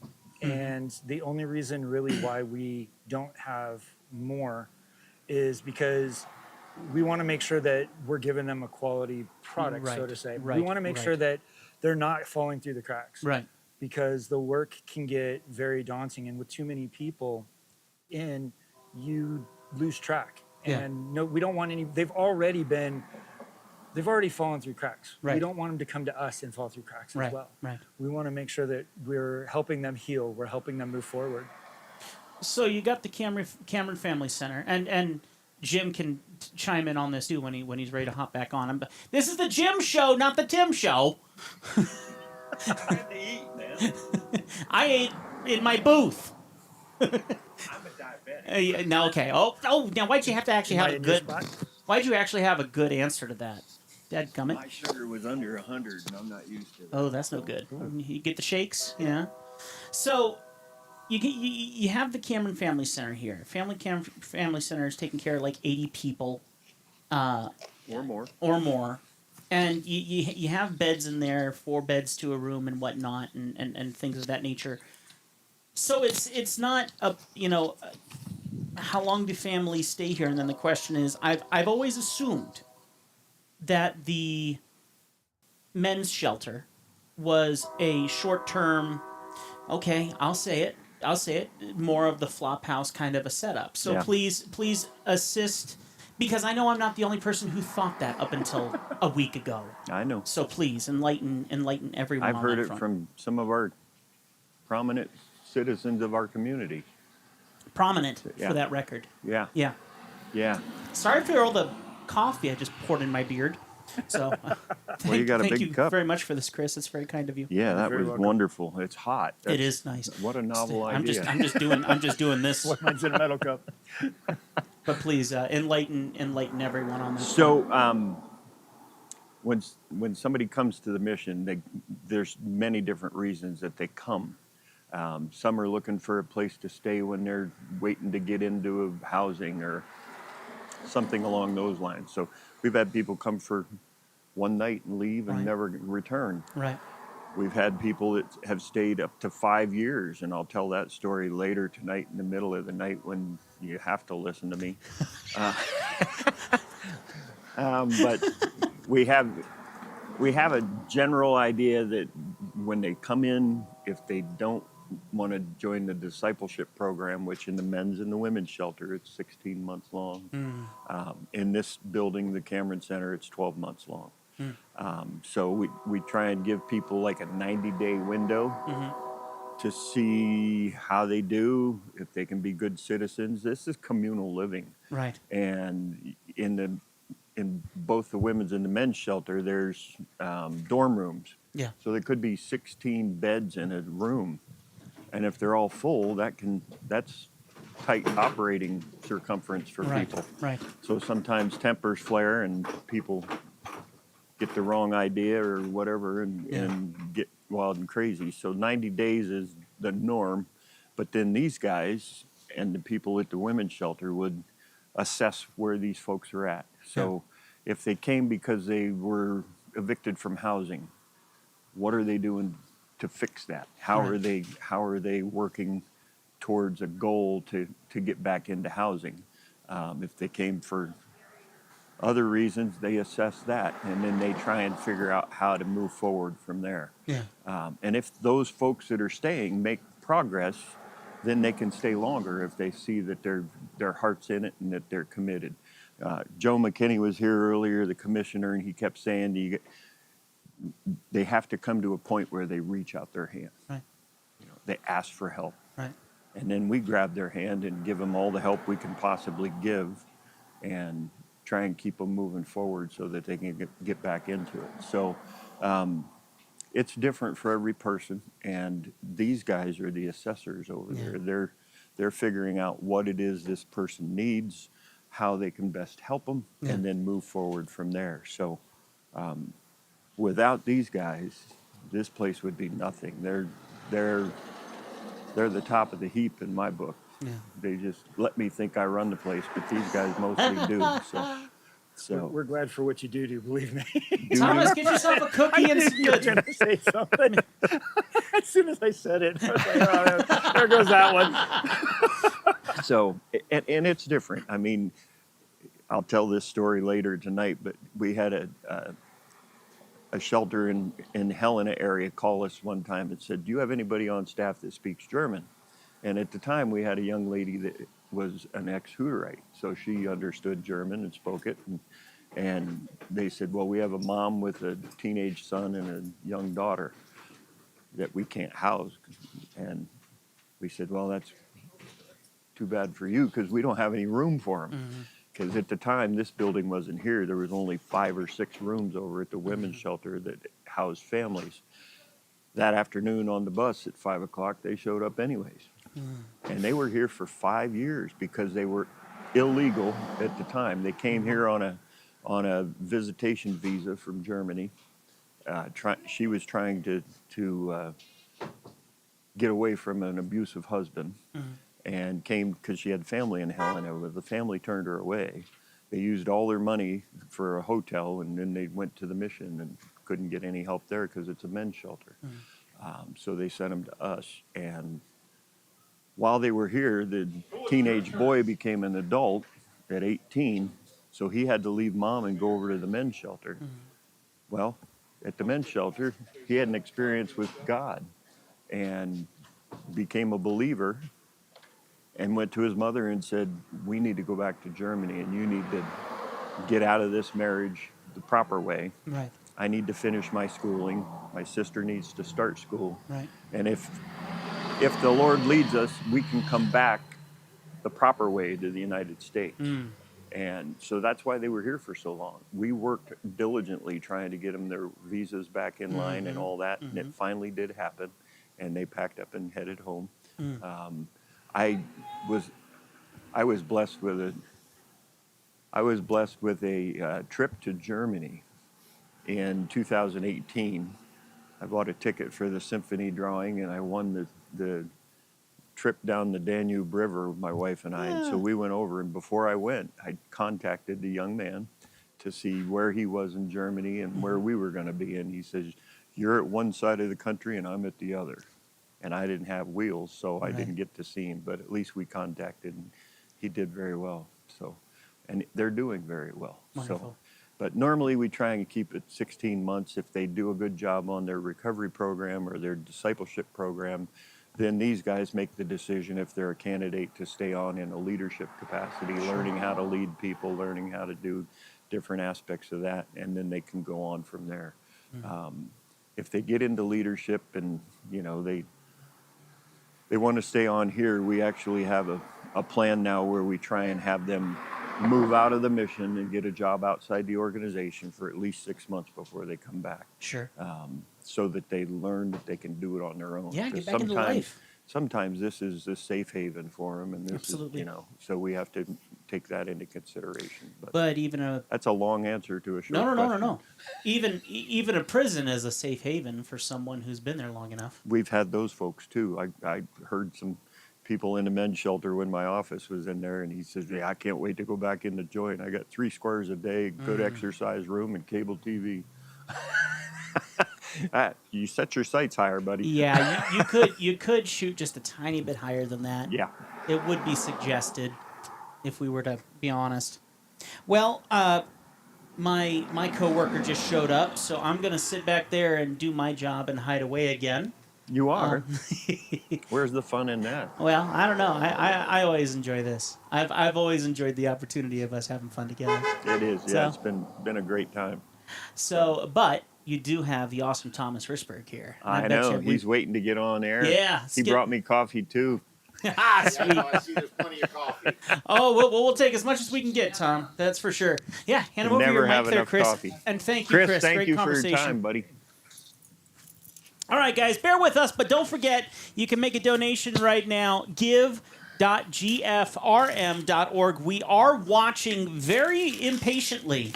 And the awesome Carrie is keeping an eye on her phone while she's awake, and will give us updates when we do get extra donations in. We deeply appreciate your donations to the cause. So just give us a contact. We'll look forward to getting your donation. You can do that at give.gfrm.org. Give.gfrm.org. Let's see. Jennifer has a lot of great comments on here. Deeply appreciate it. She's ready to do some volunteer work, so it seems. And she really likes the discipleship program. She completed it, which is awesome. So, Jennifer, thank you so much for all your great input. Definitely appreciate it. And as these two get seated and get comfortable, we're going to reset our recording here so that we can get these two guys having a good chat, and we'll get things going. So, all right, we're cranking these guys up here. Here you go, gentlemen. You're on the air. All right.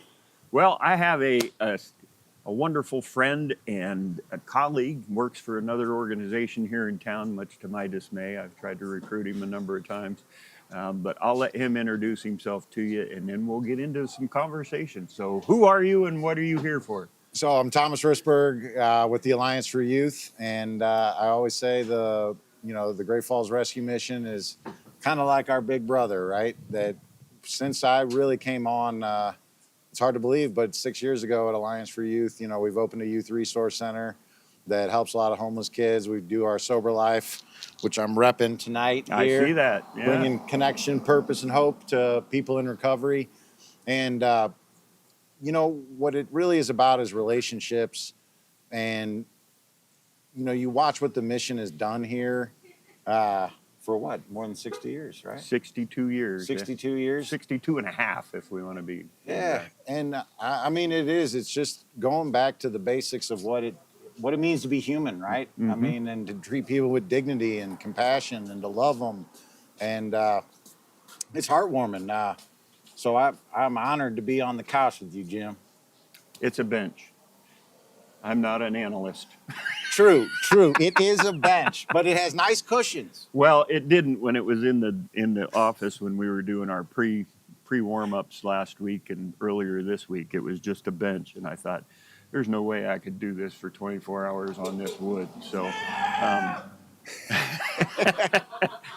gotta love them. That's awesome. Yeah. Yeah. So I brought cushions from home. I brought the bench from home. Yeah, we're here to just talk and to see how you're doing.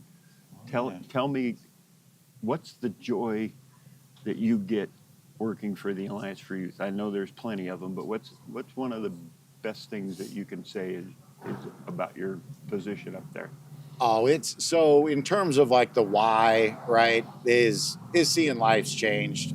So I'm a person in recovery, and so I, really struggled with alcoholism, and I mean for a long time. Right. And I was kind of that hero type. I grew up in St. Louis, Missouri, and went out and I was a lawyer, and I was in the big city in D.C. and doing policy work, and you put up masks and facades, and you're just hanging on for dear life, right? But you're able to, and that all kind of, you drink enough, right? And you can't keep up the charade any longer. And I came out here to Great Falls, and really had gotten to my bottom. And so at Alliance for Youth, and I do a lot with the Sober Life in particular, we meet people where they're at, coming in that were at a place where I was, right? And there is nothing like seeing a person come in, right, when they've reached the end of their road, and to see over the coming months and years them grow in their recovery and have a beautiful life and family and community. And it has that, just all we ever hear about, right, are vicious cycles. And to see that virtuous cycle, right, that a person comes in and then their brother or their mom or their cousin comes in, right, and you see whole families heal, right, and sometimes it's been generations. Like, that is absolutely 100% why I do this work on a day-to-day basis. It's not work. It's a joy and a privilege. You are 100% right. Like, what I say always is that, like, I know that I'm perceiving things wrong, right? If I start seeing things as obligations instead of opportunities. Amen. That, Yeah. I said earlier with another person, I said, I don't look at it as work. I get to wake up in the morning and I'm excited to go to work. It's not work, though. It's a joy. What you just described, we see it here as well. And that's the transformation of people that have been at the pit, so to speak, at the bottom of their rope. And then you see them catch on, and they start making progress, and they start. It's amazing to me, and that's what keeps me doing what I'm doing, because I get as much out of it as they do. I get to see them transforming. Amen. So, and I think something that I talk a lot about is, it's a genuineness to it, right? That once you strip away all of it, right? The house, the cars, and you're left, right, with a person who is really lost, right? Like, there's some level of honesty, and in that work, right? It is a joy, right? And it is powerful. I mean, I've said this a bunch to you, right? Like, a lot of what I see in our modern society, right, is we've lost track of the core human values, right, that have been timeless. And I mean, go back millennia, right? And so you kind of look at it, and a lot of people are always trying to diagnose, what ails us, right? I mean, because you look at it kind of objectively, right? And you've never seen a more prosperous society in the history of humanity. That's right. And yet, we have all these, whether it's addiction, right? Whether it's homelessness, whether it's, poverty, we see all these things that are climbing, right? And you ask yourself why. And so much of this gets lost in complexity, right? We're all thinking about systems, and all that's important, right? And we do need to be very intentional about, recognizing that, we don't have limitless resources, right? And we're using them well. But so much of when you're crafting these strategies, right, just keeping in mind, at the end of the day, we all have very similar needs, right? To feel valued, to have dignity, to feel connected. And so places like the Mission, like why I love it so much, right, is it answers the why. I say so many of our systems are built, they'll show you what to do, you know, how to do it, right? They don't answer in a person why. Right? Why do I want to better my life? Right? You know, they talk about it in the Bible, right? Like, you know, like a dog returns to its vomit. You know, we return to our what we know. Yep. And so I come here, I actually, you know, you want to talk about personal stories. The first thing I did, I've been a Meals on Wheels person my whole life, but I came out here to Great Falls and I started volunteering at the Rescue Missions After School program. And you can see in real time these kids, right? I mean, you can see that, like, regardless of what had happened in their life before they came here, right? It was Nolan and Hope, right? Very fitting. When I was here, they understood. It may have taken them a couple months, right? A couple weeks. You got to be consistent. But that they are loved, that God loves them, right? And that they do have a future, right? They do. And it starts with meeting them where they're at, like you said, not judging, but meeting them where they're at and building that relationship from there. I think that's one of the problems with society today is that we take away relationships. I know back when I was a kid, everybody had a front porch and no air conditioning. So most of the time they were out on the front porch in the evening because it was too hot in the house. And you could meet the neighbors, you could talk to the neighbors. Then we started putting up big wooden fences instead of chain link fences where you could talk over the fence, so to speak.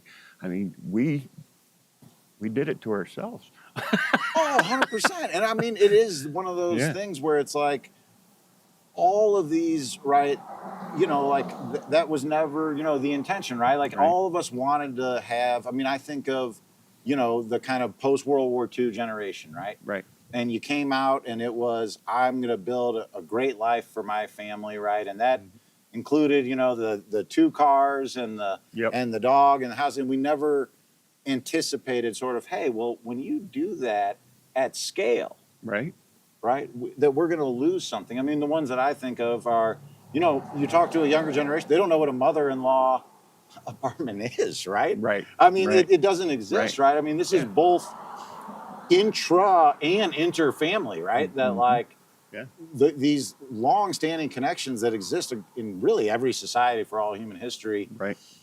It was, we took it for granted. I mean, it's a classic fish in water, right? And I think now it's our opportunity to be intentional. Right. And to show that, like, hey, this just was natural, right? I mean, we kind of needed each other to survive, right? We do. Relationships are key. I joke, right, that being human, right, has been hard, right? I tell you the whole history of humanity in 3 words, right? War, disease, famine, right? I mean, it's not easy. And so we needed each other on such a visible, visceral core level, right? And now you don't need to survive, quote unquote, right? To have that food, to have these interconnections, but we are starving spiritually and we're starving for a relationship. Yep. You're a good preacher. That's it's definitely all God. I'll tell you that, Jim, because I was a really shy kid, and there's nothing would have scared me more than getting in front of a camera. And now I just kind of. You're a show off now, Thomas. Well, Tim, I always say this, right? Like, I got one real goal in life, right, and that is to bring connection, purpose, and hope back into our society, and it's a pretty simple program, right? It is. Yeah, it is. So working with the 2 organizations up there, the one organization and Sober Life is a sub-organization, so to speak.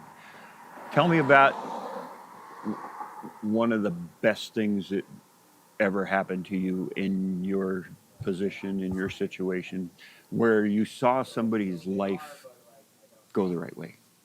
This one is a pretty easy one to answer. I have 2 stories that I want to tell real quick. So one was, we had a person that had been in recovery for more than a decade, actually. Right? Oh, wow. And worked with people with criminal justice involvement, right? Oh, wow. And they felt such an overwhelming stigma, right, that if people knew that they had struggled with addiction, right, that they would be ostracized, right? Right, That they right. would not, the colleagues would look at them as kind of like, well, here's the person that, is not really on the team, so to speak, right?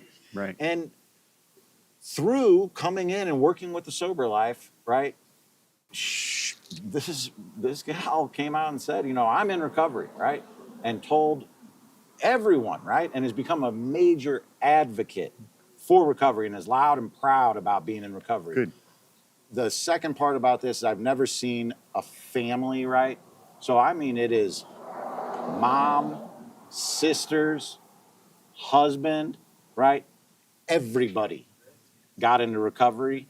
And I think when you think about that, it was her courage to stand up and really say, I'm a person in long-term recovery, right? And I think it gave them that, this is not something that I need to be, ashamed of. Yeah. And they came out, and I mean, they have kids that are thriving.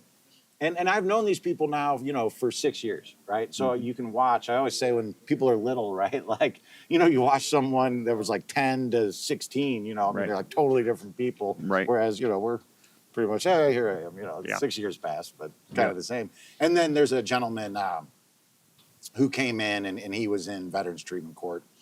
And he lost a daughter, right, to suicide.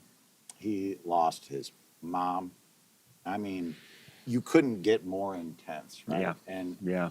And yet, through having these bonds, right, of this true recovery community, he stayed sober through it. He's sober today.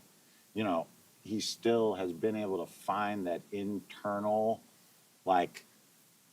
just strength. I don't know. I mean, and it's found through those web of connections, right? I mean, I can tell you that, it is not always pretty, right? I mean, I think that's something that, those are really difficult things to deal with. And he had some really difficult days. Right? But when you are nowhere else to turn, right, that's when you go to drinking and drugs, right? And he had people in his corner, and we wrapped him in love. And whether it's raising funds to make sure that people could be honored properly, right, or knowing that, when he has those thoughts going through his head, right, and he's just down and depressed, right, that he picks up that phone and there's someone who calls, picks up, wants to talk to him, and then says, hey, let's get out, let's play volleyball, let's do something, right? Those two, to me, I'll remember from the rest of my life. I still know these people well, and that's what we're all about. It's the whole deal. That's awesome. So a lot of people might not know what Sober Life does to help people through those addictions. Can you give us a brief synopsis of what you guys do to try and build that relationship, so to speak? Absolutely. So we have really kind of 6 activities that define what we do. The first thing, and this is a lot of when people are coming in new, they may be uncomfortable going into things with groups, right? So we offer one-on-one peer support. Right. That's kind of a nebulous concept. What it means is the person that's working with you, your peer, right, has struggled with addiction and or a mental health disorder. Right. And that they have been in continuous recovery for 2 years or more. We go through, we take a class where you learn about kind of the best practices of how to interact with somebody that's in crisis, what their needs are, what they're going to be presenting with. And then the Board of Behavioral Health certifies them, right? Right. And so you continue to get training and you make sure that this person is equipped to handle all these difficult situations that are going to come at them. Once you get there, right, I say the difference is you get a clinician, right? And I have used counseling and treatment, and it saved my life, right? And so it's a both and, right? But a clinician, right, they're the knowledge keeper, right? And they're giving you all these tools, right? And then you got to walk the walk, right? The peer supporter is there to walk that walk with you. And I think that's the best way to describe it. So we do one-on-one peer support. Then we have a fitness activity every single day of the year. So tonight, we've got HIIT. So there's high intensity interval training over at Great Falls Fitness. I actually just came from there with Amber Fellman. All right. But, we got volleyball at Solid Rock Bible Church, right? We got at the Nazarene. We got basketball on Fridays, yoga with Sage on Sundays, water aerobics up at the Great Falls High. So we're always getting out and giving people, you know, that dopamine you get from doing activities, really, really purposeful and helpful, and especially in early recovery. Third thing we do, family-friendly activities, right? So we get everyone together. This Saturday, we have an Art of Recovery logo contest. So people will get a, you know, draw, whatever it might be in our logo, and then we'll pick one for the year, right? We'll have a logo. But whether it's baseball game or, you know, get together, go to the pumpkin patch, the corn maze, water park, we do something fun with the families every 2 weeks, typically on the weekend. So that's the third thing. Then you got to pay it forward, right? I always say the best way to get out of self-pity and self is to go help someone else. Amen. So we've done plenty of projects at the mission, right? Whether we're painting or serving meals, whatever that consists of. A couple that we've got coming up that are near and dear to my heart, right? We go serve a feast at the Grace Home, a transitional home for vets. And we invite folks now from Grace Haven, which is women, men are at the Grace Home. And we cook them a great big old feast, and we serve it, you know, very, you know, fine tablecloths, and kind of, we have a speaker come, and then we do a coining ceremony, right? We give them challenge coins and try to just show them, you know, thank you for your service on Veterans Day. We always hold it on Veterans Day. But another one that I love, on Valentine's Day, we do something called Sending Love to Seniors. So, you know, it can get real lonely in Medicaid nursing homes in particular, right? Not a lot of family. And so a lot of times their spouse, right, or, you know, their loved ones have passed on. So it can be a sad day for them, Valentine's Day, right? So we make cards, and I mean hundreds of them, and we get chocolates, and we go and we give cards to seniors, send them love on Valentine's Day. Not the little sweet and sour hearts or whatever they are. Oh no, we go big. Okay. So we'll have to see. Candy Masterpiece would always donate the chocolate. So you know, any of the chocolatiers out there that wanna help out, this is your time. You're looking. Exactly. They're looking. We're looking. Yeah. So you know, you got the peer support, fitness, family-friendly events, volunteering. Then we have support groups, and they're all peer-led, right? So they're by people in recovery, for people in recovery. So whether and these are tough issues, right? I mean, it's peer sexual. You know, we have peers that talk about sexual trauma, right? We'll go through and people that have had a loss. We have a grief group, right? We have a domestic violence group. We just started one that's for friends and family, right? So to come there, that people that have struggled, right, with a family member, and so. We do those support groups, and then the sixth one is we have a lot of Native American culturally relevant activities. Big one there is we have a Red Road to Wellbriety support group, which is kind of the 12 steps, and then we weave in medicine wheel concepts. And then we also collaborate with the Indian Family Health Clinic, and they do Creative Traditions beading for us. They also do a Zumba class, which is awesome. Zumba. We're all That's just about fun saying it. Zumba is fun to say. Yeah. So all the fitness stuff, you know, they've got cool names, the Tai Chi, that sort of stuff. But that's us in a nutshell. And sorry. Yeah, I know they got the big truck. But everything we do, and I want to emphasize this, is completely free to those we serve, right? We try to have childcare if it's something that's only available for adults, that's free. Right? We try to have free food at everything we do. We offer transportation, especially if it's out of town somewhere, right? Going to a corn maze. And we are alcohol, drug, and just as importantly, judgment free. You come as you are, right? Like we are a place where you will find people that have been where you've been and are wanting nothing more but to just connect, have a great time. I like to say we have fun. Did I hear something, not just now, but in the past about a float trip, rafting trip? Oh, yeah. We've done annual rafting trips, which are pretty epic on the Missouri River. We put in at Craig, take her down to Mid-Cannon. I mean, snowshoeing. Like, we're out doing cool stuff, hikes, you name it. I mean, I always say I didn't get sober to lay on my couch, right? Like, I'm going to get out. And that's part of the recovery in my eyes, because I've had issues with everything, very addictive personality and dealt with it, but I didn't do it through all those things. But you have to change your lifestyle from what you're used to to what it could be. And you're doing it with everything that you're doing by keeping them busy, learning that they can have a great time without alcohol involved or without drugs involved or without sex involved or without gambling involved. So it sounds to me like you guys got a great organization up there. Keep doing what you're doing. Well, we always say we got great partners and learn a ton. And I mean, I just want to say, Jim, you know, and this is like, I've known you now quite a few years. Yeah. And, you know, I love my favorite Bible verse, right, is from James, right? You know, it's like, you know, some say I have faith, right? Some say, you know, I have works, right? And it says, you know, I will show you my faith through my works, right?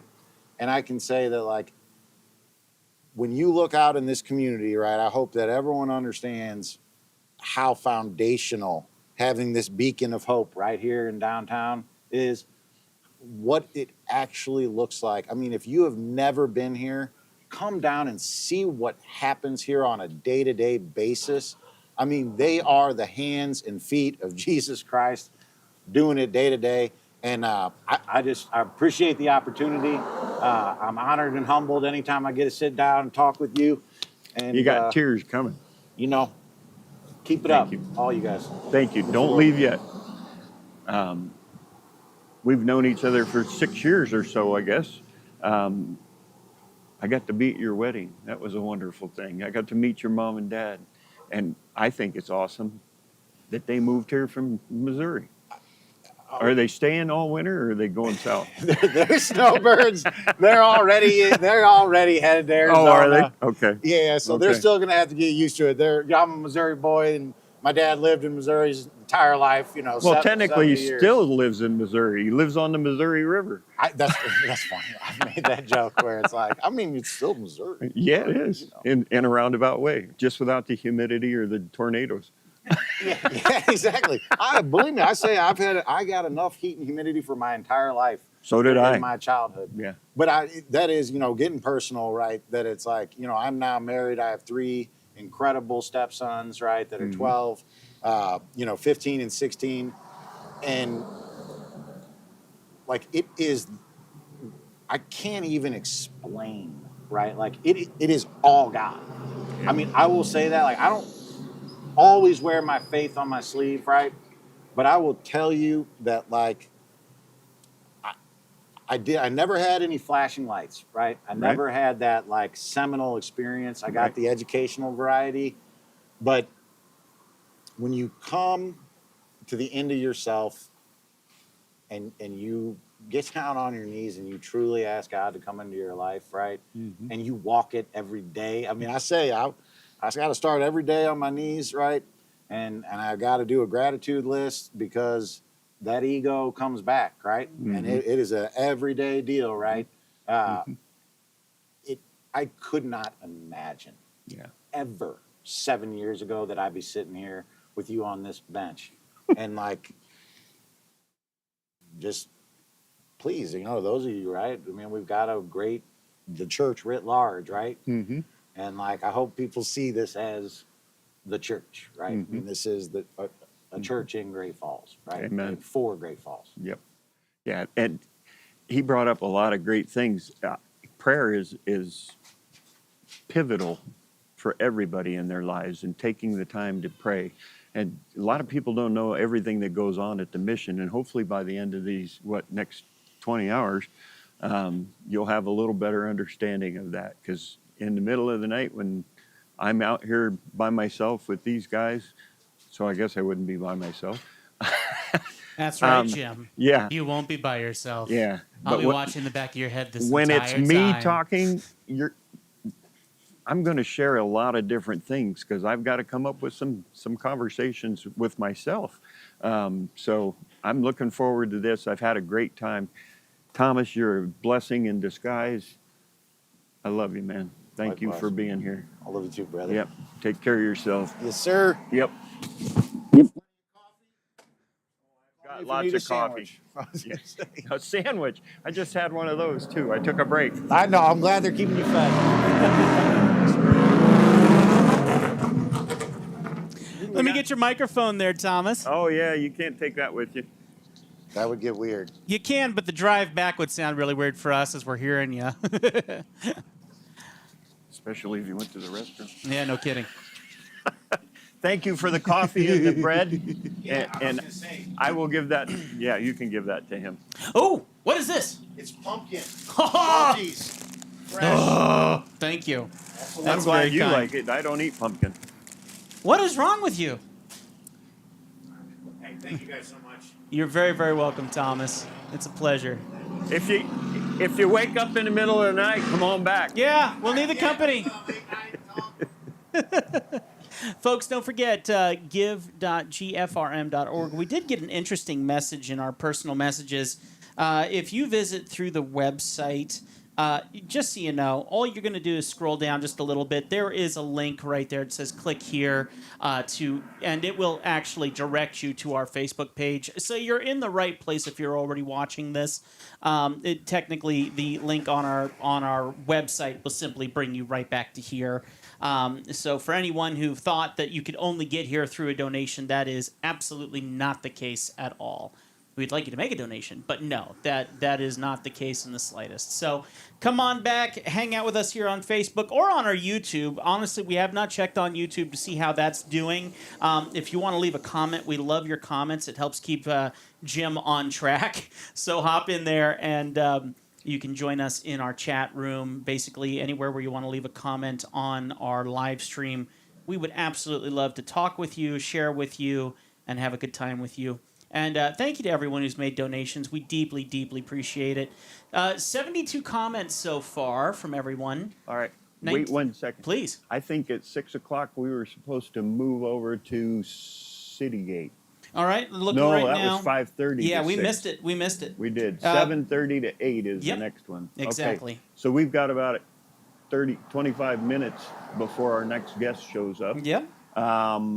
So what do we want to talk about now? Whatever you would like to talk about, my friend. That was a cop-out. All right. So we've had a lot of different conversations with a lot of different people in the last 4 hours. 5 hours, I guess.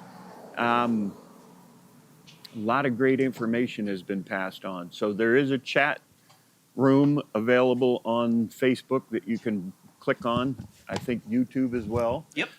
So if you've got questions, if you are at a point in your life where you're sticking your hand out to get some help, come on down and talk to one of the people at the rescue mission. We would love to hear what you got to say and see if there's any way that we can help and move forward from there. So, yeah, we're looking forward to 20 more hours of this, or 19. Where's my coffee? I need my coffee too. You want me There to we go. move mine probably, huh? Oh no, I don't care. You keep it right there. This is your chair, technically. It's a very comfortable chair at that. Thomas talked about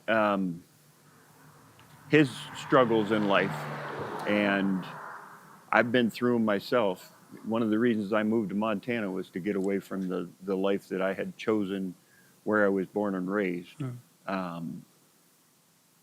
And moving to Montana was the best thing that ever happened to me. I am very thankful that I went to Missoula first, that I met my wife there, future wife there. And we started our family there, and a month ago we celebrated 45 years of marriage. And I am a different person what I was when I moved to Montana. I'm a better person what I was when I moved to Montana. And it's because of the relationship I built with my wife and my children and my grandchildren, and I am forever thankful for each of them. So life is about building relationships. It's not about the guy with the most toys wins. That's not the case at all. And it's if you're living by that one, then I'm sorry to say you're skewed in your beliefs. We were put on this earth to have relationships, a relationship with God, our Savior, and a relationship with people around us. Right. When I talked about the people on the porch back in the 60s or the 50s and the fences, I mean, more and more we have things that keep us from relationships instead of going into relationships. Cell phones Yeah. can be that. I know I joked with my two granddaughters that now live in Tempe, Arizona, because when they were walking down the hall in school, they were texting somebody and they were texting each other and they were walking together. So they didn't have to talk to each other. And sometimes, you know, those types of things can lead to a lot of trouble. Texting somebody when you're upset is not good, because you can say things that you wouldn't say to somebody face to face. Yeah. But once it's out there and you can't take it back. So learn the lessons the hard way, or listen and learn from folks that have been dumb enough to do those things. Yeah. And trust me, I have been one of those people. So just remember that we're here to get along with each other. That's what we try to do at the rescue mission. You might hear from somebody on the street that says, oh, I got kicked out of the rescue mission. Well, 9 times out of 10, they didn't get kicked out. We don't kick people out of the rescue mission. But if they abuse the privilege of being here, or start a fight, or do drugs, or bring alcohol into a building, yes, we have rules against that, because we're trying to create a safe environment for up to 115, 120 people in family shelter, or 85 to 90 in the men's or women's shelter. So it's communal living, and it takes you having the right attitude to get along with everybody in close quarters.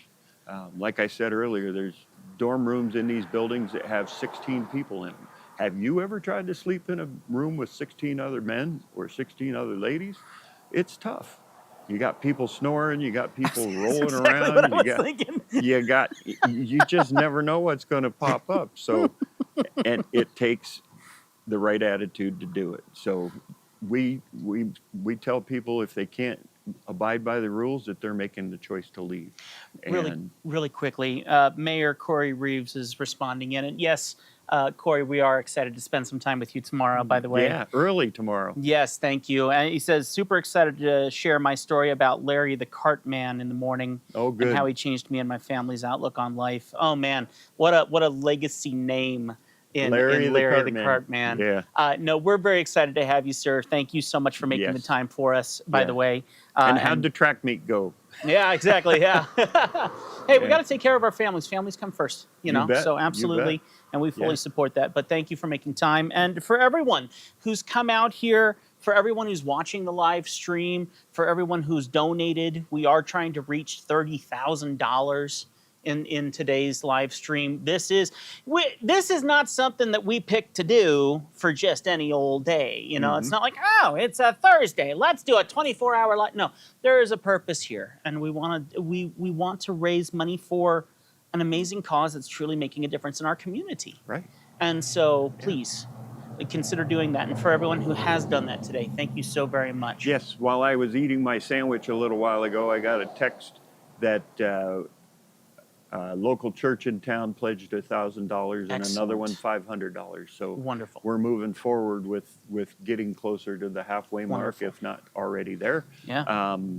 Yeah. So we're doing great. So thank you all for your donations that have already given, and those of you that will give or being prompted to give. We appreciate that as well. Yeah. So. And it's not all about money. It's about getting the word out and getting you better informed of why some of these folks end up where they're at. So that's my main goal, is to help communicate why some people are here and why others are here. And it's not just drugs or alcohol. It's a multitude of different things that could bring them. And they didn't plan for it. They didn't plan to become a drug addict or an alcoholic, but they're there and they need the help to find their way out. Like Thomas was saying with Sober Life, they keep people busy doing other things so that they can realize that they can have fun without those substances. It was that way with me. I had to figure out that I could have a good time when I wasn't inebriated, or other things. So it takes a community to get us there, and you are part of that community. So thank you for that. We enrich each other. We do. Enrich each other. Yep. And I tell you what, sitting down with, this is a difficult job.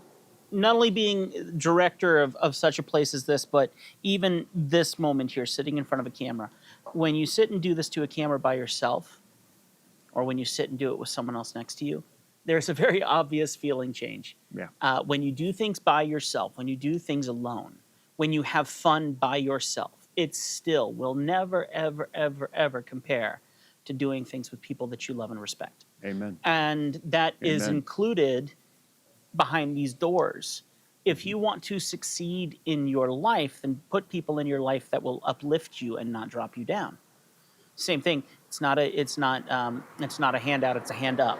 I've heard that so many times. It's old. It's frankly very old. But the reality is, put people in your life that will assist with the hand up. Mm-hmm. You know, that way you're not left in the lurch, and you can improve. Mm-hmm. And frankly, this moment is a reset. It is. You have an opportunity to live a brand new life from the one that you previously had. Amen. Amen. So, and the finances that we are receiving are going towards that cause and have gone to that cause day in and day out. Thanksgiving's around the corner. It is. And then It is. I also want to jump over to Week of Compassion. Yes. Yeah. The Week of Compassion started about the time COVID was getting started. We had to cancel our banquet one year, the first year of COVID, and that's normally in the spring. And so we moved it to the fall that year, thinking COVID would be over by then, and that never happened. But the They blessing, said 3 weeks. What happened? yeah, the blessing. Well, that's what they said about the Civil War too. So Yeah, that's true. So a I A digress. person that I know in town told me about a church in town that did this Week of Compassion through fasting. Right. Actually, a gentleman from the Butte Rescue Mission told me about the LDS church down there that did this to get their parishioners to donate. And so they got to choose wherever they did. They were told, you know, skip a meal, skip a coffee break. It's such a simple thought. Yeah. Yeah. And so we started it that year, and we went to a number of churches, LDS Church, Victory Church, a number of different churches. Yeah. And lo and behold, we started this Week of Compassion, and it turned out to be exactly the fundraising opportunity that we missed with our banquet that year. And then we tried to move the banquet to the fall, and that didn't work. And then that spring, we couldn't do a banquet either. So we did the Week of Compassion a second time, and it's been growing ever since. So we moved it to the fall this year because our banquet did go in the spring. So it starts on Saturday and goes into the following Saturday till the 18th of this month. And all we're asking is if you're somebody that goes out for lunch or out for dinner or out for coffee or out for a pub, whatever it may be, decide what you want to abstain or forego for the day or for each day of the week. You can do it as much as you want, but anything that you would save, donate to the Rescue Mission or one of the nonprofits of your choice. Right. I never want to make this all about the Rescue Mission because there are many, many good nonprofit organizations that need the funding, that need the volunteers, that need the foodstuffs and everything else as much as everybody else. So yes, my place is the mission. I love the Rescue Mission. I will always say that's first, but I will also give you the opportunity to donate to the cause that you feel most compelled to cause to. So. And I think that in itself is very, very compelling. The idea that, no, yes, absolutely, we would love your money here, but no, yes, there are a million different causes in this community that maybe are touching your heart more so. Yeah. And there's no reason why you shouldn't. Now, there is a reason why you should, not give. There's always going to be a reason. You should be giving. There should be, the Bible says, be a joyful giver. Right. If you're going to do anything, be a joyful giver. So pick the place that gives you joy and give versus not giving at all. Right. Hey, Tim, don't be afraid to come on over and have a seat whenever you want, brother. Yeah. The live stream goes however we roll, and we're just rolling. You got. Yep. Here you go. Have a microphone. I'm going to go reset our recording. Okay. I'll get out of your hair. Do you need a hand warmer? Oh, no. I'm not there yet either. Oh, mine are in my pocket. I love them. We we've been blessed with decent weather. I know, last week we heard that there was going to be rain and snow, and I'm thankful that that didn't happen. So it sounds like it might be coming later in the weekend. and stuff. Yeah. but, Being a news guy, you probably have that down to a science, don't you? you know what? I don't really pay attention to the weather that much. It is what it is. Unless I'm going somewhere, and Yeah. I'll ask him like, "Hey, Yeah. what's it going to be like in Polson this weekend? We're going to visit my mother-in-law." Or something. So you're born and raised in Montana, right? Or, yeah, in Helena. And Yeah. you know what? Being born and raised in Montana, people say, "Oh, you must be used to cold weather." And I'm like, "No, I never get used to it." No, but you're used to the weather changing. Yeah, You know, yeah. the joke in Montana is if you don't like the weather, wait 15 minutes. It could be something different. So, Exactly. Yeah. So. yeah. So it's good to see you, my friend. Yeah, you too. I'll let you introduce yourself to the camera. Well, Tim McGonigal with KRTV and KXLH in Helena, but mostly KRTV in Great Falls is where I'm based. And Yep. yeah, I've been working there for almost 18 years now. So. That's amazing. That's Yeah, it good. is. Yeah, it's, time it's good. flies. So often in this size community with TV stations, people come and go very quickly. They do. We're a small market, so we Yeah. have a lot of young people get their start here, and you know, it's fun to watch them grow and learn and kind of make mistakes. And heck, I've been doing this for years. I still make mistakes. But, Well, we all do. but to watch them grow and move on and kind of follow their careers as they move on. It's tough to see them go, but it's always bittersweet. But some of us, do stick around. Bounced around quite a bit in radio and TV, and had a chance to come back to Montana. And once I got back, I never left. It was actually I think the third or fourth time that I came back to Montana. I said, well, good. I also had a boss who said, "That's it. We're not going anywhere anymore." I know what boss you're talking about. Yeah. Yeah, I kind of had the same conversation with my boss. I traveled for 10 years, and the only reason I did was because they kept trying to move me to bigger cities, and I didn't want to go. It wasn't going to be good for the girls. I have 2 daughters, and it wasn't going to be, so I took a travel job. Matter of fact, I was dumb enough to say when I was younger that I would never take a travel job. Oh. And then one was presented to me, and it kept me where I wanted to be, which is here. Yeah. And so I did it for 10 years, and it was wonderful.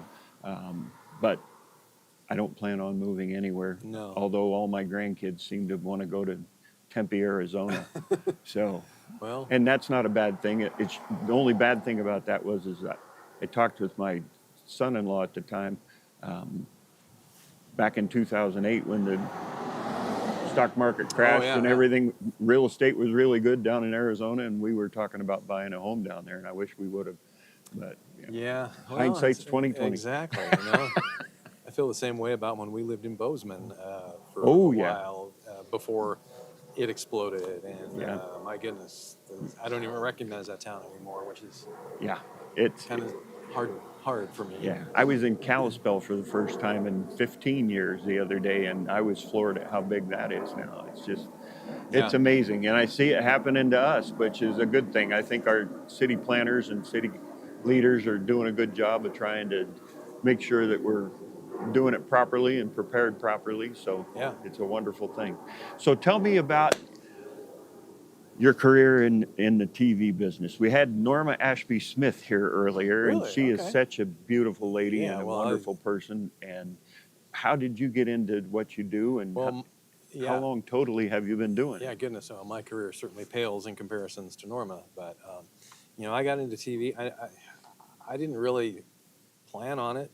I started when I graduated from Helena High. I went to Carroll College and was going to be an engineer. My dad was an engineer, and they had a nice engineering program there, and wasn't quite ready for all the math that went with it. Right, right. Calculus and stuff like that. So I kind of moved back to general studies. Then I took a year off, and I moved to Boise, Idaho, where I was working for a pizza company. Then I decided I want to go back to school, so I moved back to Montana. I moved in with my brother in Billings, and I went to school at MSU Billings. Back at the time, it was Eastern Montana College. Right. And then, from there, I wanted to be an art major because my mom and my aunt, very artistic, and thought I was artistic, and saw some of the other art students work, and I'm like, wow, I'm not even in your league. So again, I kind of went back to the general studies. Then I kind of got into communications, and a woman named Lori Stinchfield at KBLG in Billings, a news talk radio station, offered me an internship, and I kind of fell in love with radio, and I did radio doing just board work, and started doing some play-by-play of like some local Legion baseball games, and then high school football. And then when I graduated from college, they offered me a full-time board operator position where I got to come on like once an hour and say the time and temperature. But then I started doing more commercials, more news, and worked at our FM station over there for part-time once a week. So I got to do DJ work, and I really loved that. From there, I went down to New Mexico, worked in Hobbs, New Mexico, southeast part of New Mexico. Oh, yeah. Yeah. I think one of their most famous people from there is Ryan Bingham, the guy from, he's on Yellowstone. He's a country singer. Oh, yeah, anyway, okay. Anyway, so I worked there for 3 years, and then opportunity presented itself to come back to Bozeman, which is when we lived in Bozeman. Worked at Moose radio station there for about a year. And Okay. then a friend of mine was leaving the TV station there. He did sports there, and so I applied for that job and somehow got it. And that kind of started the TV odyssey from Bozeman to Helena to doing news at KTVH. And then from there to Kirksville, Missouri, where I was a news director. That's in Northeast Missouri. Right.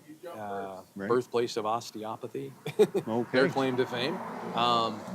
And I was there for 4 years, and then up to Minnesota, and then back to Montana. I took a year off. And I worked at the University of Providence in their marketing department. And then a very good friend of mine, John Saunders, was general manager at KRTV, and he needed a news director. And I said, okay. So I got back into it. And then we started a news operation for Helena, KXLH.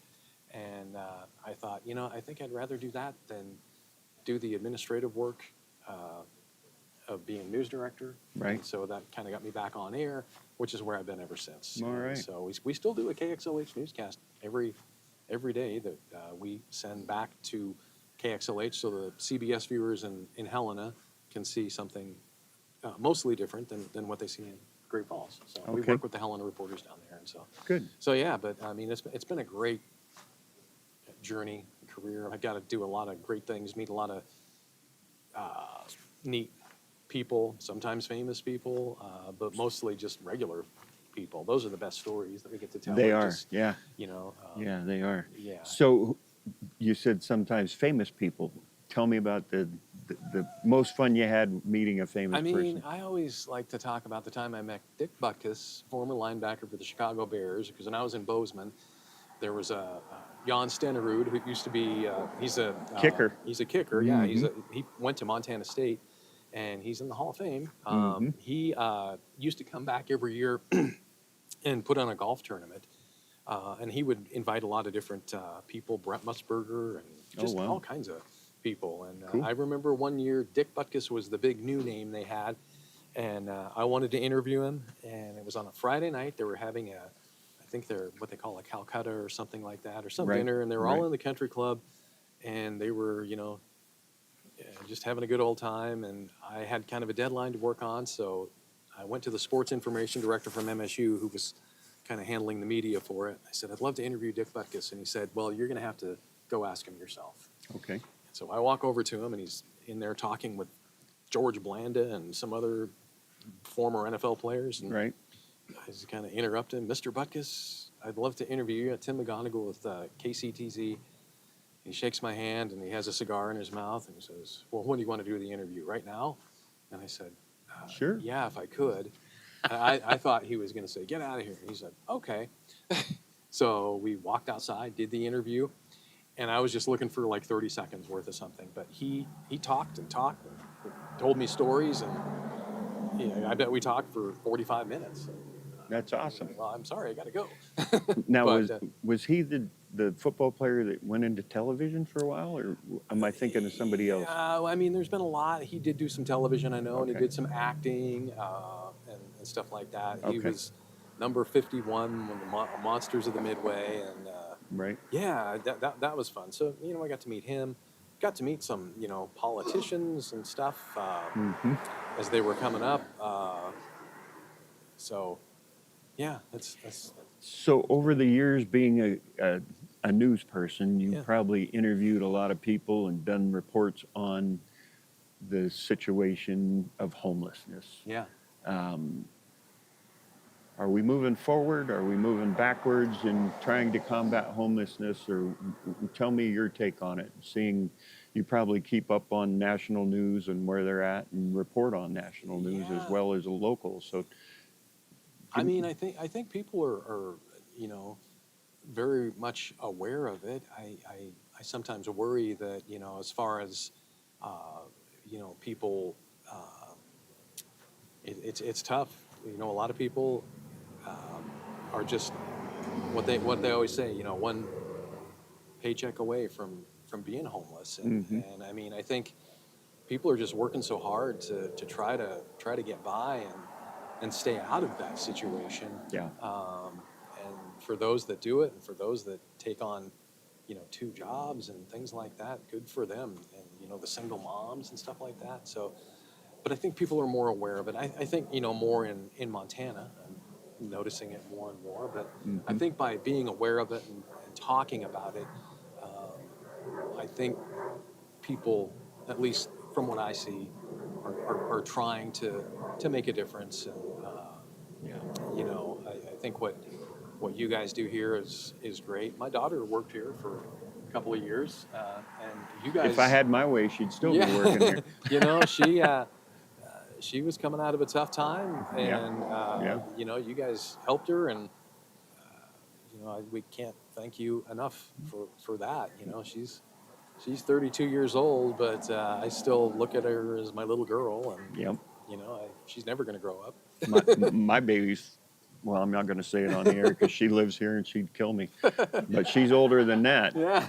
She's older than that. And So- I still see her as my little girl. And she's Yeah. got a little girl that I look at and my granddaughter as what my daughter looked like when she was 10, you know. We have And a grandson too, and I yeah, I know. see. You Wonderful see young him, man. Yeah, and she's married to a guy who also is, you know, has the Great Falls Rescue Mission to thank for where he is today. Yeah. So Yep. yeah, I mean, just such a great organization, and it's tough to see homeless people, because I always look at and I always think that's someone's son or daughter, or it could be someone's mother or father, or brother or sister. Yep. Everybody's got a story, and everybody deserves, you know, dignity and, you know, and respect. Respect. Yeah. Yep. Yeah, that's what we try and do here. And you know, we show them Christ, and we show them ways that they can improve their lives. If they don't want to have anything to do with Christ, we do our best to give them what exactly they need. And it can be a difficult situation. And I've said this a number of times today and in our prior videos that we were doing. It's different for every person. Right.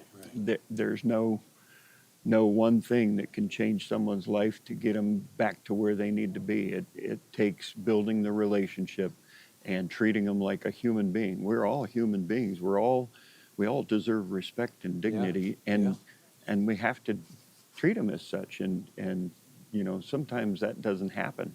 You read about things in other cities, and you hear how somebody was beaten up because they were homeless or something along those lines. And I never want that to happen in this town. This town has too big a heart for that to happen. Right. So, and it has happened here, and we just got to keep working together to try and stop it and to inform people. And that's what this is about. Yes, I'm trying to raise some money for the mission, but I want to more so inform more people of how they can help and how they treat people. Yeah. You know?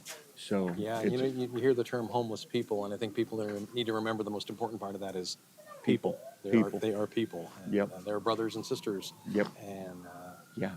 again, you know, try to put yourself in their position, to think of, you know, what would you do? And, Yeah. I mean, so I think there's still a long ways to go as far as mental health, and you know, what we can do there for, you know, for people that might be homeless. And I think I think we as a society need to do better there. Mhm. You know, for people, you know, the homeless and for veterans too who might be struggling. Right. I mean, those people put their life on the line for us. And, you know, Right. we need to thank them. So I agree. I love the word you used earlier, respect. I mean, that's Yeah. what they deserve. Yeah.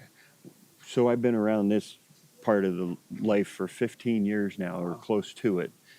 And where we were back then to where we are today, we've made great strides. And I'm not talking we as the rescue mission, but we as a community. The mental health organizations, there's more than there was back then. Yeah. They're working together with us and with every other organization. I see collaboration as the number one way we can combat homelessness and mental health issues. And I think Great Falls is getting it right. I mean, they're getting there. Yeah, we're not where we need to be, but we're making the strides that we're trying to keep it moving forward. So Yeah.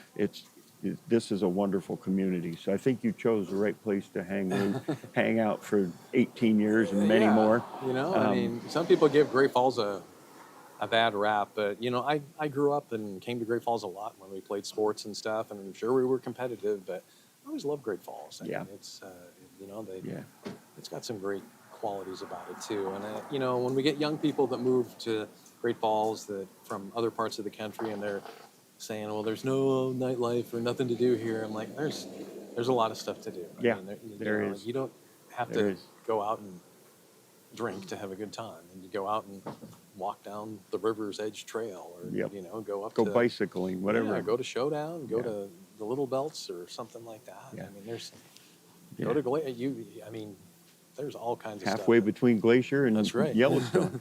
I worked with a gentleman when I first moved to Montana. I lived in Missoula for 10 years and worked with a gentleman that was born and raised here. And he had me worried about moving here because he just did not like it here. He hasn't moved back. He's stayed away.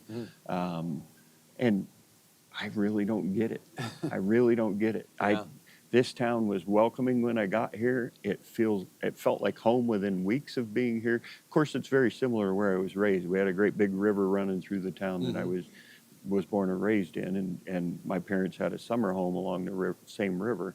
I don't have a summer home, but we've got a big river. Yeah. And it's You have a summer home, it's just the same home. It's also your winter home and your spring and fall home. Yeah, and I'm working really hard to not have this be my summer home. There you go. And I don't mean living here, it just means I feel like I live here sometimes. Right. So, yeah, it's an amazing town, and I've told many people that I can't imagine doing the job I have in any other community in the country. Not that I've lived in all of them, but this is a very giving, caring community. Yeah. And I'm thankful that I'm here. So I'm thankful I got to know you in Rotary Club a few years ago. Yeah. I'm thankful that I got to do your daughter's wedding. That was a couple great years ago. day. Yeah, it was. And you know, one of the things that really sticks out in my mind is that was a sober wedding, and there was a gentleman there who has like been sober. I'm not sure how long he's been sober, but he said, "Ain't sobriety beautiful?" And he was from the South. And I said, you know what? You're right, because it was such a great day. Yes. And everybody had a good time. Yeah. And It was very hot. I it was remember pretty that. hot. Yeah. Yeah. And I was, but Yeah. you know, everything, it was just a beautiful setting up in Marysville. And Yeah. yeah. So Yeah. you know, I appreciate you, you know, officiating that. And I know Oh. she does. And so we Yeah. Well, still look at the pictures every day. Molly and Ben have a special place in my heart. They Yeah. always will. So anything I could do to She was going to try to make it down here tonight, but she's baking some cookies. And, for me. Well, no. It's something that she said she wouldn't do. Well, and she had a cookie business she for did. many And years. people so- asked me, "Is she still do it?" And I said, "If you ask nicely, she's probably going to do it." Okay, very good. Now is Ben out hunting? Is that what I heard? Probably. Okay. You know, he Okay. lives out there on the farm, and Yeah. that's kind of his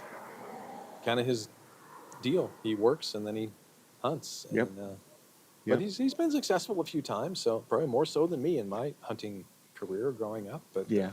I won't say I'm a road hunter, but if I have to get out of the truck, I have to think about it before. And I gave it up a couple of years ago. So, game wardens, you don't have to look for me. Yeah. So, anything you'd like to add before you? No, I think this is great what you're doing, and this is one of those ways I think that brings awareness to the issue, and hopefully people will open their hearts, open their wallets, and just open their minds to think and help people who are in need when they see them. It takes a community. It does. I heard that somewhere along the line, and I agree with it. It takes everybody working together, and that's what we've been striving to do since Jim Kaiser and I came on board many years ago, is to get the word out and to work with as many places we can to get the help that these folks need. Yeah. And everyone is welcome here. We won't turn anybody away if they're going to be a good citizen while they're here. They get turned away if they think they come in and they're all that and they need to have everything their way. And that, it's communal living, so That's it is true. what it is. So And you've been doing this since 1 o'clock today. Is that right? 1 o'clock today till 1 Till 1 o'clock o'clock tomorrow. tomorrow. Yeah. Again, And it's I going to think be it's gonna really boring in the middle of the You night wanna hang out if with they us? have to listen to me. So, yeah. We'd love to have you here for the Yeah. I might be watching from my watching from my very comfortable bed. There you go. Everybody says, well, you can sleep on the bench. When I was working with Citygate Network, which Yeah. is the association we're part of, the guy was saying, yeah, you can sleep on the bench. And I thought, well, where's the opportunity there, Yeah. you know? Yeah. So I'm going to strive not to sleep at all, but by 2 o'clock, I imagine I'll be, keeping the dogs barking because I'll be snoring up. Yeah. So thank you And for I'll being here film the tonight. whole thing. Yeah, thank you, Jim. I appreciate you coming down. Appreciate what you do. God bless you. And I Yeah. appreciate what you do. Keep Can doing I, what you're doing. Can I get a selfie? With Oh, you always do that. Well, I felt yeah. honored when we were in Rotary and you said, "Can I get your picture?" Yeah, let's see here. While they're doing this, folks, make sure you stop by give.grfm.org. You're the man. Give.grfm.org. Make your donation. We would greatly didn't even have to appreciate it. remind you of And that. then in a, Like- in a like moment you've here, done that Cindy, I before. will pose that question to Jim. Tim, pleasure to see you again, sir. All right, so a question did come in from Cindy Wyatt, Jim. Okay. The question is, what percentage of unhoused persons actually have a steady job / income? Well, I can't speak for all unhoused persons. I know the last time I checked, the statistic at the men's shelter was about 70% that are staying there have some sort of employment. Steady employment, I will say, not just a guy needs help moving or something like that, but Right, steady not the odd employment. jobber. Yeah, in the Cameron Center, it's probably a little less because there's children involved and they have to, stay tight around the kids. Yeah. The women's shelter might be about the same as here. So 50 to 60% of the people staying at the mission have jobs. We have a program here that we've taken some heat over because people explain it wrong, but we have what we call a guest participation fund. Okay. So if they're working, we provide their 3 meals a day and their housing for no charge.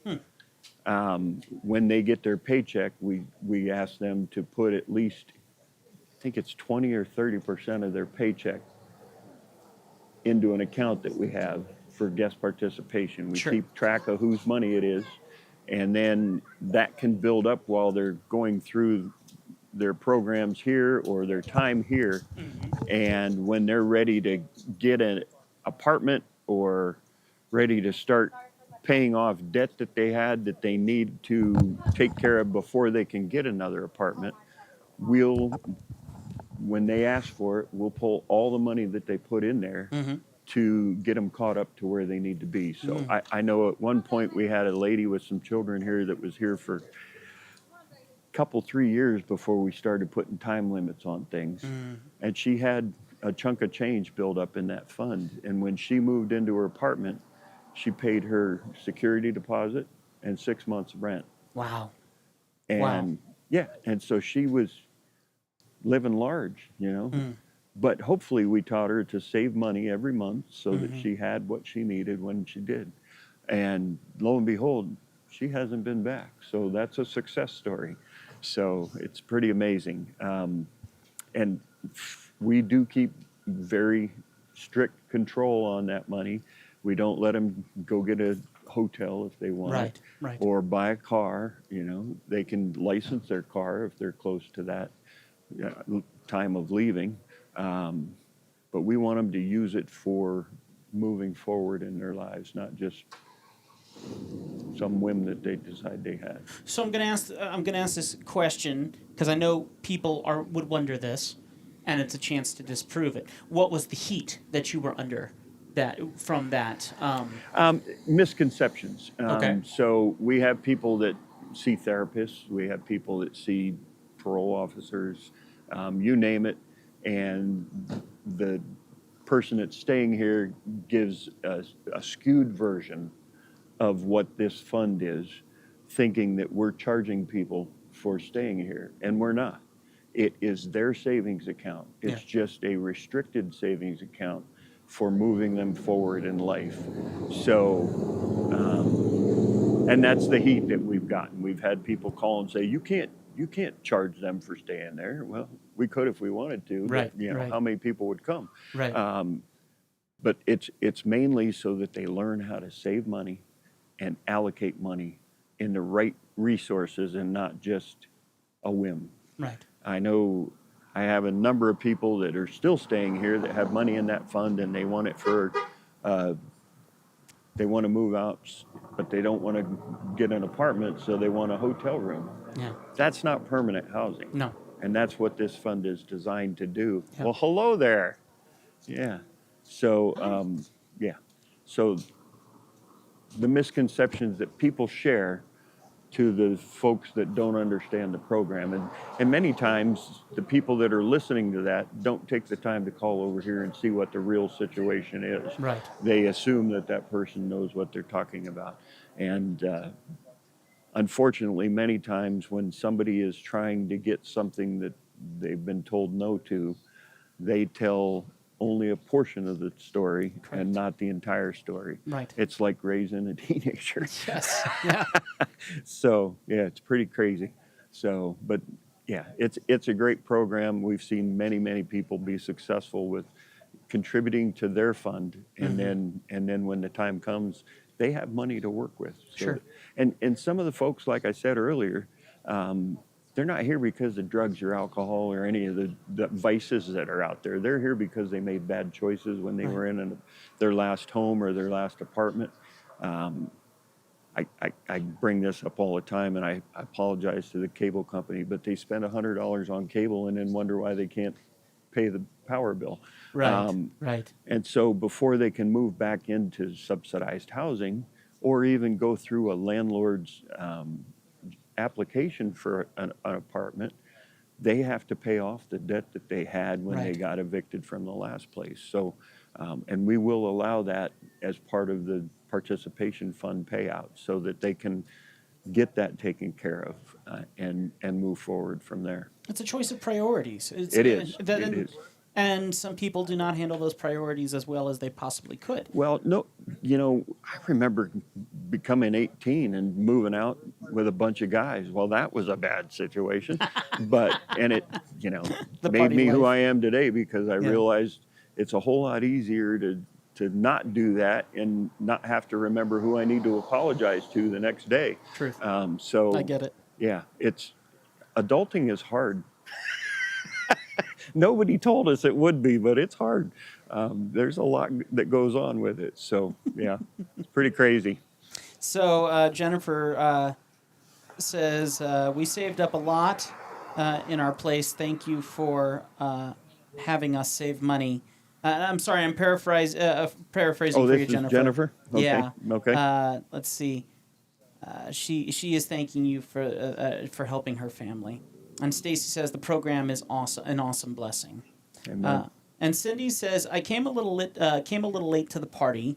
So is most homelessness due to affordability? That's kind of a loaded question. I'm going to make an adjustment to our camera while you answer the load. Affordability is part of the issue, but it's about choices. And if you make the wrong choices, chances are they'll cost you money, and that would make it an affordability issue. If you're into drugs or alcohol, that could be an affordability issue because you're spending your money on the wrong thing. So I guess a lot of it is choices and affordability, if you want to put it that way.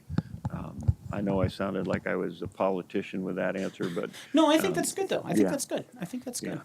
Because the reality is, once again, you are a human, you are an adult, you have the right to make your own choices. Right. The choice that you make is the defining factor of how this is going to play out. The job that you have is the defining factor of your choices. Mm-hmm. Whether from the past leading up till now and the choices of your past making it worse for you now, Right. or the choices of your past that have bettered you to today. Right. And I think the challenge that we would give everyone would be make a choice today that helps the you tomorrow. If you can make a that preaches. if you can make a choice today, right now, that is one step closer to something better tomorrow, which means sacrifice today Yes. for something better tomorrow. Yep. Is it worth making, or is it worth doing something else that you want to do when you have the opportunity to succeed somewhere? Right. And so, yes, affordability is hard for all of us right now. My wife and I went shopping for a meal, spent $200 on that one meal alone. Yeah, and it would be a cheaper meal, if you will, these days. The situation is these days, affordability has become more challenging because prices have gone up. It is. So what choice can we make today that's going to better our chances of succeeding in that tomorrow? Yes. And I think if that was the plan of action, I think we would have more respect between individuals. I think we might have an extra dollar or two. Mm-hmm. I think that we would have more money to give to good causes. And let's look at this. Week of Compassion. Mm-hmm. Week of Compassion is about the cup of coffee. Can you skip a cup of coffee?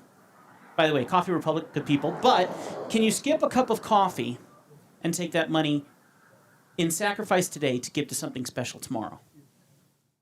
Can you do that same decision for yourself and for your family by not having cable? Yes, if you have a debt that you owe the cable company, that was a choice. Mm-hmm. And if you're having a lifetime crisis right now, then is cable a necessity for you? And if you're going, well, we need internet, we need this. Well, can your phone cover that? Can the local library cover that? Right. Can you guys cover that? Can we find that need somewhere else so that we can pay the electricity and pay for heat in our home? And trust me, I've used the cable company on a couple different of these interviews is one of the things, and I have nothing against cable. I had cable for many, many years. It just comes to mind. It's a convenience. It's a convenience, and it's not a necessity. So would you do that compared to paying your power bill or buying groceries? And that's the only reason that I keep bringing that one up. It's not a necessity. Netflix, Hulu, Disney Plus. You can get into a lot of money nowadays on all those things. Oh, and we do. Yeah. And we do. And yes, those are wonderful things that might help you keep your children calmer. Yeah. Or at home. And at home. But the reality is, what is the thing that must be done right now that will be a sacrifice today but will be a reward tomorrow? Yep. And I think that mentality it would make a big difference. Well, I think I have a couple people that are coming in unannounced. Please. So I need to go over and chat with them for a minute. So I'm going to give my microphone. Okie doke. And my daughter just called me as well, so I need to make sure she's doing good. All right. And then I'll be right back. Well, we know how this goes, folks. Yeah, you're on. It's been a beautiful day so far, and frankly has gone by rather quickly. Time now, as you guys would know, is we're nearing 7 o'clock. We started at 1, and I got to admit, with all the conversations we've had so far through this thing, we've flown through the day. And Carrie's asking, how are we doing? It looks a little dark. I need to brighten up our lights a little bit more and brighten up our camera a little bit more as we continue on here, and I have a feeling we're about to have some more people sit in. So once we do, then I will begin that process. But so far, it's getting a little colder out here. It is just a little bit. I got hand warmers that Josh gave me. They're in my pockets, and they're quite nice right now. Fingers are getting a little chilly. But yeah, it's getting a little bit colder as we go on here. But so far, no one's noticed quite yet, I don't think. In a minute here, I'm going to have to change over, and I have a full body suit, like proper hunting, one-piece leotard. That's a terrible way to put it. But yeah, I'm going to have to hop into that soon. And I am not blessed with all the follicles that some other people are, so probably get out my hat here in a little bit. But I got to tell you, it's been a beautiful day. Thank you so much to every one of the donations. Jim did mention that there was another $1,000 donation that came in from a local church, which we deeply, deeply appreciate.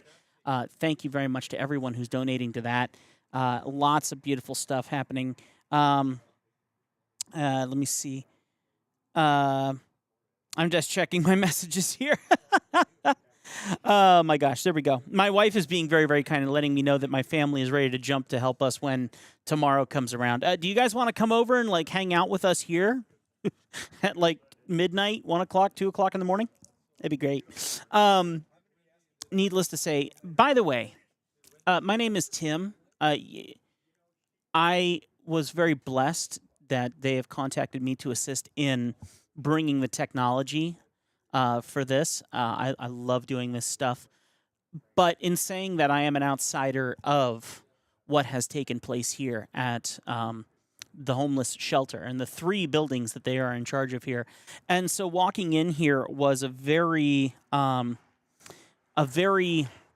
eye-opening experience. Okay, now I want to make it very clear that very eye-opening experience is actually one where you sit here and you go, this is way better than I expected. And because there is such a stereotype and an assumption of what is actually going on within these homes, within these spaces, with 80-plus families and the men's shelter and the women's shelter and everything involved in this, you have an assumption of filth. You have an assumption of flop. And I use the word flop house now because Jim mentioned that and he goes, I hate using that word. But the reality is that is what people assume, and that's not what this place is.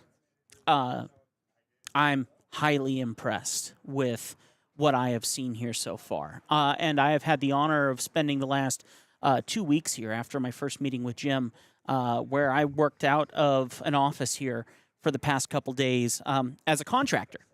And I have really been deeply impressed with walking through here. It always smells like good food. They're always making some kind of good food in there. And I think it's really, really stunning to see that they are taking care of all these people, feeding over 400 people in a single day with as little as they possibly can. And if you go to give.gfrm.org, where you can make a donation, we'd hope you would, take a look there, and it'll show you how much feeding a single table of people on Thanksgiving Day would cost. And the price is stunning. The price is stunning and affordable. People can be taken care of in a wonderful way if that donation is made. And I want people to see the depth and breadth of how far that actually goes. It's a big deal. And so your donation means a lot, and we deeply appreciate it.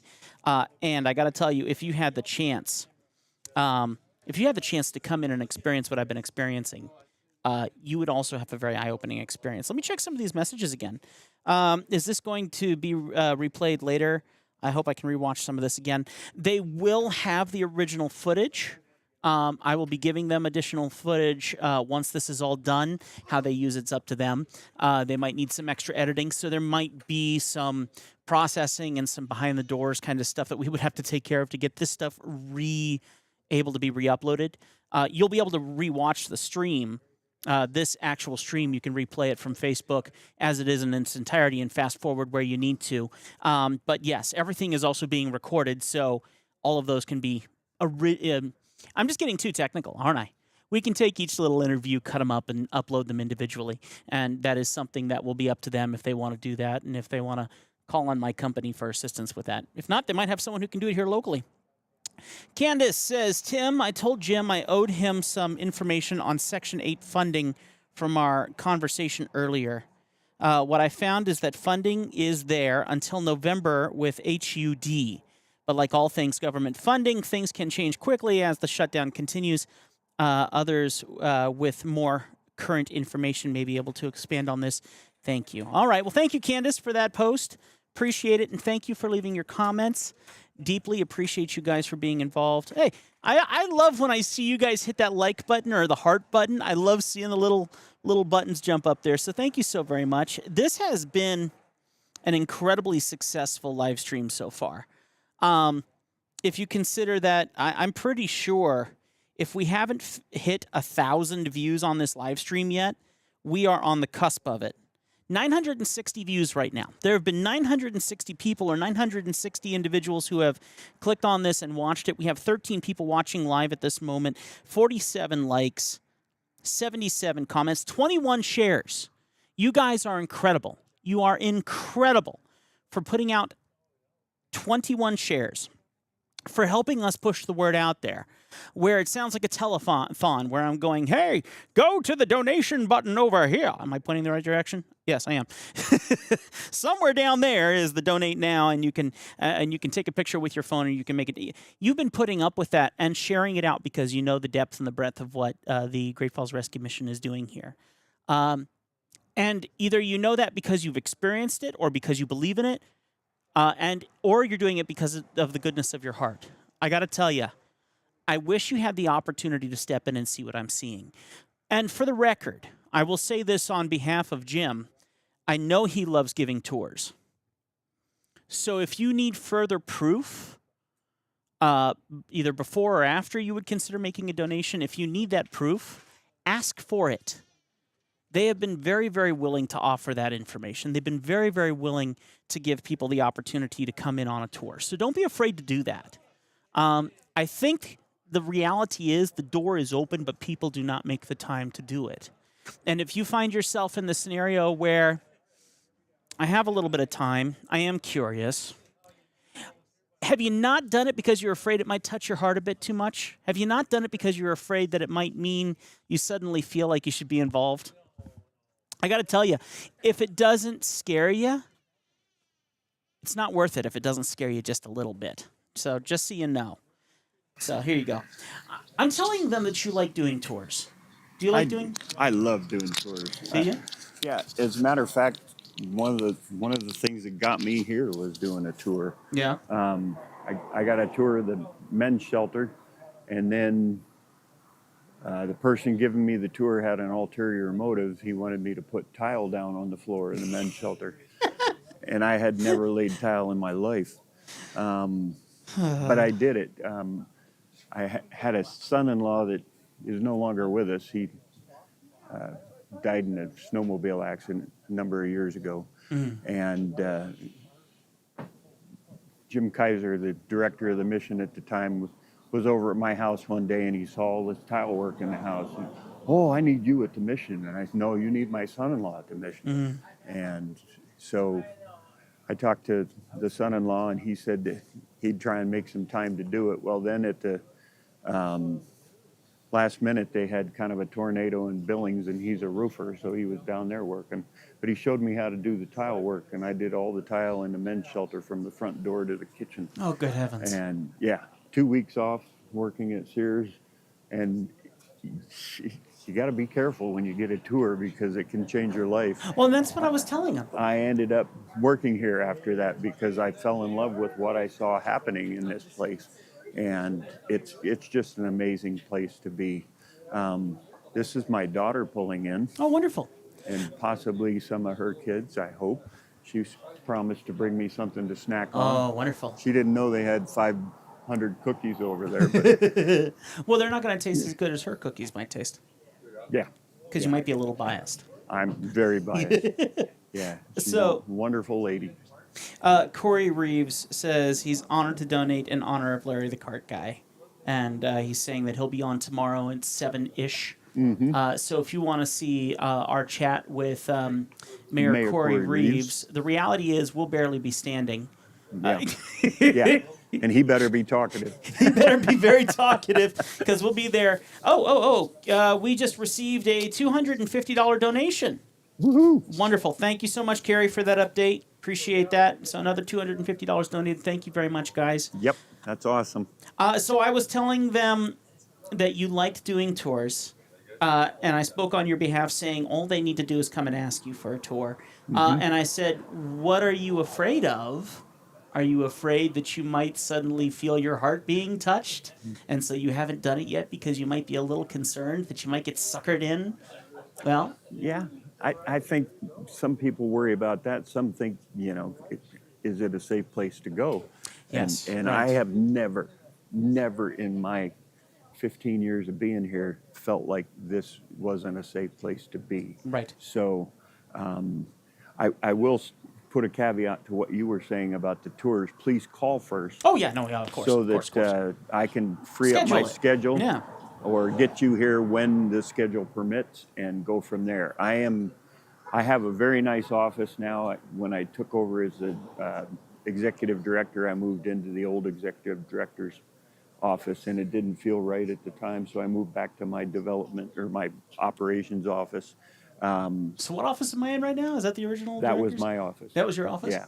Yeah. So I moved in. I'm borrowing his office during Yeah. this live stream. Yeah, I'll be into the- revoked as of tomorrow. Well, we'll talk about that. So I moved into the executive director's office earlier this year, and it feels right now. I have a wonderful office, but 9 days out of 10, I'm not in it. Right. I'm out working wherever. I told some folks earlier today that when I came in on Monday morning and went to get some cereal for breakfast because I forgot to eat, the dish pit was full of all the morning dishes and the pots and pans, and I spent about half hour, 45 minutes back there getting them all caught up. So, somebody told me, and it was probably my father, never ask anybody to do anything you wouldn't do yourself. Right. And I thought, so how can I sit here and say you need to do the dishes if they Yeah. don't see me doing it? Yeah. So that's where we're at with that, and it's never a dull moment. Yeah. You never know what you're going to end up doing while you're working. So Yeah. it's a great place. So in about 20 minutes here, we are going to try to jump over to Citygate. Now, Citygate is the organization that puts on this event. It's a national event. Right now, there are 70 to 80 different locations around the United States, all doing this exact thing where they have their stuff set up here, doing their conversations on a bench.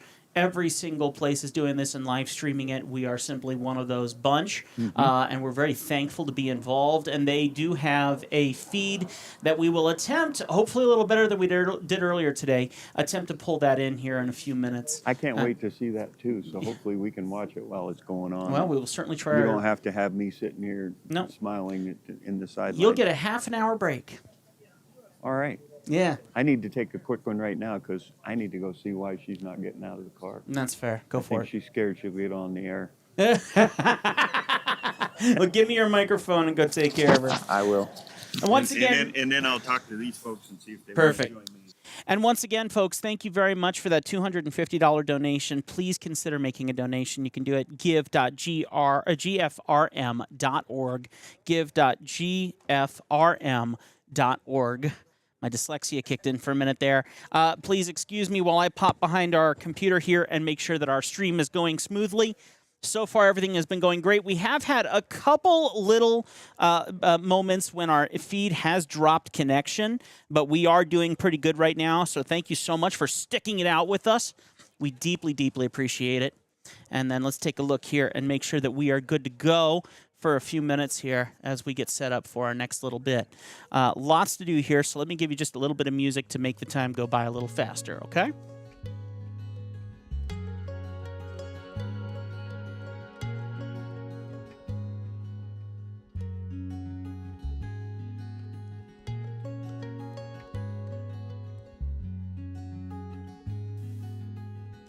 By the way, we did mention this previously, but I will mention it again. We don't only need money. We also need your time. volunteer.gfrm.org. Volunteer.gfrm.org is the place to go. If you don't have the money, but you got the time, consider doing that. Volunteer at gfrm.org. You don't know what you're doing? It's okay. You know why it's okay? Because they train you. They will make sure you are prepared to do the duty that you want to do. They want to see how you are inspired. They don't want to put you in a place that you're not going to enjoy. They want to give you the opportunity to serve in a place where you would serve best, the way that God made you to serve. So, volunteer.gfrm.org. Consider checking that out. We deeply appreciate it. By the way, thank you once again to everyone who's watching on the live stream. I think we went over 1,000 views. I checked my phone just a few minutes ago and it said 1K, which means we've surpassed all the views. So thank you so very much for pushing us over that. That is absolutely incredible. Thank you very, very much. We're on track here. In just a little bit, we're going to try and pull in City Gates feed here at 7:30. And that's going to go from 7:30 to 8, so hopefully we're doing good. But it was lovely to have so many people come on that we haven't seen yet. And by the way, there's a lot of people out here right now. We see 1, 2, 3, 4, 5, 6, 7, 8, 9, 10, at least 10 people over here hanging out with us. By the way, there's cookies over here. There's some coffee over here. There's a whole bunch of great stuff here. So why don't you come and get yourself a cookie? Why don't you come get yourself a little bit of coffee? And why don't you come and support? It is getting a little bit colder, just to warn you. Just a tiny bit colder, so you might want to bring a jacket. I'm very thankful for my warm pads that I got on my legs right now. That's the one warm part of me right now. We're chilling out. But we're doing great, and we thank you so very much for being with us. It has been such a blessing to see over 1,000 people watch this live stream. That shows how much the community cares. That means a lot to us. Thank you very, very much. Right here in this moment, I am seeing that our feed is dropping service, so just keep bearing with us because the internet does drop and then come right back. So if you do find that you're getting a bad connection from our feed, just give it a couple seconds. Usually it boots right back up and we're running right back in square order. So, are you, what's that? Not yet. Not yet, but thank you very much. We got people looking out for us over here, by the way. I am ready to rock and roll for the record. I got a sleeping bag. I got a full body suit. I mean, I'm ready for winter warfare. Just praying the snow stays away. So far, we're looking good. This weekend looks a little different, but in any case, let's get you some more music here as we continue to get ready for this. It's really great, though, to see Jim talking with everybody, having a good time.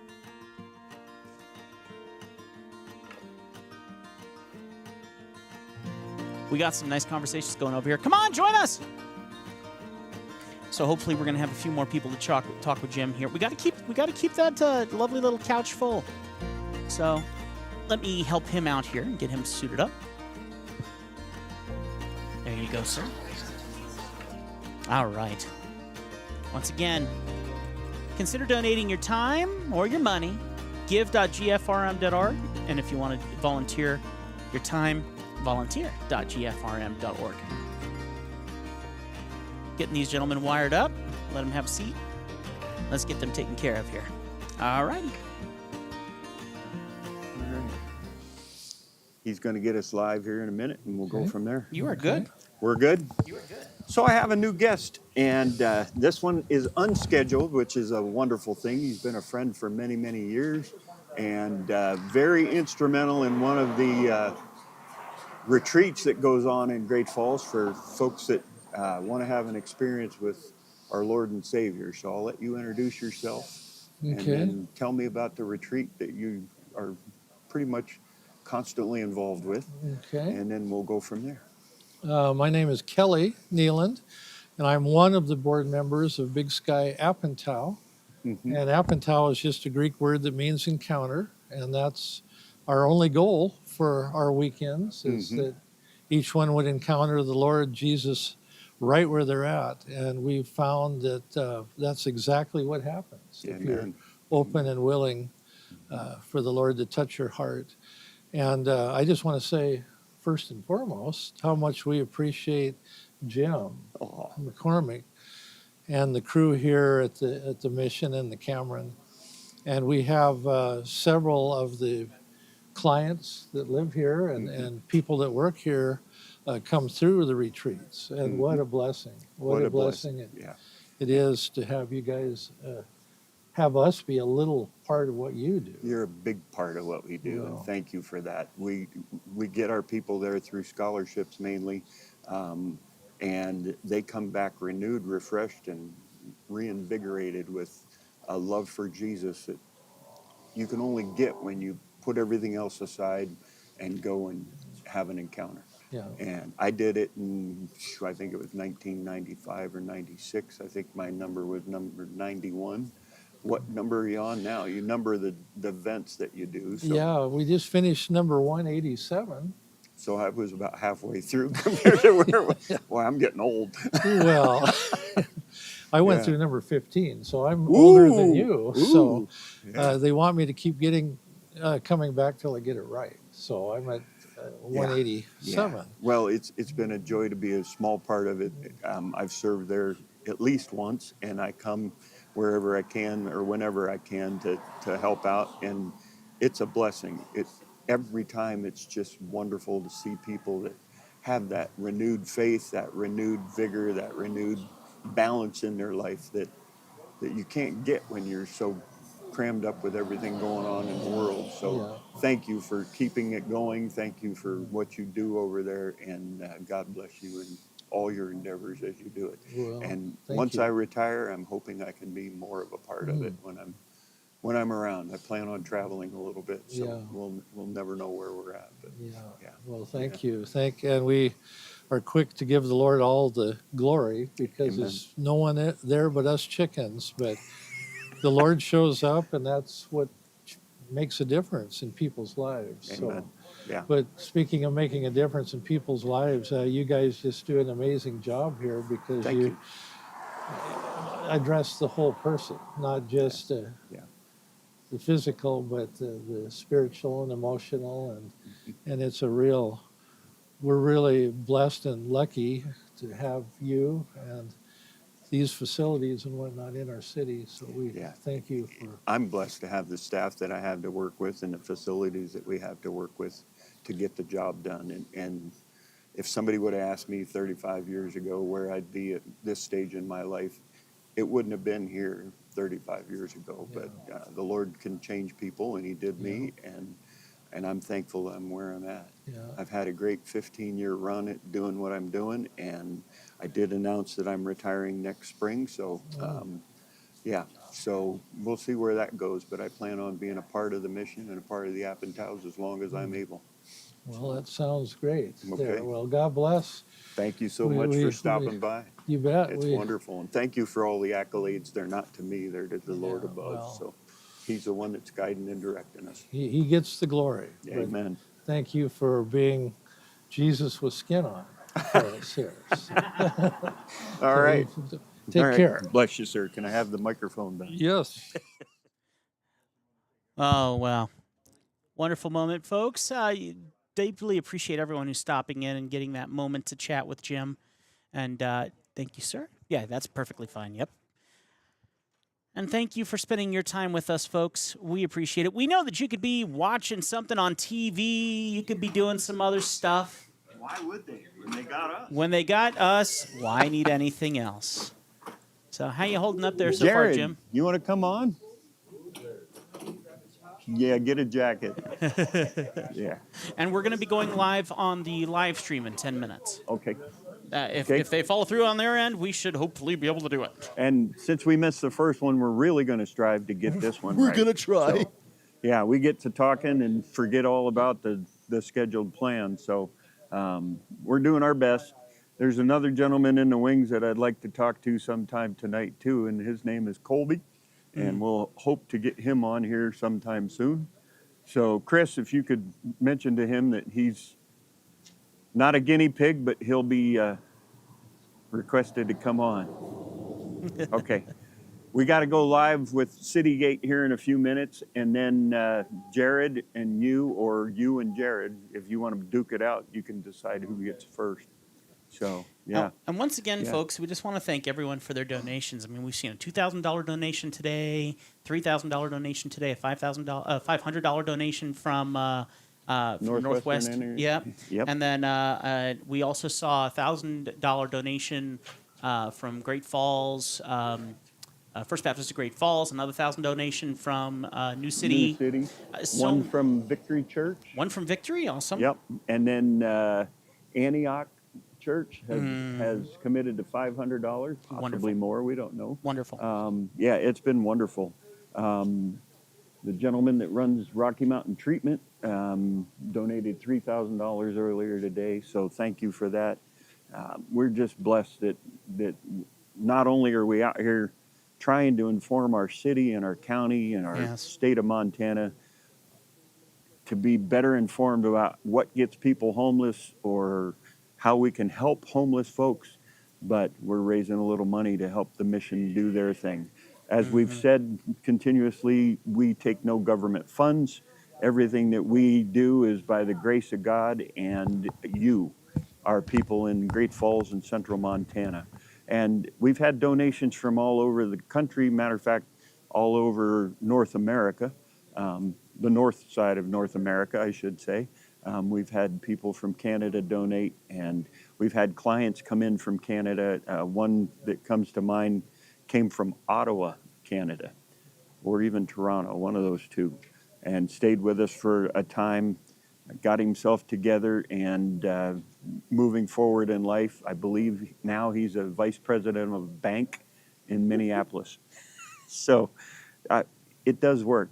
We take the time to build a relationship and help the people through the situation that they're in, give them hope, give them courage and determination to keep moving forward. And that's what we're here for, and to share the love of Jesus at the same time. So not everybody has to believe. We don't force anybody to believe. But once you get into a situation like this, it's easy to believe, because most of the folks like me at one time in my life had hit just about the bottom, and the only way is up. And when you look up, he's there. So it's a wonderful organization. It's a wonderful place to be. I am thankful that the Lord gave me the opportunity to serve here as long as he has.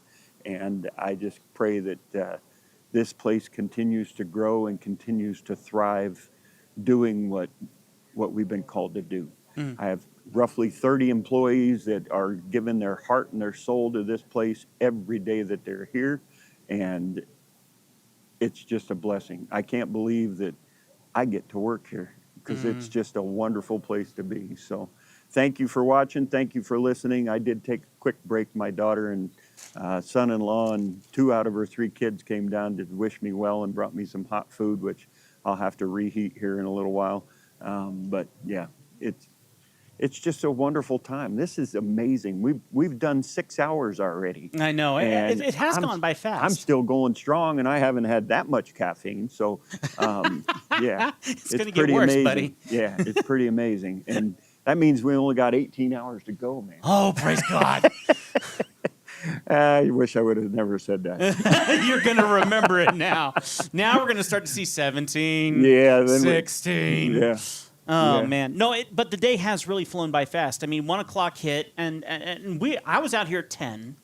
Yes, you were. And Yep. and so I got here about 10:45 the reality is, this is a 24-hour live stream, but this is a 28, or 30. 30-hour Yeah. effort. Not to mention finalizing things, packing up, and everything after that.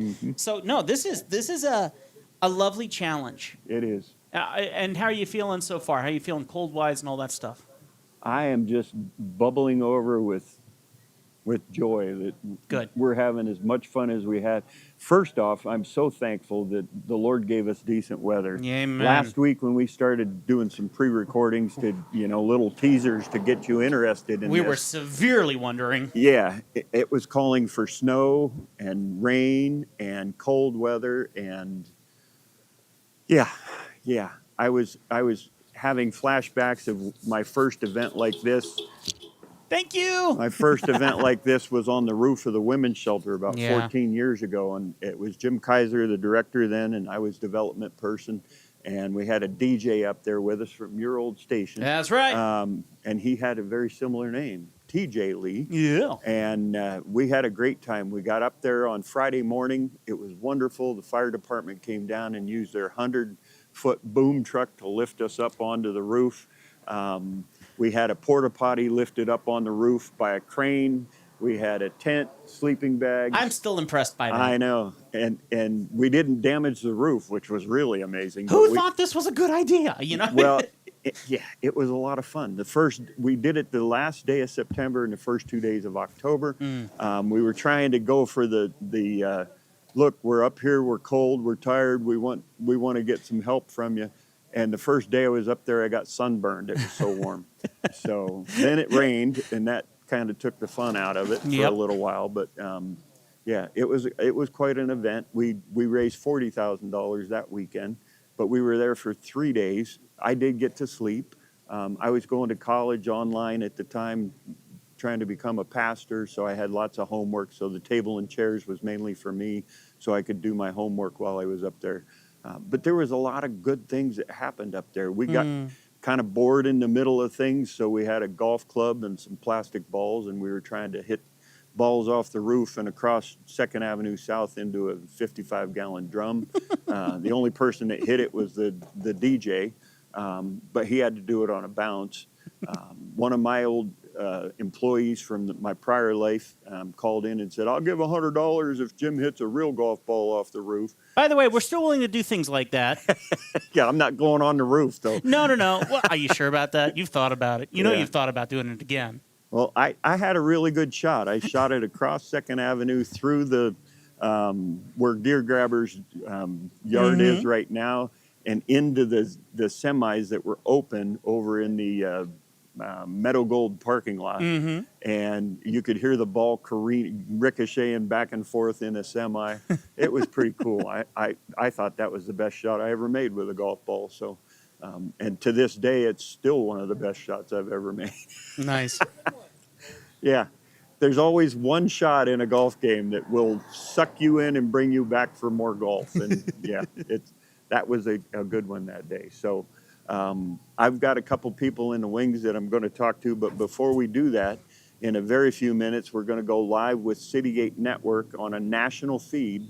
So who knows what we're going to see from them when they come in. They had national leaders that work with homeless situations and homeless legal issues, that type of thing. So we'll see what they have to talk to us about here in a few minutes, and then we'll go from there. I do have a few more live interviews tonight, and then later in the evening, I didn't schedule anybody to come in, number one, because I didn't think anybody would want to. Number two, I wanted to honor their time at home. Right. Because all the folks that work in mental health and homelessness and that type of thing put in a lot of hours, and I wanted to honor their downtime. So just because I'm staying awake all night doesn't mean they need to. So we'll have some videos that we pre-recorded with people that either work here or some of our community leaders that had to be out of town this week that wanted to be a part of this will be on. And then you'll hear more from me, unfortunately. Well, in saying that, though, if there are some folks who have the flexibility and have the desire, yes, they can come on down. out. Yeah. Come on out. And, Yeah. and we mean come on out at 3 o'clock in the morning. We mean come on out at 4 o'clock in the morning. This is going to get tougher on us. It really, really will. And having the conversation with you guys and having that moment to share. And by the way, we are recording all of these as well. Yes. Which means they can be used in a time when people will be awake. So it still benefits you to be a part of this and share in this moment. We would greatly appreciate having you. So Yes. don't be afraid to do that. Really quickly here, there is a conversation from Citygate right now. It looks a little rough, but I'm willing for us to give it a shot. Right Do now, it. it looks like Walter Kim, with the president of the National Association of Evangelists, and Tom DeVries, which is the president and CEO of DeVries. Citygate Network. DeVries? DeVries. DeVries. So let's see if we can get this feed to work. I'm not sure how clear it is. If it's not doing well, we'll pop back over here. And you will notice that there is a screen down below where you can still see what we're up to on our end, a little live bench feed. So let's see if we can switch into this and see if we can get it to work right. And we'll catch our breath for a few minutes and come back to you probably around 8 o'clock. All right? Let's give this a shot and see what happens. All right. I'm going to go over and watch his computer for a minute, see what they're saying.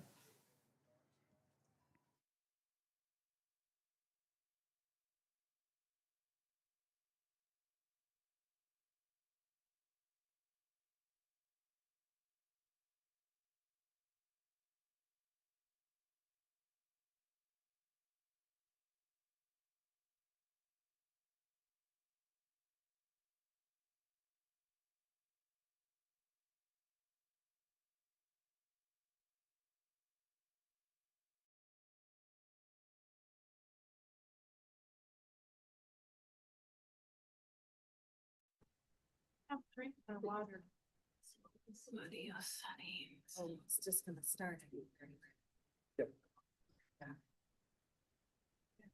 You guys are.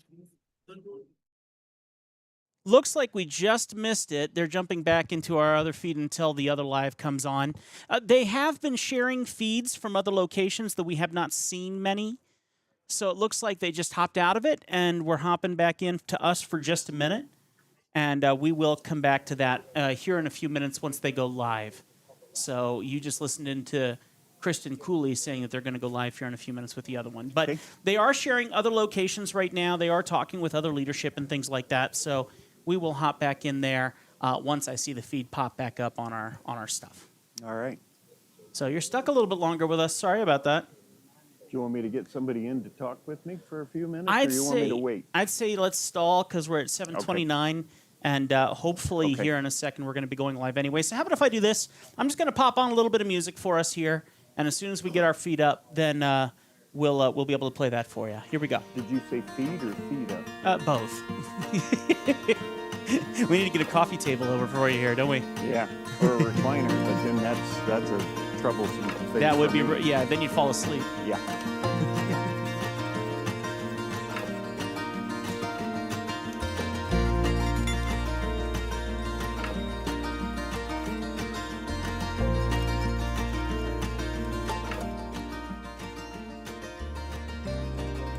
Oh.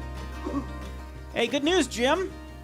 We just received a $100 donation. That's awesome. That's awesome. Thank you, thank you, thank you. Trust me, it can happen to any of you. All you have to do is click on that button. Yeah. So thank you for everything that you're doing for us tonight. Thank you for watching. Thank you for being a part of this and learning more about homelessness in our community, our county, our state, in our nation. Hopefully we can learn about the nation because we've got Citygate, which is the organization we're a part of. It's the it used to be called the Association of Gospel Rescue Missions. They changed their name to Citygate Network because they're branching out into more than just rescue missions. There's talk that Salvation Army can become a part of this, and other organizations out there that take care of homeless folks or have some sort of ability to find their niche in the homeless situation. So Citygate Network has been, we've been a part of it for many, many years. We use it. They do a national meeting every year, and it's mainly a training type meeting. And then we do district and regional type meetings as well, so that we can get our frontline folks over to do training and whatnot, to keep us abreast of what's going on and new and improved methods to help those that are in need. So that's what Citygate is all about.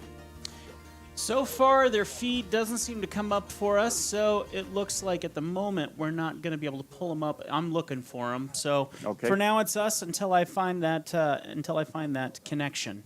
Okay. So nothing new for us. We're getting used to this. By the time we're actually at 24 hours, we'll have it all figured out, and it'll be over. It'll be all over. You want to go another 20? You want to go 3 days? 3 days straight? No, thanks. Oh, okay.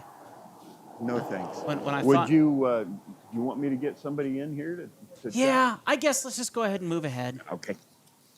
All right. We'll see who's out here, and we'll go from there. I'll be right back, folks. And then I'm going to get you started, and then guess who else needs a little breather? Takers, you ready? Whenever you want me to. Okay. God bless. God bless you. Love you too. Yep. You keep up the good work. I'll keep up the good work. Thank you so much for coming out. Yes. Well, folks, thank you so much for your patience. They're doing a lot of stuff over Zoom here, and so it's kind of one of those things where you dance around. Is this going to work? Is it not going to work? You really don't know. We're not live yet, so. Oh, yeah, you totally are. I see that. I'm going to go ahead and turn this down. Now you can see. Yeah, it's taking a minute to get us to. Everything's like this. And oh, boy. You guys go right ahead. Are we open? You're open. All right. So I have a personal friend here that has been a friend for what, almost a year? Mm-hmm. And since October 8th. So it is a year. Yep. To the exact day. Wow, look at that. Awesome. Well, it's a year and a day. Yep. Wow. A year and a day. Yeah, that's great. So tell me who you are. I'm Colby Hayes. I'm part of the discipleship program at the men's shelter. All right. Yes, I enjoy it. Okay. So tell me about yourself. You don't have to get too into assorted details or anything like that, but how'd you end up here? I got into some trouble with the law. Not proud of what I did. Right. I take full credit for what I did. I went to First Nazarene Church with Pastor Larry because he helped me through jail and come to the Lord. And then I met Jim. Mm-hmm. Mm-hmm. That day was bittersweet for me. We went in at 8 o'clock. That's when our worship team does their practicing. And I felt the Holy Spirit. I was bawling like a baby, snot running down, praising. I had that's the truth. That's how it was. I was babbling like a baby and felt the Holy Spirit. And then me and Jim started talking, and then I was able to join the men's shelter. And then right after that, I joined the discipleship program. So I remember that first day very well because I'm part of the worship team at the Nazarene Church, and I'm up there banging on my guitar and trying to sing, and I look over and here's this guy I'd never seen before. I didn't see the stuff running out your nose, but I saw your arms up and you were praising the Lord and there was tears on your face. And you know how hard it is to try and play the guitar and cry at the same time? Because I saw the Spirit moving in you, and it was a wonderful thing. And I was just led to go talk to you and figure out. Larry had told me that there was a gentleman that he was going to bring by, and I had to make sure that was you. Yep. And then our friendship began pretty much then. Took me a little while to, find room for you at the mission. I know you were staying with Larry at the time because you were fresh out of wherever you were. And but since you've been here, you have been a blessing to many, many people. This guy came with the intent to serve and to help and to get closer to God. And I see it in him every day of the week when I see him. He's volunteers for anything that he can be a part of to help and to serve. And what a blessing it is to see people taking charge of their life and moving forward. So thank you for that. Thank you for the opportunity. I mean, this place and you have been a blessing. All the staff members, Chris, you've all seen Chris as my life advisor, and without him, I wouldn't be as the person I am, because Chris has helped me 100% to become a better person. In my good times and in bad times, Chris has seen it all. Yeah. And that's what we do.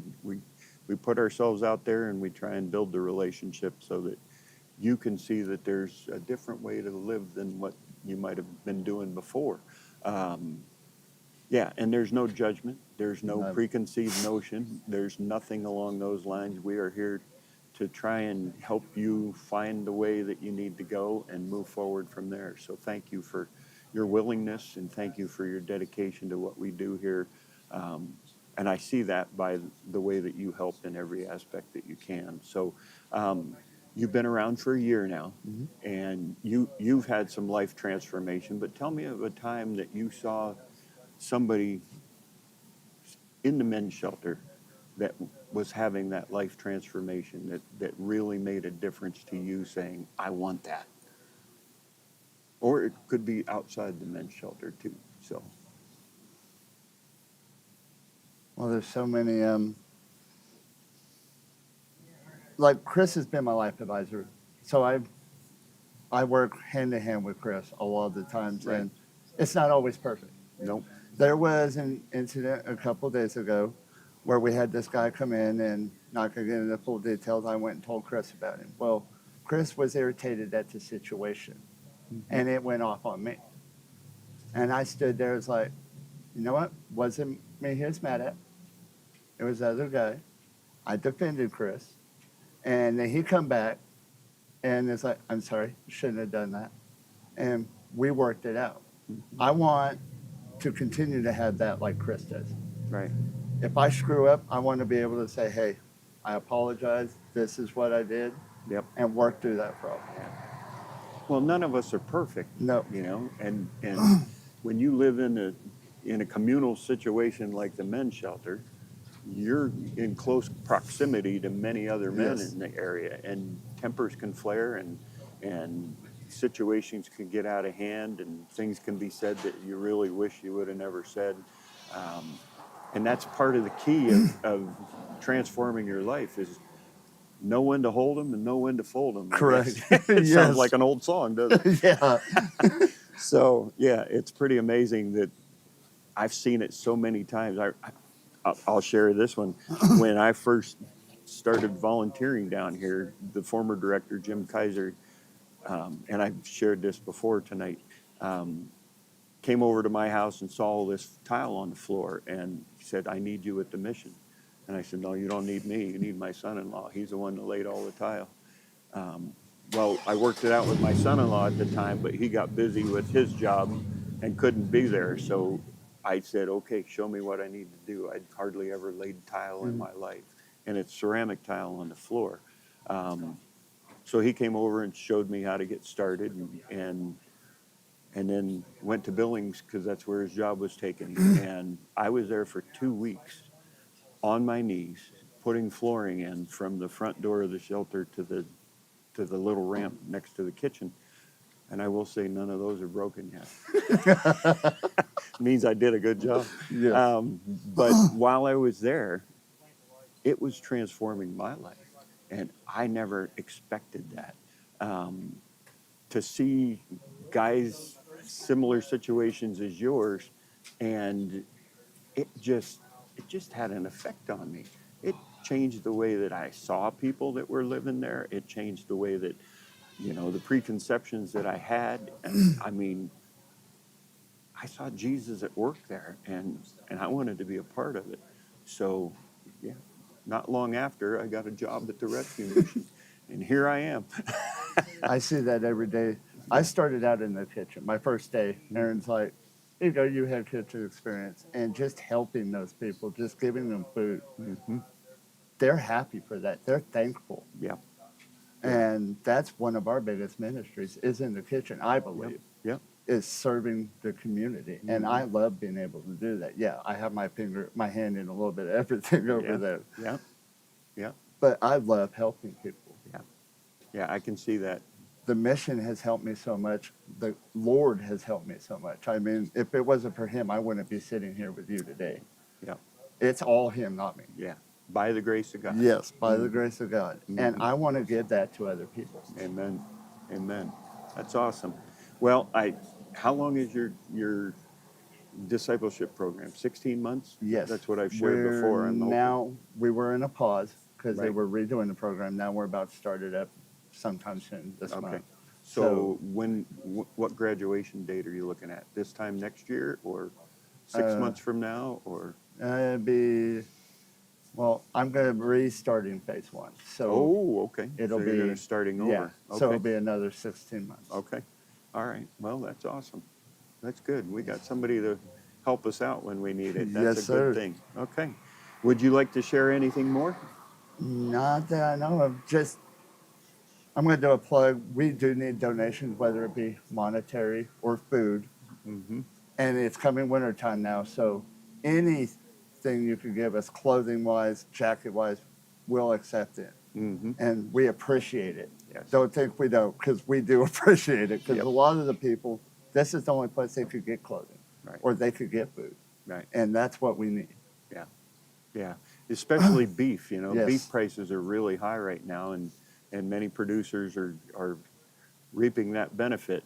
But, if you've got an abundance and don't know what to do with a certain cow, call me. We'll see what we can work out. And eggs. Eggs, pork, any type of meat.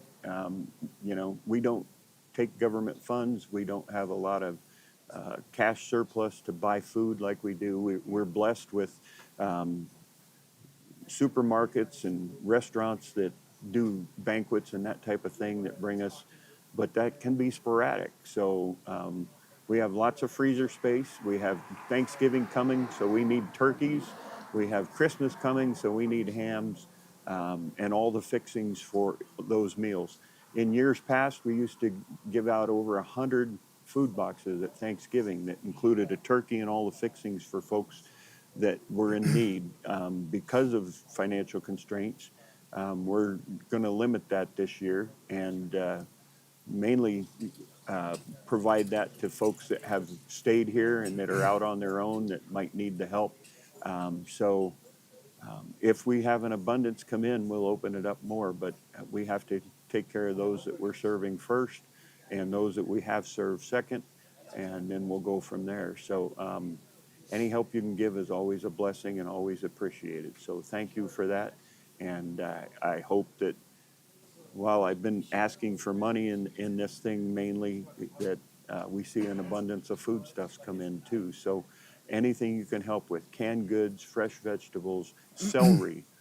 I have a cook that loves to put celery in everything, it seems like. He's always asking if he can go get celery. It's a joke around here, but my wife and I bought 4 heads of celery and brought it in for him early this week, and he's already looking for more. So when you're feeding 300 people a day at our busiest times, that's roughly 600 to 700 meals per day. And breakfast isn't always hot. It's not always eggs and bacon. We try and limit it so that it's every other day for a hot breakfast, and then cereal some days. We can always use more cereal, more milk, more eggs. Coffee is always appreciated because, we drink coffee around here, especially today. Yeah. Yes. Especially today. Even cold coffee, which I'm working on right now. So any help you can give is always appreciated. Colby, thank you so much for being here. Thank you for coming over and chatting with me. I know it's difficult to do, but hey, I'm doing it. You can. And if you can't donate, volunteer. Amen. We could always use the volunteers. You'd think I prompted him with all this stuff. Hey, the Spirit works in good ways, but volunteer. Yeah. I know Lynn was on earlier. Yeah. Volunteer. I mean, we could always use volunteers in every part of our mission. And she was doing a volunteer orientation tonight, and I only saw 2 people there. So that's good. That's 2 people we didn't have, but it would have been great if it was 10 people or even 15. So any help you can give, look at your schedule. If you got a couple hours you don't know what to do with, come on down and we'll go from there. But bless you for being here. Thank you so much for coming. Sir.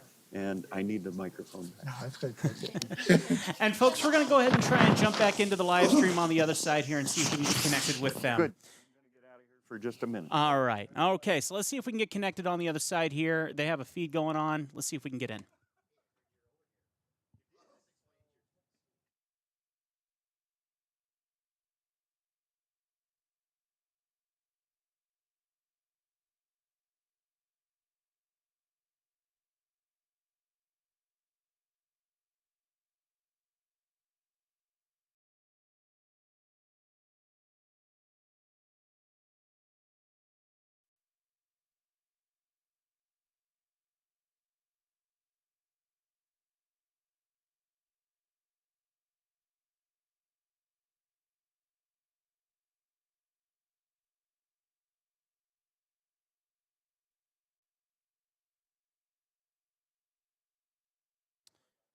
Well, it seems that we don't have an audio from our feed right now. A lot of technical sides on this stuff that sometimes doesn't play according to plan. And tonight, it has not played according to plan. I got to say that everything that we've done here locally has been a non-stop blessing, folks. A non-stop blessing. And every time we try to jump over to this live feed, something goes a little amiss. Which sometimes tells me maybe it would be best that we just stay on the local and have our fun over here. But if we can get this for you, we will do our best. So continue to bear with me for a few more minutes. We'll try messing around with this here for another 10 minutes or so to see if we can get connected to it.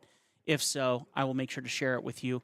If we cannot get the feed pulled in, then we will jump back to our local side and keep doing our stuff. So as I do this here for you, let's go ahead and get a little music going for you here just for some noise until we have some update for you.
All right, ladies and gentlemen, it looks like we're going to be able to hop into the feed here, hopefully.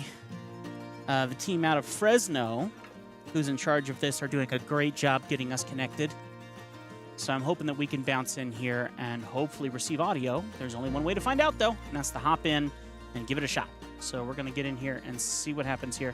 It's great to be able to continue with Conversations on a Bench and to have this conversation now with my good friend, Gabe Salguero. And Gabe is the president of the National Latino Evangelical Coalition and the pastor of The Gathering with his wife, Jeanette. And Gabe's been a good friend, I think, for almost 2 decades, Gabe. And it really is good to be able to journey together and to partner in ministry together.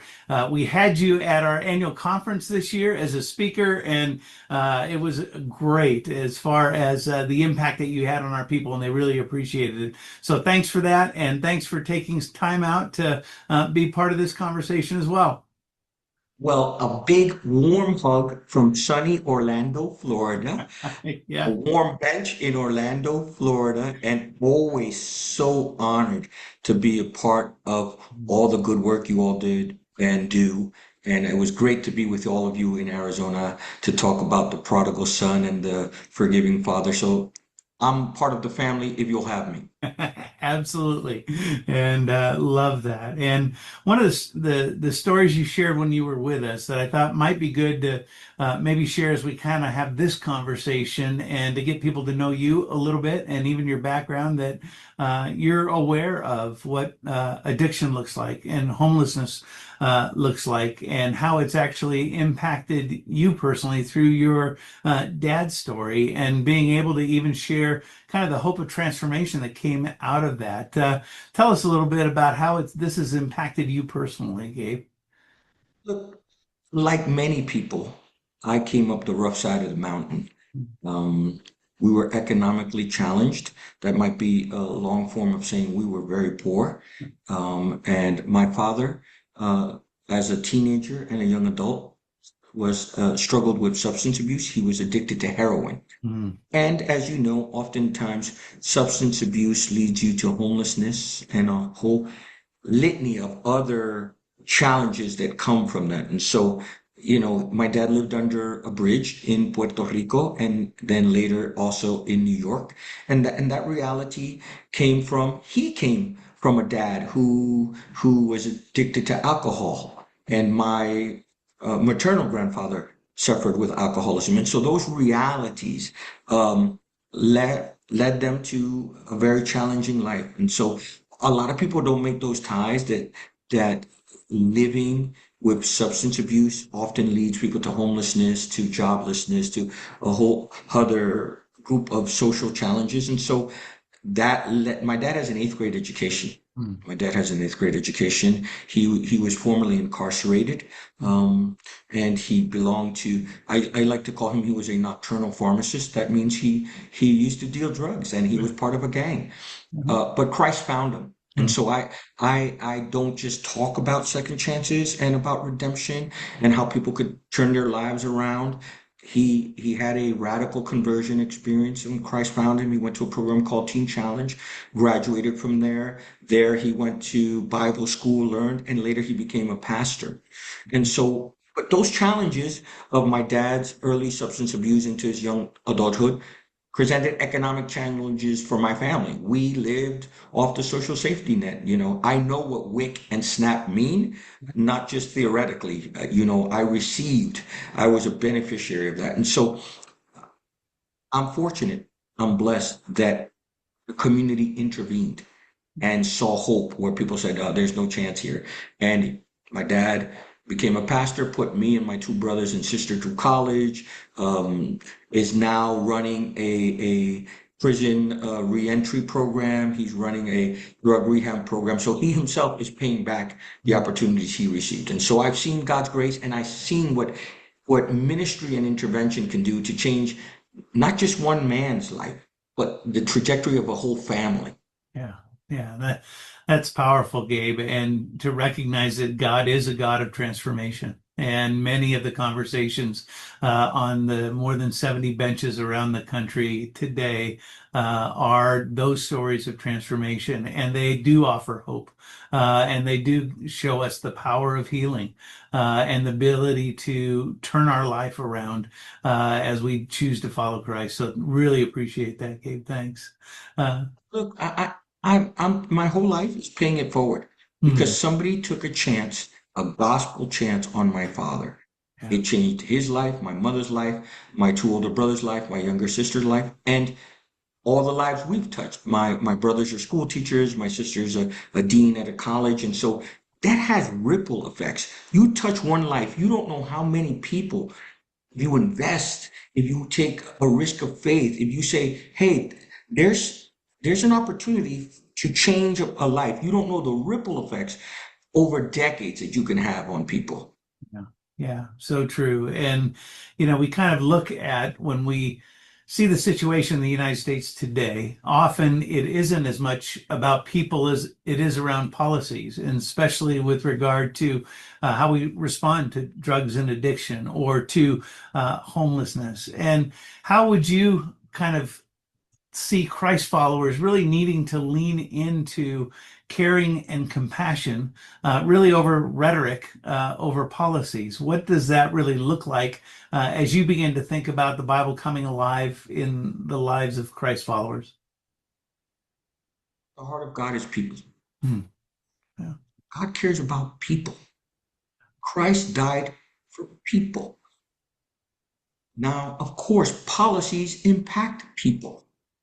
And so when people say to me, hey, Gabe, when you approach policies, how do you approach it? I say, well, I put people first because God put people first. I'm a pastor, and Scripture drives my engagement in every sphere of life: policy, family, education, and John 3:16 is instructive and normative. For God so loved the world, and if you have love for people, you advocate for policies that help people, that lift people up, that heals people. Because at the end of the day, God is interested in the flourishing of people. God told the prophet Jeremiah, seek the welfare of the city wherever I plant you, because in its welfare is your health, is your well-being. And so God told Jonah, hey, consider Nineveh that great city. It's a fascinating phrase from Jonah. He says, I have a lot of people there and cattle too. God was even interested in the cattle, which is economy, right? Which is also the economy of an agricultural society. And so, and he says to them, shall I not love that great city? But that's true whether it's cities, rural, urban, suburban. God loves people.